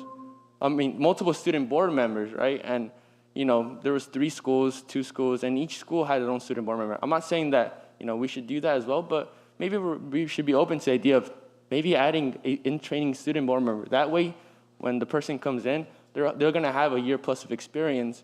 Because I'll admit, all of you guys have multiple years of experiences. It might be easier to you guys, right? But someone who's coming in with 1 year with no experience, they might find it a little more difficult.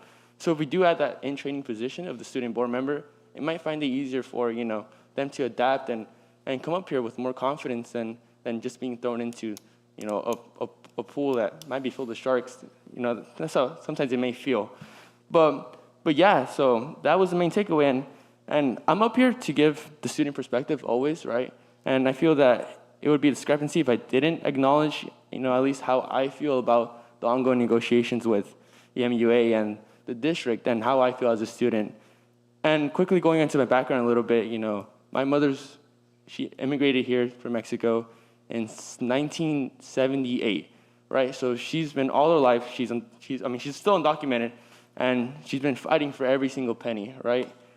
And I'm so grateful that I have a roof and food on my table. But seeing my teachers, seeing essentially my heroes have to fight for every single penny as well, it just feels like we're kind of going back downwards. And I'm not gonna lie, it kind of brings down the morale of the classroom a little bit. So from the student perspective, that's how it feels. It feels demoralizing to see that my heroes, are out here fighting for things that I think that they might deserve. And again, it feels like we're kind of digressing a little bit because my mom is undocumented, right? Fighting for every single penny, and our teachers are residents and citizens of the United States, and they're as well fighting for every penny. It just, as a student, right, and as a child of my mother, it just doesn't feel right. But that's my perspective, and I hope you guys appreciate that always. How that feels coming in. But with that being said, of course, just reiterating back, hopefully we can open talks about potentially adding an in-training student board member. I think that would be beneficial. There would be nothing to lose. After all, they would just come in and they would just get that graduate experience. And in terms of logistics, that can always be figured out later on. But again, it would simply just be beneficial for all parties involved, especially of a district of 6 schools. Again, 2 student board members, it would have a major impact. But that ends my session, and thank you. Thank you, Trustee Carrasco. I really appreciate your comments and your voice, and know that we are supportive of what you say. We believe in mental health. I heard what you said about mental health, and I'm glad that you enjoyed your experience at the California School Board Association conference. And the idea that you brought forth today about having multiple trustees or having like a trustee in training, I think it's a great idea, and that's why we take you to get professional development, and that's something that you brought back. So that's something definitely you could talk to Dr. Zuniga about, of how we can incorporate that into the student advisory committee and so forth. And I know that Dr. Zuniga will mentor you on that and bring those good ideas that you have. Also, at this time, I would like to give you an opportunity. This would be a great opportunity for you, and I'll ask you if you want to share the news with our entire school district and with this board and with the administration here. It's your call and your decision. I'm going to do that in conjunction with Dr. Zuniga's presentation. Perfect. Okay, so we're going to move on to item 2, superintendent announcement / communications.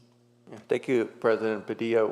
Just a brief couple of slides that I have for you on my update for December. And again, wishing everybody a season of good spirit and rest over the next couple of weeks as we approach the end of the calendar year and also the main holiday seasons too.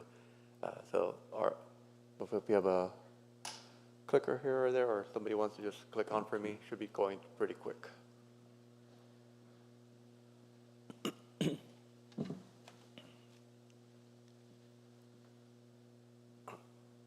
Thank you, Mr. Steelman. A couple of the highlights for the first semester. Very challenging. If I would spend a lot of time, I can bring up many events that occurred in the first semester. So in my retrospect and looking at what would I let the board know about some of the highlights about our first semester in a year that really has really came in a spin and so fast that we're almost ending the first semester here with finals week happening at this point. We know that in the fall we were worried about how the COVID-19 impact would respond to the fall season when we opened the school year. The good news is that we came in with low case rates.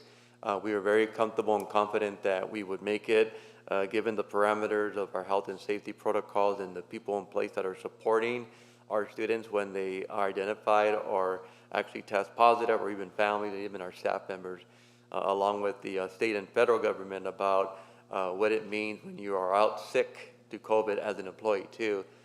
So given that factor, we took that, on the backseat to COVID for a while, and we were strong and focused on instruction, which we always strive for every year as a concentrated effort in the classroom.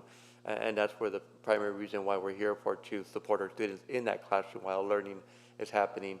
And the post-pandemic, again, supported by the state and federal government, as Mr. Cecil has mentioned and briefed you a lot on some of the actual plans that we incorporated last year, even the last 2 years, through either ESSER 1 all the way down to ESSER 3, ELO. There's just an abundance of opportunities for us, one-time funding and grants that we continue to monitor, manage, talk about, discuss, get input from our communities, also our school administrators, about how we can continue to support our students in recovering the learning loss that we've had. So a challenge in itself, trying to keep track of the accountability and the grants that we have to report to the state during these fiscal periods. We're having auditors look at how we respond to COVID, for example, how many tests we distributed, all those good things. And I have to tell you that as an administrator for the district and also an educator, these are things that we all learned during the pandemic and having to deal with those inventories a lot. So a big learning curve for all of us, but nevertheless, the support from the state and federal has shown with some of these grants that we identified. For our student enrollment, we heard declining enrollment, and that has been the conversation the last couple of years. Every time we look at where our CalPAS reporting is, obviously October is reporting time, and we have recorded unofficially, I think the official date happens tomorrow, 7,882 students for the 22-23 school year. If you look at 21-22, our CBED last year, our CalPAS reporting was 81-22. So that's about 240 down from last school year, 21-22 school year.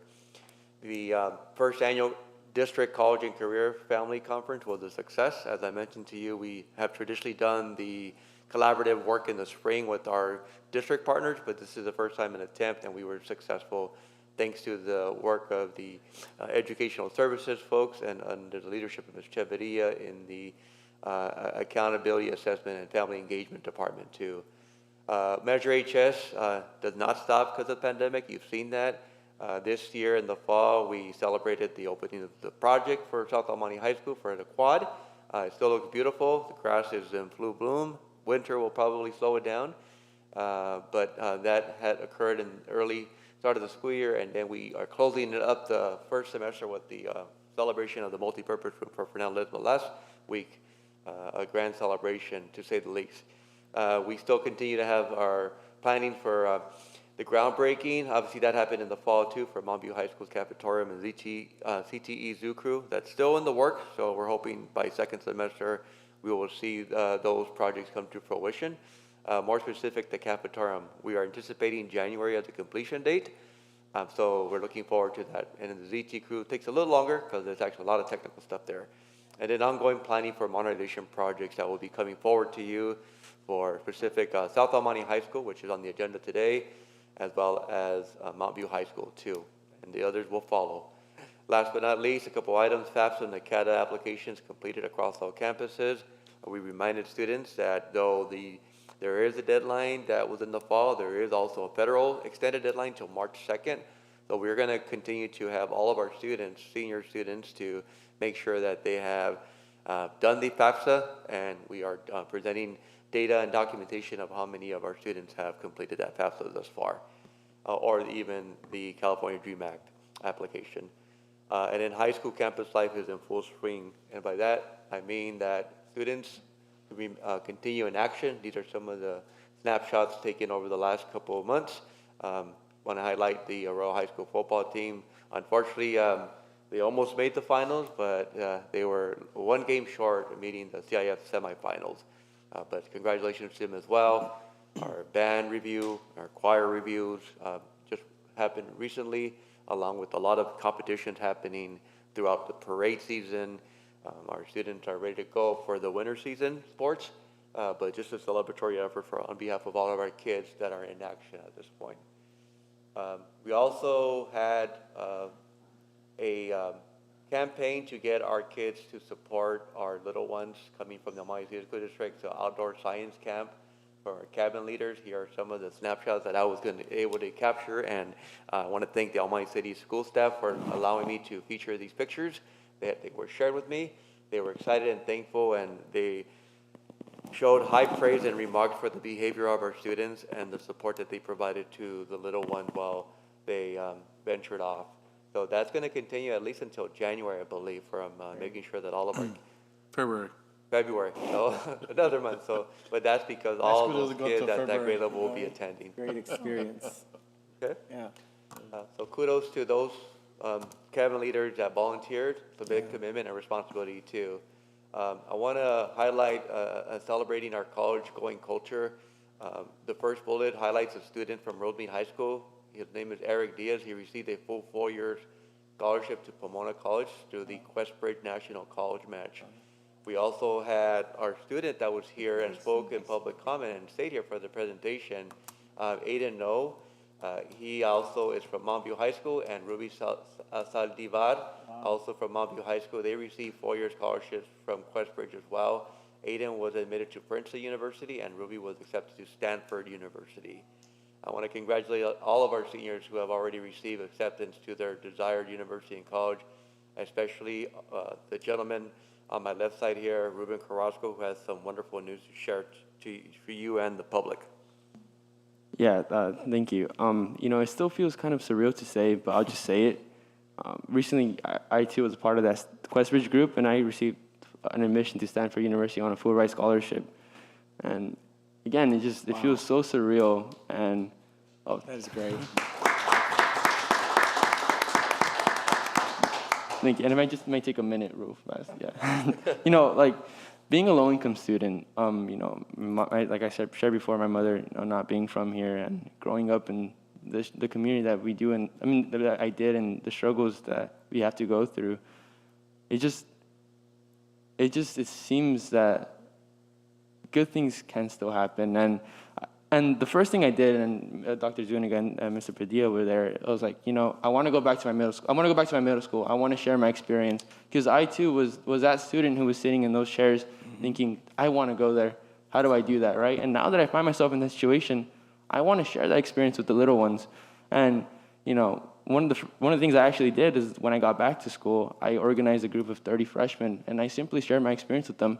Of course, I can't guarantee them, you know, admission to Stanford, but You know, if they simply apply themselves and they realize that a better future for them is out there if they really want it, then they're too capable of doing it. And I'll end it just on the note that my mom always tells me, you know, con ganas.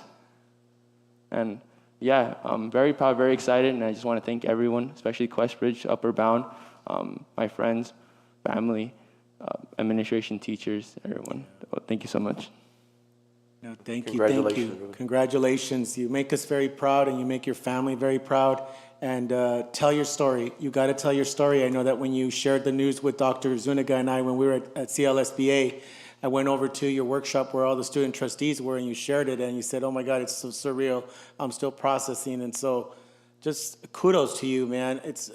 Stanford takes the cream of the crop, and you are the cream of the crop. And it just goes to show that even if we come from humble beginnings, if you have the right support and you have the ganas, you can do anything in this world, Ruben. So you make us very proud. So thank you for sharing that great news. And I did go over and tell Principal Lorraine Torres, you know, as you being alumni of Potrero School, and Mr. Pinto, I let him know as well that you had shared that news with me. And I know that they're going to coordinate an event for you to come over to share your story with the 8th graders over there to inspire them. And the fact that you came from Potrero, where there is a high percentage of students in free and reduced lunch like me and so many other kids in this community. So that story, you never know whose life you're going to touch, but you need to come back and tell the stories. That's why I always tell my story about how I was not born in this country and how I brought the Marines, because freedom is not free. And the fact that I can participate in an election, it's because they put their life on the line, and they inspire me to do what I do, and you will inspire other young people to do what you've done. And by telling your story, you keep that door open for other people to walk through it as well. So thank you very much, Mr. Carrasco. I appreciate you sharing. The next thing is we're going to move over to the consent agenda. Item F on the agenda. I just want to wrap up my Yes, I'm slide. sorry. Go ahead. Sorry, Dr. Zuniga. Just a couple of congratulations to Ms. Stephanie Paz, classified employee from South El Monte High School. I think, as I heard, the first classified employee to receive the award from the El Monte High School District for the Bobby Salcedo Esperanza Award. So congratulations to her and her entire family and the work that she does every day at South El Monte High School. I think you're familiar with her, Ruben, right? And then I want to end it with the holiday spirit at the annual Family Posada. Thank you to those who were able to attend and stop by and say hello to our families. Again, record-breaking setting with a lot of our families driving through, enjoying just a glimpse of what occurred last Friday. Also, a big shout out to everybody who supported, participated one way or another, whether guiding traffic, saying hello, passing out food, or even participating as Santa Claus, a collective effort. Again, thanks to Ed Services and the Family Engagement Director, Edith Echeverria, for a job well done. So congratulations to all on another successful posada. How many people were there? A lot of people. You had a lot of people who came to the posada because We had a multitude of cars come in, and I think the overall percentage that actually did show up out of the ones that confirmed was about 80% almost from the ones that actually RSVP'd too. So yes, lots of the fun and smiling faces, especially the little ones, just looking at the glimpse. And a big shout out to our auditoriums crew who stepped up again and displayed a nice event for our families. And happy holidays to everyone again. Be safe out there. Take care of yourselves. I know we heard about the COVID rates coming up again. We have distributed test kits for our students to test again, and our staff to encourage them to make sure that before they come in or at the time when they return to take care of their testing, to be sure that if they are being impacted by COVID, to take care of themselves and stay home too. Okay? So thank you. That is it, President. Thank you, Dr. Zuniga, for your communications and your announcements and your report. We're going to move on the agenda. This is item F, consent agenda. This is a part of the agenda where school board members can pick items if they have questions in any particular item, and then we can go over them, answer any questions that they have, and then we will call for the vote all at once. So I'll start off with Board Member Carlos Salcido. Mr. Padilla, if I may, Yeah. because we have a board member that is Yes. attending virtually, each of the consent items must be read individually and voted Got it. individually. Perfect. Okay, so then let's go ahead and get started. Item F, consent agenda, item number 1. Consider approval of the first interim financial report and board certification of the financial stability of the district for fiscal year 2022, 2023, and the 2 subsequent years, 2023, 2024, and 2024-2025. Can you call for I'll move to approve. Okay, we've got a first from Mr. Salcido, a second from Mr. Briones. We do have a presentation for the first interim report, as we done routinely by the month of December. Ms. Alatar has the presentation prepared. Sure. Dr. Rodriguez, so for the sake of time, if there's maybe any questions about the presentation provided, I'll be more than happy to do so. My Or recommendation do you is wanna that have the presentation provided? you either take questions, or we can quickly highlight some of the slides that you feel are most critical to the first interim. I know they actually received the book as well.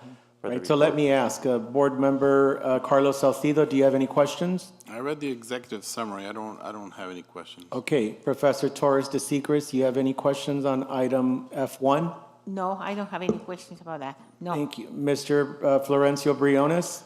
For the sake of our fiduciary responsibility to this institution, I'd like to see the presentation. I do not want to be rushed through the second interim. Okay, Mr. Qui Nguyen, F1? I have no question because I already went over with the CBO before. And it's Excellent. Okay, so we'll go ahead and call for the vote. We have 3 board members. I myself don't have any questions. Excuse me, Mr. Padilla, I would like to see the presentation. I don't think that's something that we should be skipping over just for the sake of time. I think it's incredibly irresponsible for us to be rushing through this. So I would like to see the presentation presented by staff. Yeah, even though I don't have questions, I'd still like to see the presentation. Okay, so I'll ask the question again. Ms. Torres de Seigres, do you have questions on this item? No, I don't have any questions, but I think it's interesting to see the presentation. Okay, so you want to see the presentation? Okay, so there we go.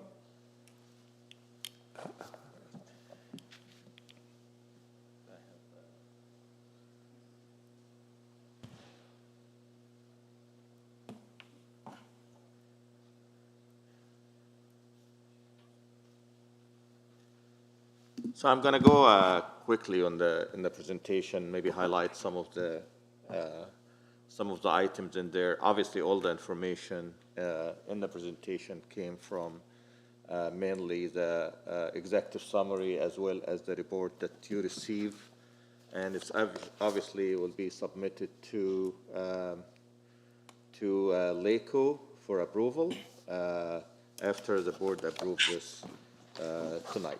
So. Arrow down. All right, let's skip that. I mean, quickly here, I mean, you can see that this is where we're at this point in time in December. It's the first interim. Prior to that, we have the unaudited actual for the previous year, and prior to that we obviously have the adoption of the LCAP and the budget in June and July. And you can see the cycle here for the entire year.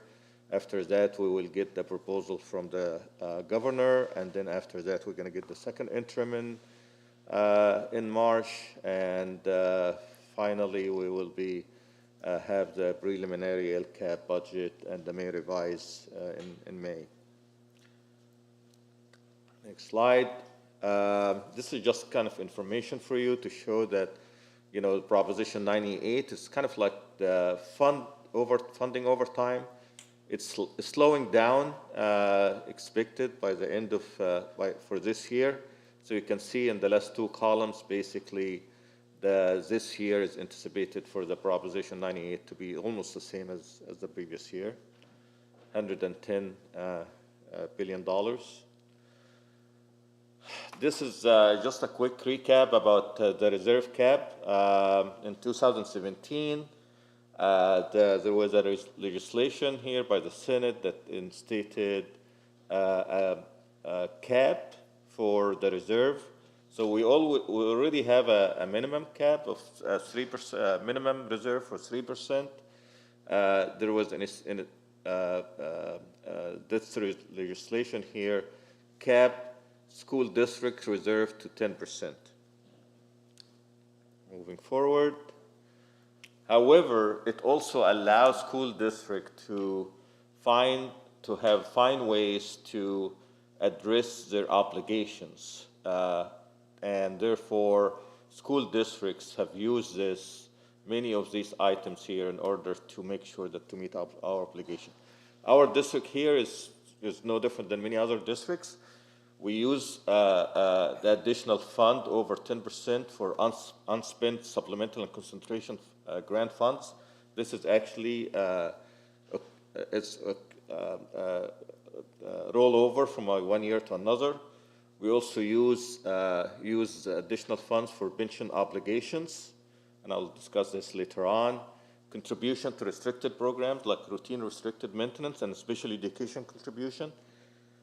In addition to transfer to other funds, mainly for the school district is the post-employment benefits, Fund 20, as well as when needed, when we have project that is also partially funded by state school facilities. State school facilities dollars come later on after the project are completed. So we actually can use some of these additional funds to cover some of these costs and be able to be compensated down the road with the additional dollars. The less option on the right-hand side, that's an option for the school district that we have not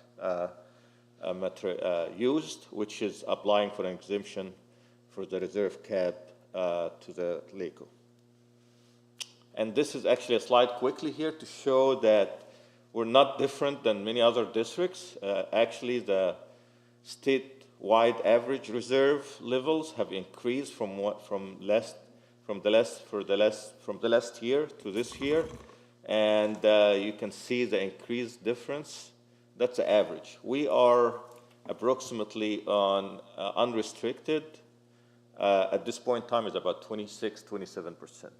Little bit over what the average, but that doesn't include potential salary adjustments to an increase for this year.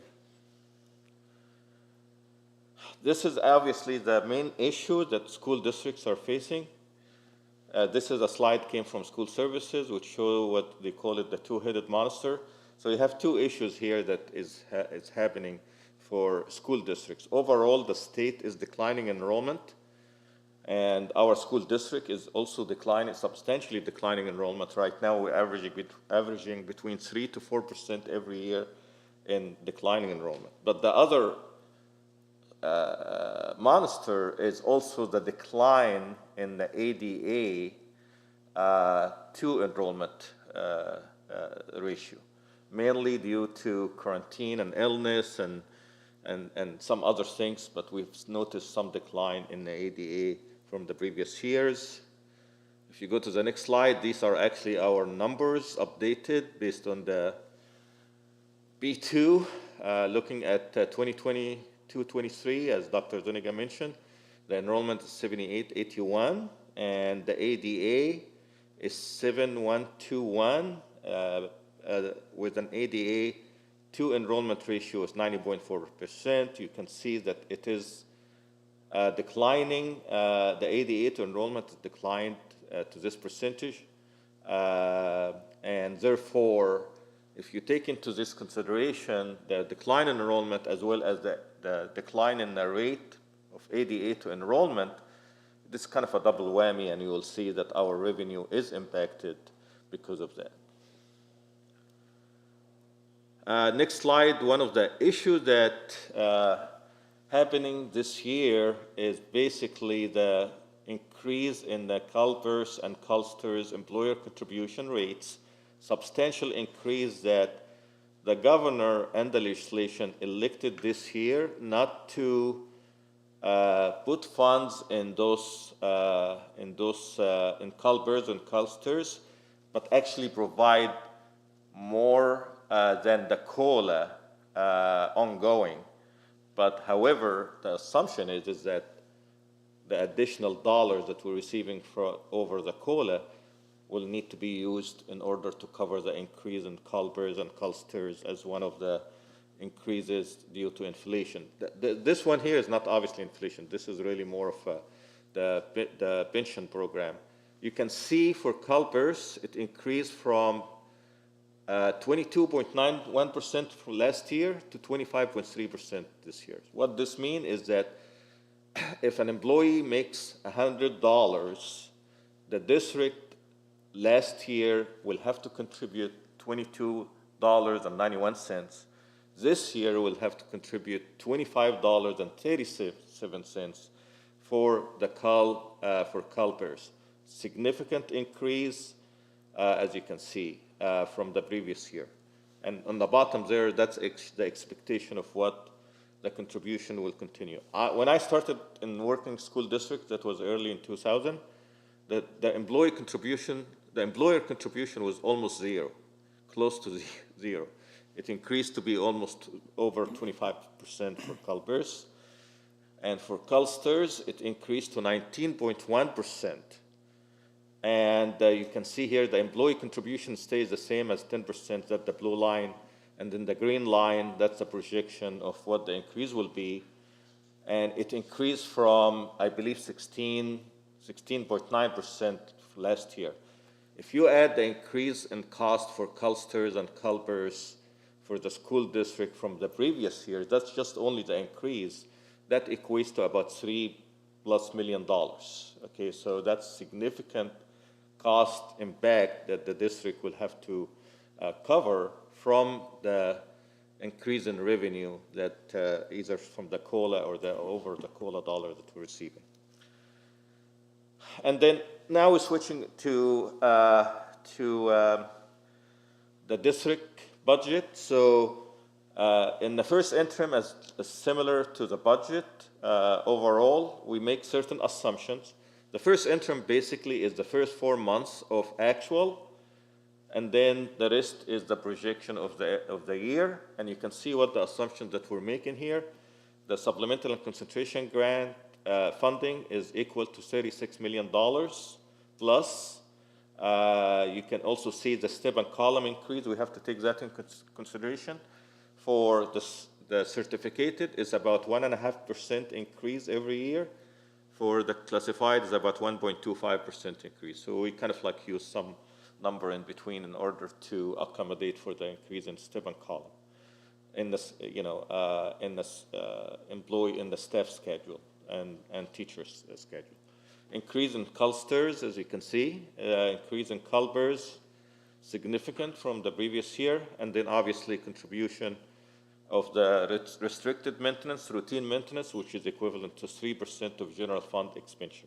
We have to meet that number in order to be able to maintain funding or receive funding for facilities projects as we plan to do so, obviously. So, and the mandated block grant funding is adjusted up to $67.31 per ADA. There are a total of, I believe, over 60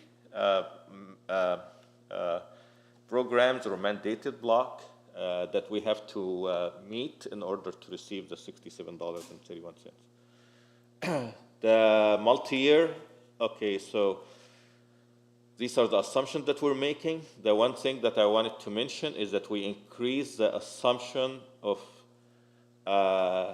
utility, property, liability, and health and welfare benefits from 5% increase a year to 7.25% increase. That number probably will go higher as we see a significant increase in the cost of liability insurance, cyber insurance. Health and benefits this year increased by about 7%. Utilities cost also is increasing, but so those number is what we assumed for the following 2 years as an increase on these costs. Next slide. Now we get into the actual numbers. So all of these assumptions are put in this table here, and you can see that we are making the assumption that the certificated FTE equivalent is continued to be $512 teachers. Okay, we're obviously anticipate that the numbers will go down by when you have a reduction in enrollment, or it go down because of the needs is less, obviously, based on the number of students. But for budget purposes, and the fact of the matter is that you don't really have layoffs, and you really don't know how many will be retiring. We are assuming that we will continue to have 512 teachers for the following 2 years, and you can see obviously the ADA unduplicated count is assumption is close to 90% for the future years, and the Culver's and Culster's employer rate will continue to be in the same level for the next couple of years. This is a summary that you have in the executive summary about the cost, the revenue total. So one of the reasons that you see higher revenue this year, mainly to the one-time fund federal dollars and the state revenues dollars that you can see on the restricted column. I just wanted to make sure that you are aware that these funds, we don't have these funds or most of these funds already. I mean, they're just basically allocated for the district, but we have to include them as part of our revenue for this year. So these are the ESSER funds, all of the funds that you're hearing about that are funding certain programs in the restricted side. In the unrestricted side, the LCFF, that's the one fund that basically is holding the school district with the majority of staffing is $126 million, an increase from $114 million last year. This equates to increase in revenue of between 8 to 9%. So when you do hear folks talking about, 13% school district receives 13% increase in revenue, due to the fact that we have a reduction in enrollment and the ADA, our increase in revenue from one year to another is between 8 to 9%. That's how we project that would be the case for this year.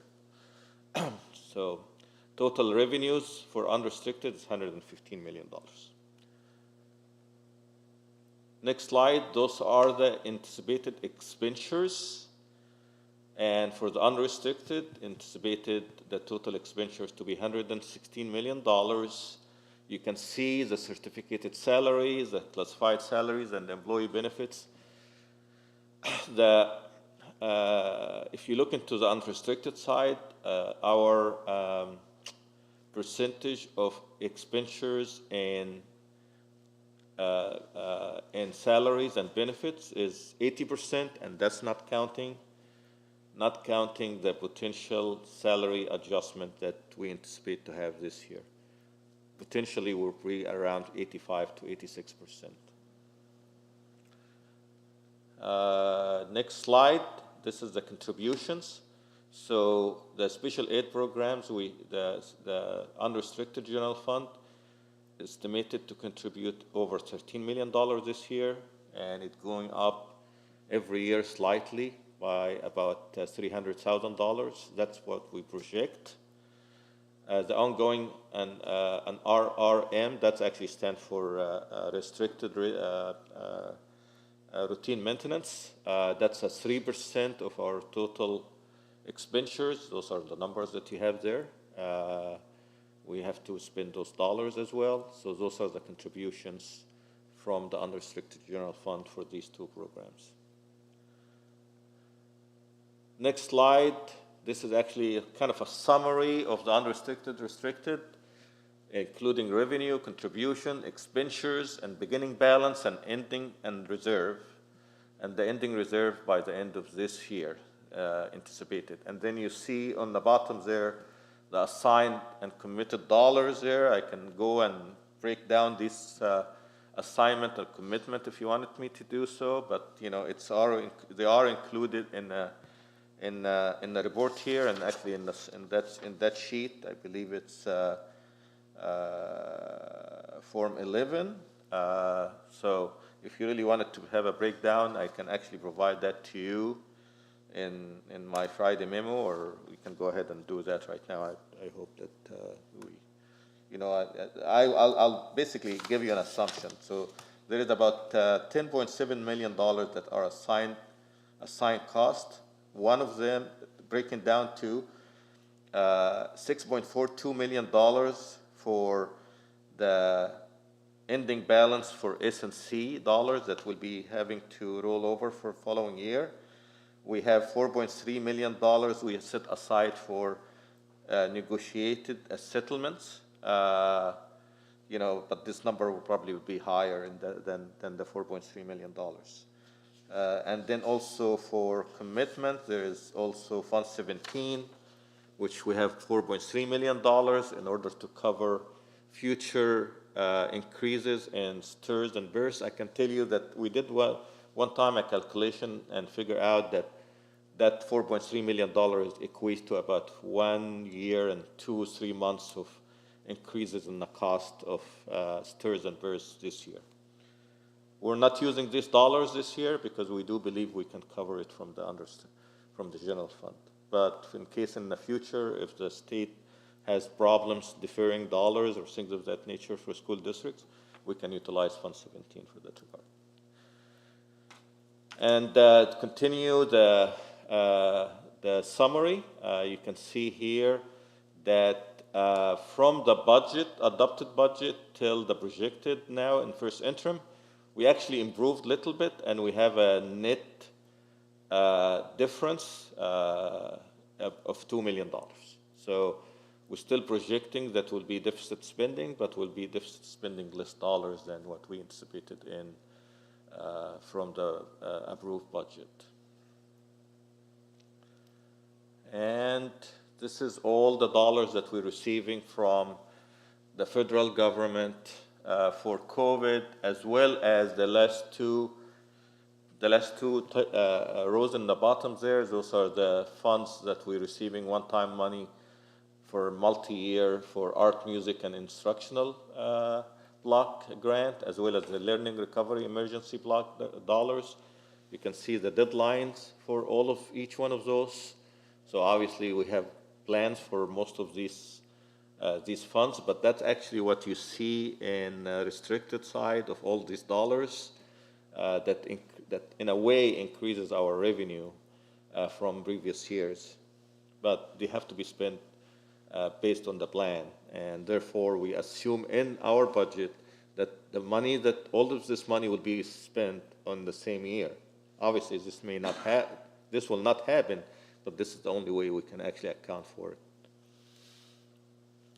And then those other funds available, you can see adult ed has a very healthy, still continue to have a very healthy ending reserve.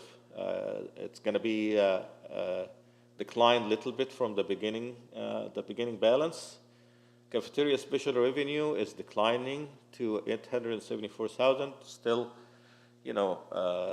Still over, obviously, over 2 or 3 months of their expenses, which that should be fine. We're assuming that we're spending most of the deferred maintenance in Fund 14. You have in front of you today a resolution, emergency resolution. We have a situation in Rosemead that is going to cost the district about almost $1 million. Okay, so this will come from Fund 14. And that's one of the reasons that we really need to have these kind of funds in case if we get this kind of situations, as well as maintaining the facilities moving forward. Fund 17, you can see we're having about $4.3 million. Revenue in Fund 17 is really interest. So we have not contributed to Fund 17 this year. Fund 20, post-employment benefits, continue to be around $3 million. We never contributed to this in the last 6-7 years. We didn't contribute to it. However, we did not use it either. So the more retirement, the higher the cost would be, because these are basically post-employment benefits. Right now, it stands between $800,000 and $900,000, I believe, every year. Okay, so however, the way that we calculate the obligation for the district for this fund is basically assuming that all eligible staff if they retire now, how much obligation the school district will be responsible for. Right now, it's about $33 million. So there will be not enough money in the district reserve to cover that big obligation. But we would like to obviously make sure that in case if we have some challenges, state challenges, funding school districts, that we can rely on that fund in order to cover some of our obligation. You can see here, Fund 35, that $1.3 million or $1.4 million, that's actually funding that we receive from the state to cover 50% of the zoo crew project. And we anticipate that we're going to be receiving more money, especially for the modernization projects. But the problem is that the state has to sell bonds in order for them to pay it on time. And we have many projects ahead of us. So that's one of the reasons that we may have to use bridge dollars in order to cover these projects. And once we get that money back, from the state, we can put that money back into these funds.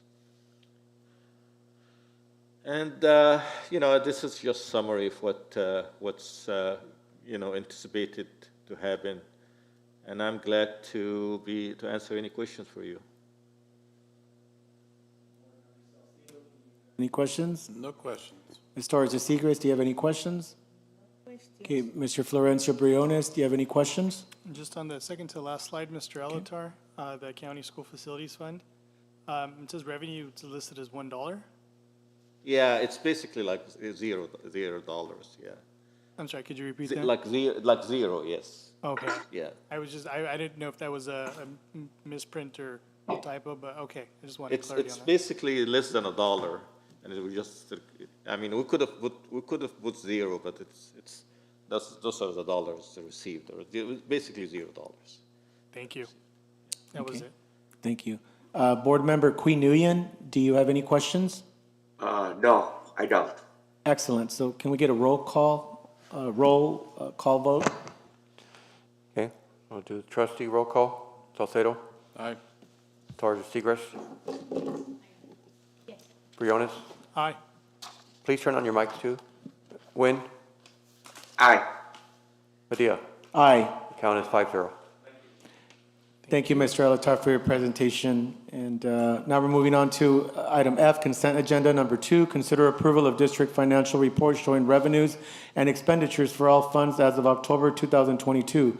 Purchasing orders for the period of October 14, 2022 through November 23, 2022 in the amount of $7,248,035.24. Can we get do we have any questions, Board Member Salcido? Nope. Ms. Torres de Seigres? Mr. Briones? No. Mr. Nguyen? No. Okay, can we get a roll call vote? We need a motion. Move to approve. We got a motion on the floor from Mr. Briones. Can I get a second? Second. Second from Mr. Salcido. Roll call vote. Salcedo? Aye. Torres de Seigres? Aye. Briones? Aye. Wynn? Mr. Wynn? Aye. And Mr. Padilla? Aye. The count is 5-0. Item number 3, consider approval of the amendment number 1 to the original agreement between El Monte Union High School District and One Source Consulting, LLC, to provide DSA, which is the Division of State Architect Certification Services for pending DSA certification closeout projects. Can I get a motion to approve item 3? Second. Who gave the motion? Salcedo. Mr. Salcido, okay, we got a first and a second from Mr. Briones. Can we get a roll call? Salcedo? Aye. Torres de Seigres? Aye. Briones? Aye. Wynn? Aye. Aye. Padilla? Count is 5-0. Item 4, consider approval of amendment number 2 to extend original agreement term and not to exceed amount between the El Monte Union High School District and DLR Group for architectural services for the South El Monte High School Modernization Project. Can I get a motion to approve item 4? Move to approve. Moved by Mrs. Torres de Seigres. Can I get a second? Second. Okay, seconded by Mr. Carlos Salcido. Any discussion? Okay, can we get a roll call vote? Okay, Salcido. Aye. Torres de Seigres. Aye. Briones. Abstain. We have one sustained. Correct? Correct. Okay. And we have Nguyen Aye. and Padilla. Aye. And the vote is 4 ayes, 0 nays, and 1 sustained. Great. Item number 5, consider approval of memorandum of agreement, MOA, with Super Co-op Joint Powers of Authority, better known as JPA, for the 2023-2024 school year. Can I get a motion to approve? Move to approve. Moved by Mr. Briones, seconded by Professor Torres de Seigres. Any discussion? Hearing none, can we get a roll call vote? Okay. Salcedo. Aye. Torres de Seigres. Aye. Briones. Aye. Nguyen. Aye. Padilla. Aye. Counts 5-0. Item number 6, consider approval to declare district property as surplus or obsolete due to age, disrepair, and no longer required for district use. Can I get a motion to approve item 6? Move to approve. Moved by Mrs. Torres de Seigres. Can I get a second? Second. Seconded by Mr. Carlos Salcido. Any discussion? Question? Go ahead, Mr. Briones. Dr. Zuniga, in the list of books that are listed as obsolete, I'm assuming some of these are class sets. However, the books that are being disposed, they look to be fairly common novels that are generally used year after year. Is there a reason why we're disposing of so many of them? Yes, good question. There was a recent adoption of the English department curriculum and textbook. Along with the textbook adoption comes 4 new novels for each grade level. So you have 16 new novels that are coming in as part of the new curriculum, which these novels will now be retired to make room for the new novels for the new curriculum and textbook adopted. Thank you. Follow-up question then, are these being destroyed or are they being donated? No, they will be sold. They will be, yeah, for resale. Thank you. That Thank- was it, Mr. Padilla. Thank you, Mr. Briones. Can we get a roll call vote, Dr. Sure. Zuniga? Salcedo. Aye. Torres de Seigres. Aye. Briones. Aye. Nguyen. Aye. Padilla. Aye. Counted 5-0. Item number 7, approval of memorandum of coverage and liability program rates between the El Monte Union High School District and Schools Excess Liability Fund, better known as SELF JPA, Joint Project Agreement. Can I get a motion to approve item 7? Move to approve. Moved by Mr. Briones. Can I get a second? Second. Seconded by Professor Torres de Seigres. Any discussion? Dr. Zuniga, please call for a roll call vote. Okay. Salcedo. Aye. Torres de Seigres. Aye. Briones. Aye. Nguyen. Aye. Padilla. Aye. Counted 5-0. Item number 8, consider approval of authorized signature resolution to sign notices of employment, contracts, and orders drawn on the funds of the El Monte Union High School District as required by the Los Angeles County Office of Education, better known as LACO. Can I get a motion to approve item 8? Move to approve. Moved by Mr. Briones. Can I get a second? Second. Seconded by Professor Torres de Seigres. Any discussion? Hearing none, can we get a roll call vote? Salcedo. Aye. Torres de Seigres. Aye. Briones. Aye. Nguyen. Aye. Padilla. Aye. Counts 5-0. Item number 9, consider approval to amend agreement between the El Monte Union High School District and Maxim Healthcare Services, Inc., DBA, doing business as Maxim Staffing Solutions to provide support services to disabled students with exceptional needs during the 2022-2023 school year. Move to approve by Mr. Briones. Can I get a second? Second. Seconded by Professor Torres de Seigres. Any discussion? Hearing none, can we get a roll call vote, please? Salcedo. Aye. Torres de Seigres. Aye. Briones. Aye. Nguyen. Aye. Padilla. Aye. Counts 5-0. Item number 10, consider approval to amend agreement between the El Monte Union High School District and ProCare Therapy to provide support services to disabled students with exceptional needs and provide health services for school sites for the school year 2022-2023. Can I get a motion to approve item 10?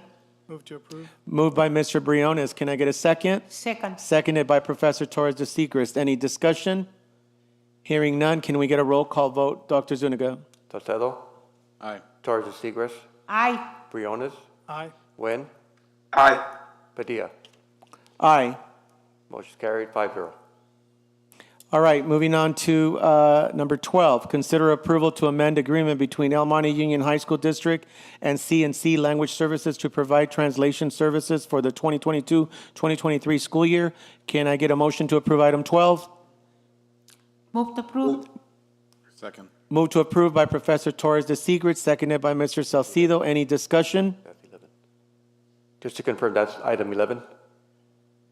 I skipped 11, I apologize. We'll come back to that. Let's go ahead and stay on 12. Okay. We have it was moved by Wait, the 12? 12, yeah. Was moved by me. By Professor Torres de Seigres, And seconded by Mr. Salcido. Any discussion? None? Okay, call for a roll call vote for number 12. For item number 12. Salcedo. Aye. Torres de Seigres. Aye. Briones. Aye. Nguyen. Aye. Padilla. Aye. Motion's carried 5-0. Excellent. Coming back to item number 11, I apologize, Mr. Padilla skipped it. Consider approval to amend agreement between the El Monte Union High School District and Therapy Travelers for speech and psychological services for special education services for the 2022-2023 school year. Can I get a motion to approve item 11? Move to approve. We got a motion on the floor by Mr. Briones. Can I get a second? Second. We have a second by Professor Torres de Seigres. Any discussion? Hearing none, call for a roll call vote. Dr. Zuniga? Salcedo. Aye. Torres de Seigres. Aye. Briones. Aye. Nguyen. Aye. Padilla. Aye. Motion's carried 5-0. Item number 13, consider approval to appoint members to the Career Tech Education, or better known as CTE, Vocational Advisory Committee for the 2022-2023 school year. Can I get a motion to approve item 13? Move to approve. Second. Move to approve by Board Member Briones, seconded by Professor Torres de Seigres. Any discussion? Question. Dr. Zuniga, I know that we're approving this list for the 2022-2023 school year. Is there opportunities throughout the year to either add or remove members? That's correct. Thank you. That was all, Mr. Padilla. Excellent. Can we get a roll call vote, Dr. Zuniga? Salcedo. Aye. Torres de Seigres. Aye. Briones. Aye. Nguyen. Aye. Padilla. Aye. Motion's carried 5-0. Item 14, consider approval of memorandum of understanding between El Monte Union High School District and partnering universities to provide practicum opportunities for graduate students. Move to approve. Second. We got a first by Mr. Briones, a second by Mr. Salcido. Any discussion? Call for a roll call vote. Salcedo. Aye. Torres de Seigres. Aye. Briones. Aye. Nguyen. Aye. Padilla. Aye. Motion's carried 5-0. Item 15, consider approval of the service agreement between El Monte Union High School District and Smart Light for advertising services. Can I get a motion to approve item 15? Move to approve. Moved by Mr. Second. Briones, seconded by Second. Mr. Carlos Salcido. Any discussion? Hearing none, let's have a roll call vote. Salcedo. Aye. Torres de Seigres. Aye. Briones. Aye. Nguyen. Aye. Padilla. Aye. Motion's carried 5-0. Item number 16, review results of AB 1114, student intra-district transfer request for the 2023-2024 school year. Can I get a motion to approve? Make motion to approve. Okay, we got a motion on the floor by Mr. Nguyen, seconded by Mr. Salcido. Any discussion? Question, Dr. Zuniga, is there a presentation or are we just approving the results of the? This is just the results. Okay, thank you. That was all. Thank you. Go ahead, can we get a roll call, Dr. Zuniga? Salcedo. Aye. Torres de Seigres. Aye. Briones. Aye. Nguyen. Aye. Padilla. Aye. Motion's carried 5-0. Item number 17, consider approval of the 2023 summer school schedule. Can I get a motion to approve item 17? Move to approve. Moved by Mrs. Torres de Seigres. Can I get a second? Second. Seconded by Mr. Carlos Salcido. Any discussion? Discussion. Go ahead. Dr. Zuniga or Mr. Cecil, what's the big difference here from last year? Are we doing the same type of thing? Are we adding more classes? Or? It's the same program. We're really trying to push, though, towards period 3 to be more enrichment or credit recovery instead of first-time credit we can. And we found last year that students were overwhelmed with 3 core classes. So we're looking at part of our learning loss is we need to provide that extended opportunity in the summertime. So we look at the needs of the schools, and each school will come up and say, hey, we have these needs, and we have kids that want these classes. We do plan on offering a lot more online classes for credit recovery for the summer. It all depends on staffing, if we have the staffing for that. So it's pretty much the same as last year. You'll notice that there are a few changes here. It's one less day. We decided that Monday on July 3rd would be a really hard, sell for, people to want to come. We'd probably have a low attendance on those days. So we decided to do a 22. We felt that was enough time.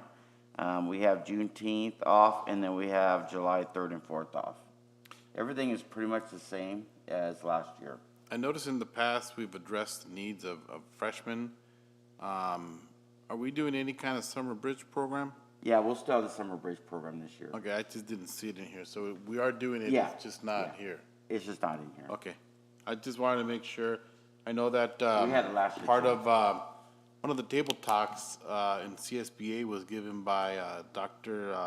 Moreno from the Mountain View School District, and his highlight was the need for that type of program. Yeah. Even at a younger age. I mean, he's talking, starting like 4th grade, right? Kind of like a bridge program from elementary to middle, and then middle to high school. So I was just kind of concerned, but you answered my question, so thank you. Yeah, absolutely. That's one of our highlights, to support incoming 8th graders. Perfect.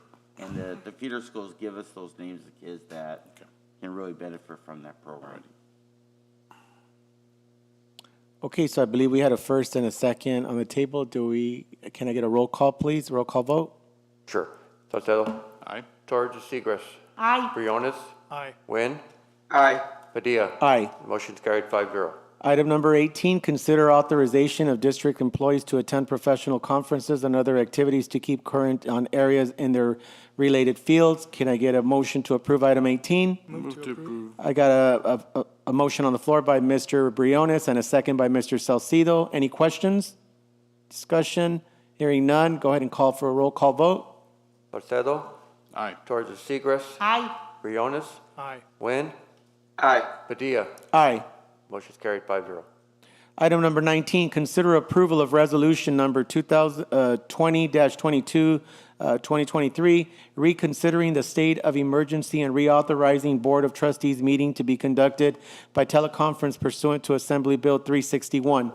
Can I get a motion to approve item number 19? Move to approve. Moved by Mr. Briones, Second. seconded by Professor Stella Torres de Seigres. Any discussion? Hearing none, call for the vote. Salcedo. Aye. Torres de Seigres. Aye. Briones. Aye. Nguyen. Aye. Padilla. Aye. Motion's carried 5-0. Number 20, consider approval of revisions to the district's board policies and administrative regulations in the 6,000 series, second reading, 12/14/22, which is today. Move to approve.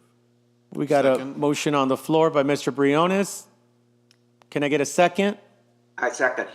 Okay, I want to have discussion, questions? Hearing none, call for the vote. Roll call. Salcedo. Aye. Torres de Seigres. Aye. Briones. Aye. Nguyen. Aye. Padilla. Aye. Motion's carried 5-0. Okay, item 21, consider approval to district personnel actions. On this particular item, I would like to make a motion. I move to approve all items on the district personnel action with the exception of the wellness coordinator positions until all board member questions have been answered to their full satisfaction. Can I get a second? Second. I second. Okay, I made the motion. We have a second by Professor Torres de Seigres. I'd like to call for a discussion. Just a statement to reiterate again, my statement from earlier. We're not discussing the positions themselves, we're discussing the hiring of personnel as permanent employees as opposed to independent contractors. We had this item before us more than a month ago. I think between then and now, it was enough time for board members to have questions answered by staff. questions answered by the staff that presented today. I feel that we are causing a disservice not only to our own staff here, but to the community by kicking the can down the road as opposed to taking action on these items tonight. So I will be voting no on the motion. Thank you, Mr. Briones. Anybody else, questions or comments regarding the motion on the floor or the item on the floor? Just the same for me. I agree with Mr. Briones. It's something I think that we should be voting on tonight. Thank you, Mr. Salcido. I'll go ahead and call for a roll call vote. Okay. Salcedo? No. Torres Segres? Aye. Briones? No. Nguyen? Aye. And Padilla? Aye. And the count is 3 yes and 2 no's. Motion is carried 3-2. Right. So just to be clear for the record, we're approving everything on the district personnel action form with the exception of the wellness coordinators positions. Correct, Dr. Zuniga? That was a motion. Excellent. Okay, so we'll move on to regular agenda. Item number 1, consider approval to award 12 bid packages for bid number 2022-2023 B2 South El Monte High School Modernization Project. Can I get a motion to approve item 1 on the regular agenda? Move to approve. We got a motion by Mr. Briones, excuse me. Can I get a second? I second. Okay, we got a second by Mr. Queen Nguyen. Any discussion? Okay, can we get a roll call vote? Salcedo? Aye. Torres Segres? Aye. Briones? Aye. Nguyen? Aye. Padilla? Aye. Motion's carried 5-0. Excellent. Item 2G, regular agenda. Consider approval to reject all bids for bid number 2022-2023 B3 South El Monte High School and Arroyo High School greenhouse projects. Can I get a motion to approve item number 2? Move to approve. We got a motion on the floor by Mr. Briones. Can I get a second? I second. Second by Mr. Queen Nguyen. Any discussion? Question. Go ahead, Mr. Briones. Dr. Zuniga or staff, if you could just articulate why it is that we rejected all bids for these projects. Yes, I defer to Mr. Alatar, who has a summary prepared. Sure. So I did provide some information in the Friday memo. Yeah. I felt that some of the information that could be shared publicly could be impacting the situation with those who caused the error. But there had been errors in the scope of work that we became aware of by the contractor who bid this, and we believe that we need to rebid it with the right scope of work, and we're planning to do so immediately after the rejection of this, after the board approved the rejection of these items. Thank you, Mr. Alatar. Excellent. We have a first and a second. Can we call for the vote? Salcedo?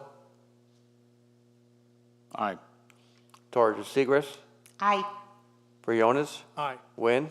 Aye. Padilla? Aye. Motion's carried 5-0. Item number 3 on the regular agenda, G3, consider approval of service agreement with Aramark Uniform Services to provide monthly first aid supply replenishment. Can I get a motion to approve item 3? Move to approve. We got a motion by School Board Member Mr. Briones. Can I get a second? I second. Seconded by Mr. Queen Nguyen. Any discussion? Hearing none, I call for the vote. Salcedo? Aye. Torres Segres? Aye. Briones? Aye. Nguyen? Aye. Padilla? Aye. Motion's carried 5-0. Okay, item G4, consider approval to authorize Hemet Unified School District piggyback contract bid number 061719 with Bus West to purchase CNG school buses for the awarded South Coast Air Quality Management District Lower Emission School Bus Grant. Can I get a motion to approve item number 4? Move to approve. We got a motion by Board Member Briones. Can I get a second? I second. We got a second by Board Member Queen Nguyen. Any discussion? Question for staff. Go ahead, Mr. Briones. Dr. Zuniga, aside from the increase in the cost of the purchase, is there any concern for either our district staff at the bus garage about maintenance, considering that the vehicle that we will potentially be purchasing is not from the original manufacturer? It'll be a Thomas bus as opposed to a Bluebird. To my knowledge, there was collaboration with the coordinator of bus transportation to understand what the actual buses would compare to if we would have purchased the initial one. But Mr. Altar probably give you a little bit more details on that. Yeah, correct. I mean, we're, obviously, most of our fleet is Bluebird, but, we've reviewed the buses, and we feel that Thomas buses are more, providing more value at this point in time, and also would be meeting the grant that we'll be receiving here. So we would like to move forward with the Thomas bus for this one. Would you say that these buses are comparable to what the initial plan was for? Yes, yes. Thank you. Excellent. So we have a first and a second. Can we call for a roll call vote, Dr. Zuniga? Sure. Salcedo. Aye. Torres Segrest. Aye. Briones. Aye. Wynn. Aye. Padilla. Aye. The motion is carried 5-0. Okay, item number, regular agenda, item G5, consider approval to amendment of the Memorandum of Understanding, or MOU, with the Los Angeles County Office of Education, LACO, for the Business Enhancement System Transformation, better known as BEST System Implementation. Can I get a motion to approve item F? Move to approve? We got a motion on the floor by Board Member Briones. Can I get a second? I second. Seconded by Mr. Queen. Any questions or discussion? Just to be clear, this is item G5. G5, yes. Did I say G4? You said F. F, I'm so sorry. Item G5. So a question that I have is that I kind of feel like we're being bullied into paying the $185,000 that it's going to cost us. I kind of agree with our staff that why should we have to foot the bill when it's the county who didn't adopt this new process, or they don't have enough staff. But it sounds like we're just stuck with this, Mr. Elatar. This $185,000 for several years is what I heard that it's going to take them to get this. So we're going to have to pay $185,000 for like 1, 2, 3 years or so. We did raise the issue to not only myself, but other business services, CBOs, and directors of fiscal services for school districts. But, it's basically, LACO is the fiscal agent. Agent for the school districts, and they basically indicated that these are additional costs that they have to incur in order to complete the implementation. So, right. I fully understand where you're coming from, and Right. we did raise those assissues to LACO, the CBO or the assistant superintendent. But they also did say that if we don't pay the $185,000, that it would limit. We are part of the transition, obviously, and we need to continue using LACO as the fiscal agent. So it's really, I don't think we really have an option at this point in time. Got it. So we have a first and a second. Can we get a roll call vote, Dr. Zuniga?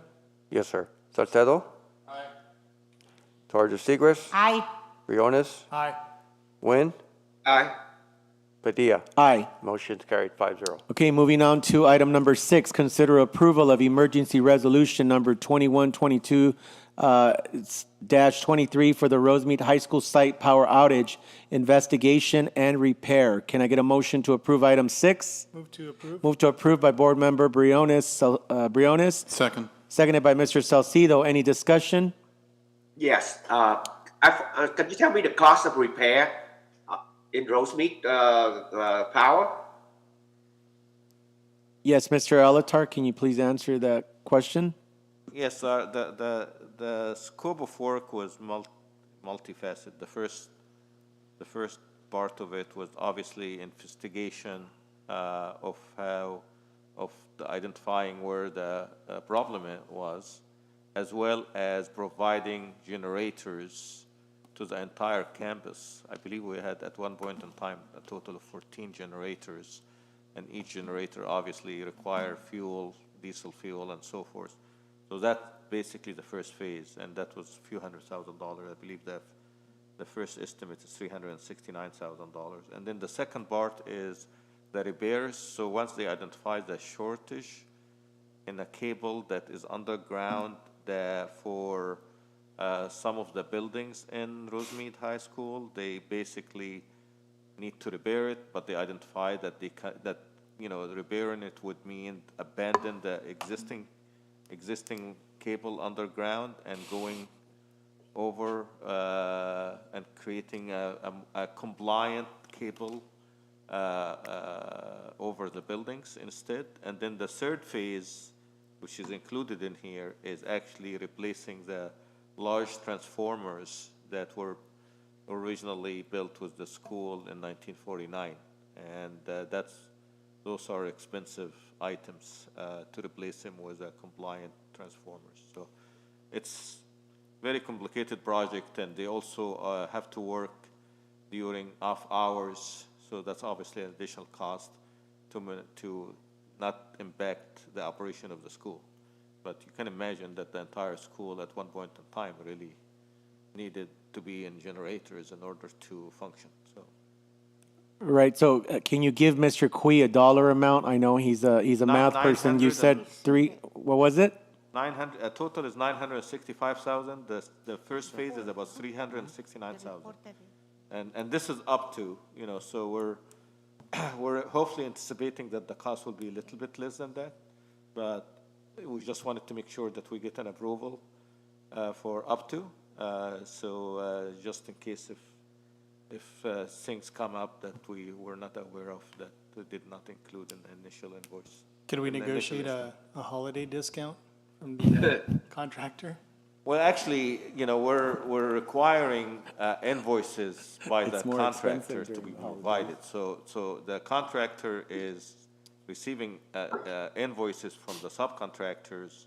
So in order to verify the expenditures, we'll be requiring to take a look at the invoices, and based on that, we'll be paying the contractor invoices. So it's not like they can put a number to us and we accept it. So.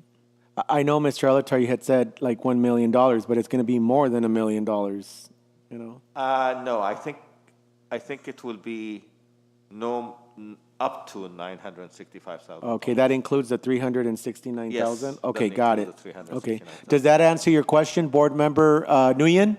Yes. Okay, so we have a first and a second. Can we get a roll call vote? Salcedo? Aye. Torres de Seigres? Aye. Briones? Aye. Nguyen? Aye. Padilla? Aye. Motion's carried 5-0. All right, moving on to item number 7, consider approval of contract agreement between the El Monte Union High School District and Musical Theater International to provide professional service to the professional theater and stage technology pathways at Arroyo High School. Can I get a motion to approve item 7? Move to approve. Moved by Mr. Briones. Second. Seconded by Professor Torres de Seigres. Any discussion? Hearing none, I call for the vote. Salcedo? Aye. Torres de Seigres? Aye. Briones? Aye. Nguyen? Aye. Padilla? Aye. Motion's carried 5-0. Item number 8, consider approval of services agreement between El Monte Union High School District and A Noise Within to provide educational workshops. Can I get a motion to approve item 8? Move to approve. Moved by Mr. Briones. Can I get a second? I second. Seconded by Mr. Queen Nguyen. Any discussion? Hearing none, I call for the vote. Salcedo? Aye. Torres de Seigres? Aye. Briones? Aye. Nguyen? Aye. Padilla? Aye. Motion's carried 5-0. Item number 9, consider nominations for California School Boards Association or CSBA Delegate Assembly. Are there any nominations that you'd like to bring forward? Mr. Salcido? I believe the Mountain View School District already nominated Mr. Briones, so I'd like to nominate Mr. Briones. Okay, Professor Torres de Seigres, do you have any nominations? Yes, Mr. Briones too. Okay, right. Mr. Briones, Mr. Queen Nguyen, do you have any nominations? Mr. Briones. Mr. Briones. Mr. Briones, do you accept the nominations for you to be a CSBA in the Delegate Assembly? Just as a procedural matter, because Mountain View School District has already made the nomination for myself and another member. Okay. I appreciate the support tonight. I don't think it's necessary, but yes, I have already accepted the nomination. Okay, excellent. So we'll go ahead and still do the roll call vote just to double secure it. Okay. Actually, if I could make a second nomination, since there are two spots. Okay? In addition to myself, then I would also nominate Mr. Adam Carranza from the Mountain View School District. That would be a friendly amendment. I'd Okay. be okay with that. Okay. All right, so do we vote on it separately, Dr. Zuniga, since it's a new, or still on that item? Well, I mean, if everyone agrees that, you know, we can amend that, we can just move on Yeah, that these motion. are nominations. Huh? They're nominations, so if you want to include both of them as part of the nomination. Right, so I would amend my nomination to include Adam Carranza. Okay, so we have a motion, an amended motion to recommend Mr. Briones and Adam Carranza to the CSBA Delegate Assembly. Do we have a second? I second. Seconded by Mr. Qui Nguyen. Any other discussion? Okay, call for the roll call vote. Okay, Salcedo? Aye. Torres de Seigres? Aye. Briones? Aye. Nguyen? Aye. Padilla? Aye. Motion is carried 5-0. All right, item number 10, consider approval for a temporary increase to certificated salary schedule substitute rates. Can I get a motion to approve item 10? Move to approve. Moved by Mr. Salcido, seconded by Mr. Briones. Any discussion? Hearing none, call for the vote. Salcedo? Aye. Torres de Seigres? Aye. Briones? Aye. Nguyen? Aye. Padilla? Aye. Motion is carried 5-0. Excellent. We will now move on to H, item H on the agenda. This is Board Communications Roundtable and then the closure of our meeting. Item number 1, topics or issues to be brought forward for future agenda items. Board Member Salcido? Just a few items to report on. Just, I know I mentioned earlier about CSBA. And so I look forward to seeing how we're going to implement those, that summer bridge here. But I also wanted to, just in the interest of time, thank everybody who participated in the Posada. I know I saw Mr. Briones here, so we spent quite a bit of time here, and just the amount of effort is pretty tremendous.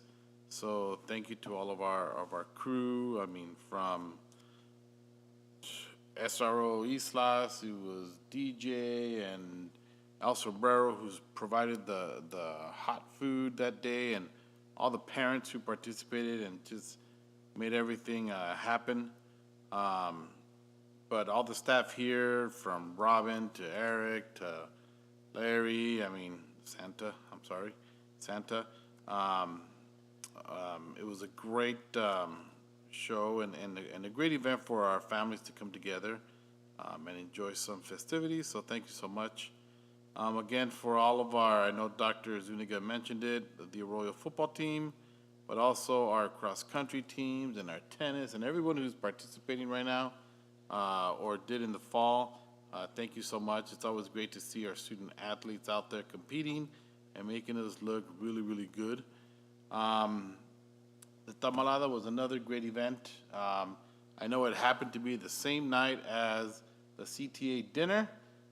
So that was tough, especially since I was presenting one of my teachers at my school for the city school district, so there was no way I could miss that. But I did reach out to Ms. Bazil and kind of explain my situation. So, and then all the staff too that participated this past Saturday. I attended the El Monte PD, El Monte City Police Officers Association basket assembly and giveaway this past Saturday, so I appreciate everyone's efforts. I know that goes to some of our families here in the community.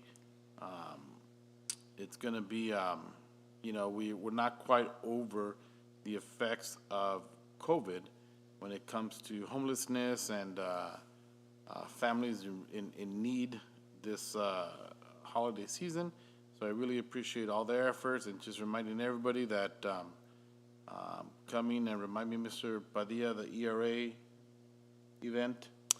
Yes, the December 22nd to assemble all of the food baskets, and then the 23rd. So that's another great event that directly impacts our families. So that is all. Thank you, Board Member Salcido. Mrs. Torres de Seigres, Professor Torres de Seigres, excuse me. Yes, please. We had a meeting renaming the Rosemead Auditorium. There is in the El Monte High School District, there is in the website, please, there is a questionnaire about Vicky Carr. Answer all those questions because those are going to help a lot to decide it, to decide it if we are going to rename the auditorium in Rosemead. If you have any idea or you would like to help us, please communicate with Dr. Zuniga because we really need help to decide it as soon as possible if we are going to rename that auditorium. It's not getting easy as we thought. It's getting really hard. But please, the first thing is answer that questionnaire. It's going to be up to when? Up to January? At the end of January? Unfortunately, we actually closed it this past Friday, last Friday. We had about almost a month of that, so yes. In there. Please, yeah. We have to finish that and have it ready. But everyone is still welcome to provide me input. Yes, if somebody email. wants to provide information about Vicky Carr, would you please let Dr. Zuniga know because we need to have as much information as we can. We have been having regular meetings. Dr. Zuniga has everything very well organized and he's very, very, very intelligent. He's taking ideas from everybody and the decision has to be taken by everybody, especially by Rosemead. Rosemead is the one that the auditorium is going to be, have its, the name of Vicky Carr. It was really interesting, the meeting. I have another meeting with DLAC, our first meeting of DLAC of the year. As always, Edith Echeverria did a wonderful job. All the high schools participating, and the mothers are really very well trained. They have been training those mothers very well, and the program of DLAC is getting very important and keep on going really good. I attend the Christmas Council Christmas luncheon. It was really really interesting. And well, let me tell you that that inauguration of the Fernando Ledesma Center was a great event. Especially, I have a special person who was fascinated with that because he was a student in Valle Lindo in 1997, and he never thought that one day that place was going to be as nice as it is. Okay? He is very happy, and he's planning in helping as much as he can. And the convention SAPA was really good, interesting. We learned a lot, and everybody, I think that everybody got a lot of information. The program of Girls' Day is on its way. Today, I got the last papers. Everybody in our high school is doing very well. I have all the names, the 25 candidates, and even when we are having a big problem in the program because our leader, the most important leader, the director, died. She's a very young lady, but with so many problems that she has had with Girls' Day. She had a massive heart attack. Her body couldn't support it, and she died Monday. But we got immediately emails from the other members and said, keep it up with your work because, yes, we are going to have the program in June. That's it. Okay. Thank you, Professor Torres de Seigres, and I'm sorry to hear about the person passing away. I'm so sorry to hear that. Board member Queen Nguyen, this is a part in the agenda where you could talk about issues that you'd like to bring forward in the future, or this can also be a time where you'd like to communicate something to the constituents, something that you want them to know that you participated or that you did. Yeah, I attended the CSBA conference. I learned a lot, and I'm the first timer. So when attending the session for first time trustee, they're talking about high performance school board, and they have a model that in high performance school board, we talk about 70 to 75% of the time of the meeting about school student performance, and the rest is divided to like other issue. So I would like to, want our school board to be a high performance board that we concentrate on the student performance and how to improve it, and how to, how to raise them to the higher level. And, and there's so much to learn. There's so much to learn. And I really appreciate Dr. Zuniga for helping me learning the rope, and my colleague, Mr. Briones, and all the people that helped me to learn about the protocol. And I know I have a lot to learn, and I need to overcome the learning curve. And that's very much, and I would like to, discuss more about student performance from all school, all 5 or 6 schools that we have. See, how different, based on demographic, based on academics, why there's such a wide gap, so is there any way we can closing the gap and make it become better for all students? And that's very much it. That's my thought. Yes. Thank you, Board Member Quinuian. Appreciate your words, and I'm glad that you learned a lot at CSBA. And yes, I know that Dr. Zuniga is taking notes in terms of achievement and test scores, and that's kind of hitting up our Assistant Soup of Ed Services, Mr. Quiz, wanting to see some data, numbers, show me the money, so. All right, and lastly, but definitely not least, we have Board Member Mr. Briones. Thank you, Mr. Padilla. Just a few items have already been discussed, but I did want to touch on them very quickly. I had the opportunity to attend the California School Boards Association Annual Education Conference. Very informative sessions, and I look forward to attending every year. And I did have the opportunity to speak with Mr. Nguyen at our board dinner to get to know him a little bit more. So I'm happy to have him on board with us, and I look forward to working with him over the next 4 years.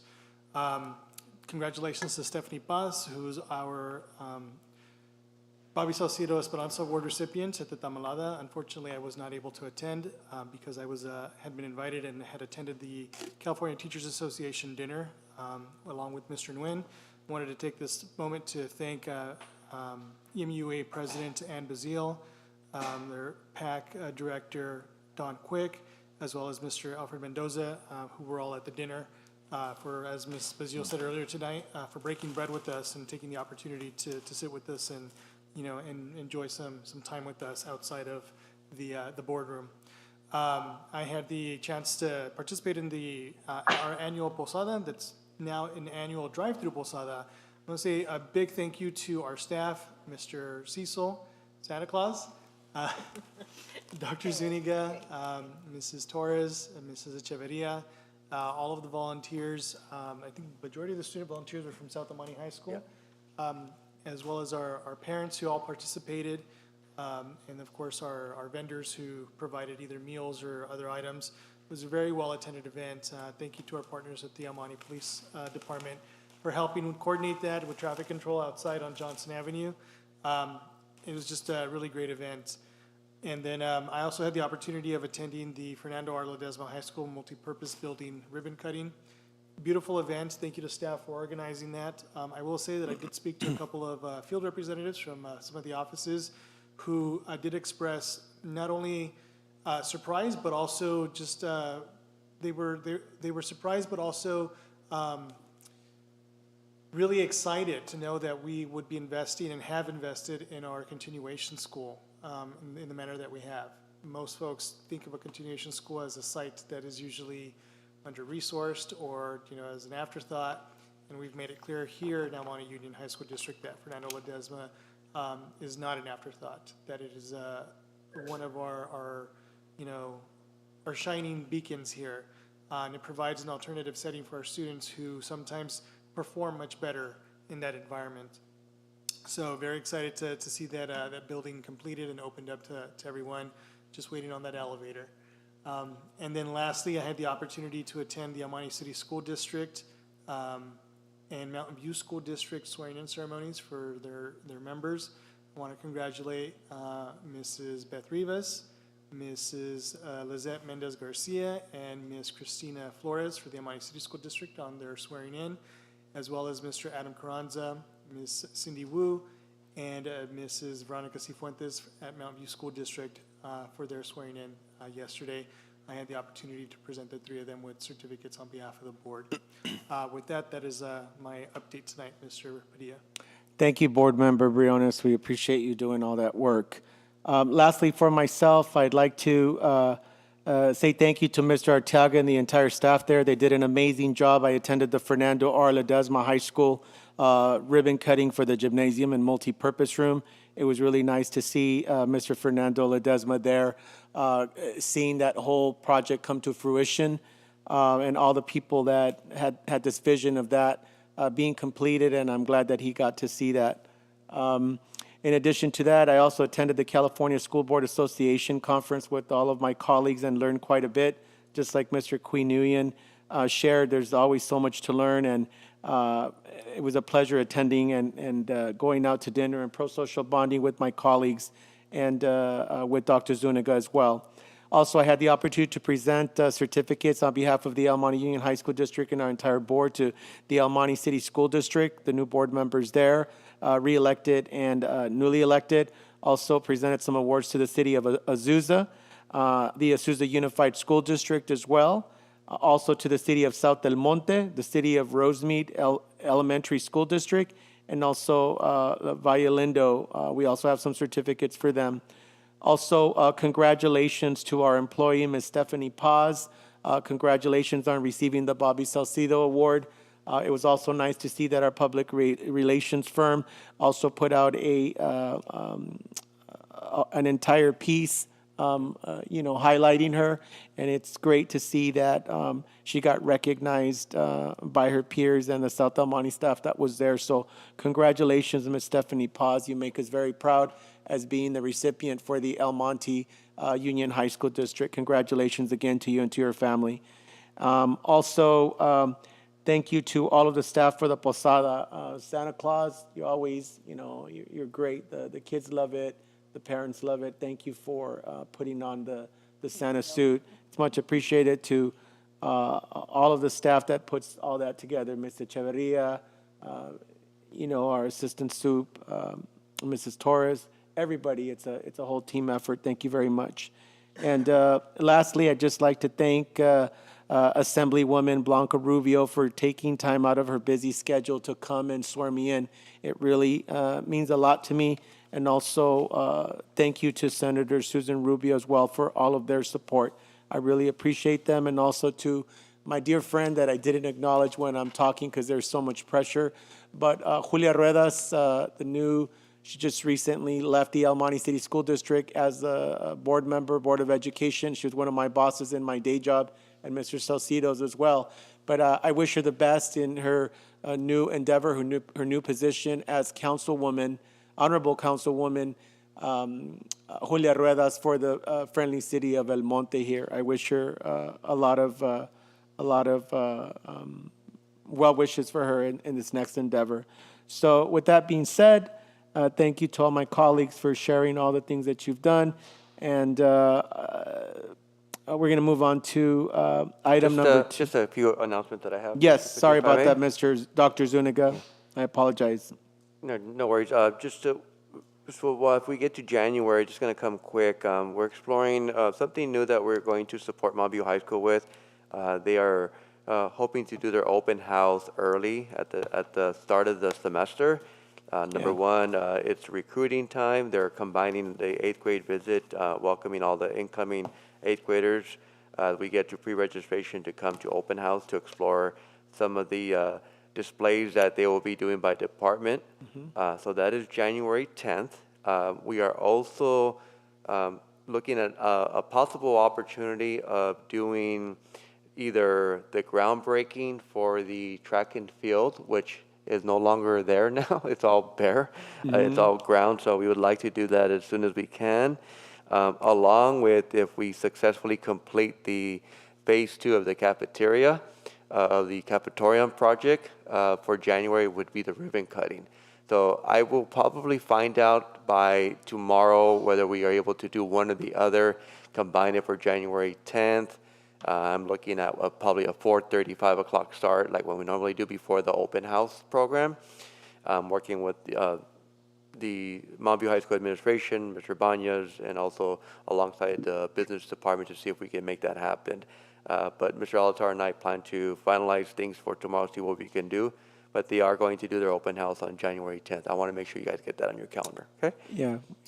Last but not least, I would like to request that we close this meeting in memory of Mr. Frank Ogas.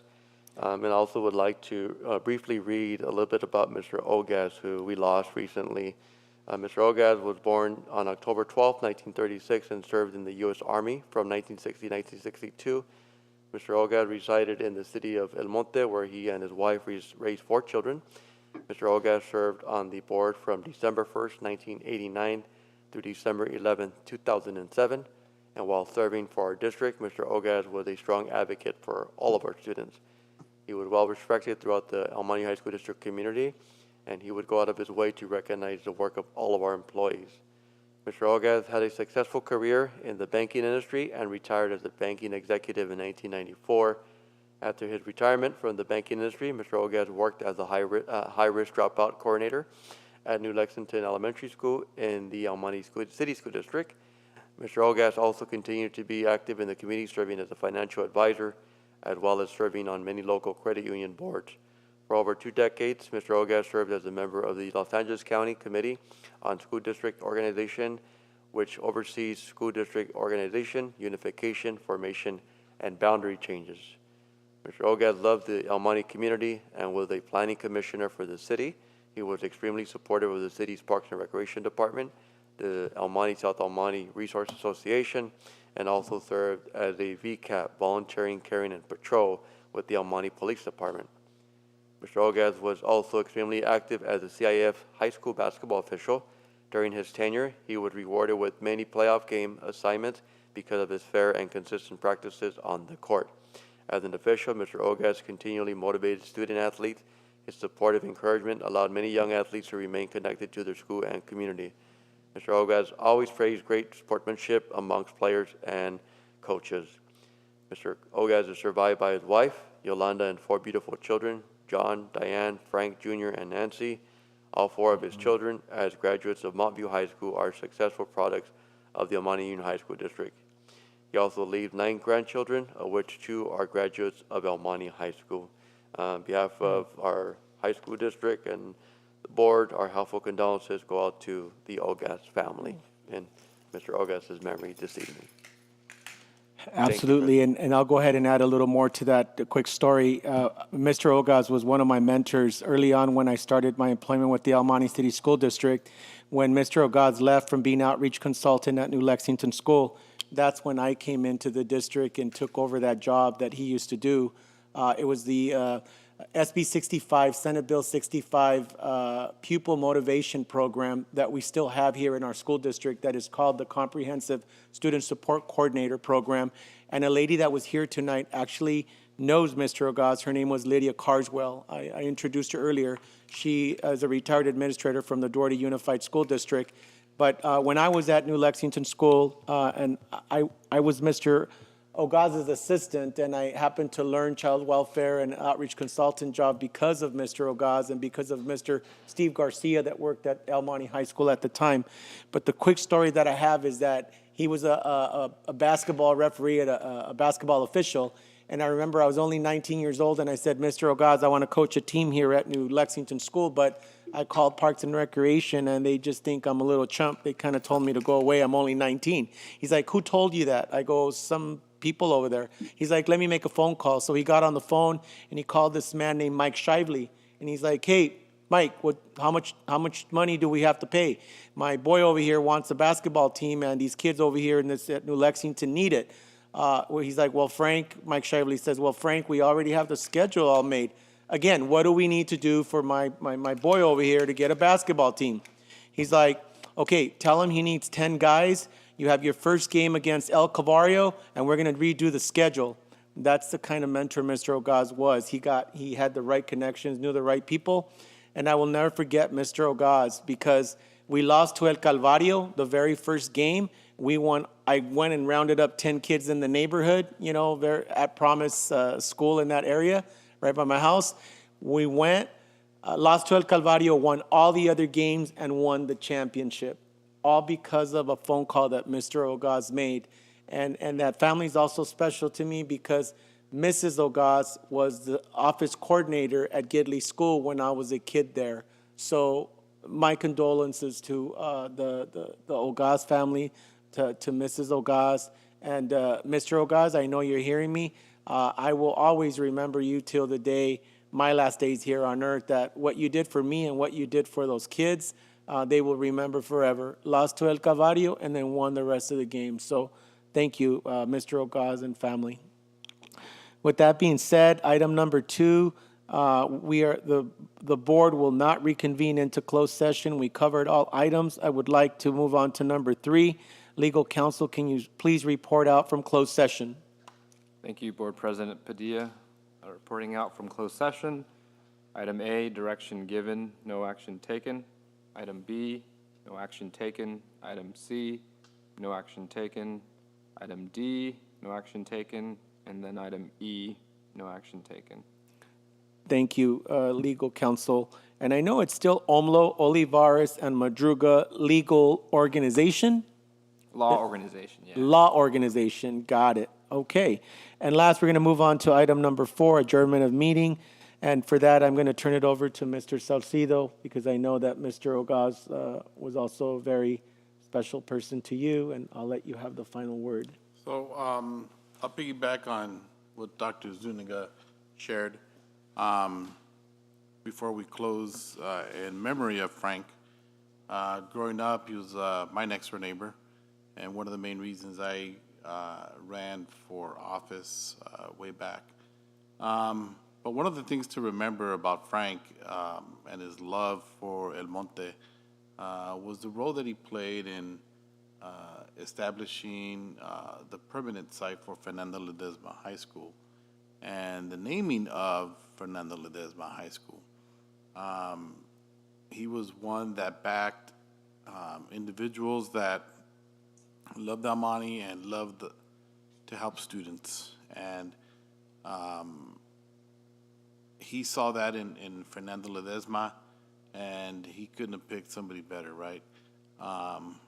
But Frank not only was a VCAP, he was he was in the original class. Officer Garcia just recently sent me a picture of back when Almani had a little newspaper, and it had that first original class, and Frank was included in that picture. So just eternally grateful for being a friend, being a neighbor, being a mentor, and for many more reasons. But thank you, Mr. Padilla, for allowing me to close this meeting in memory of Frank Ogaz.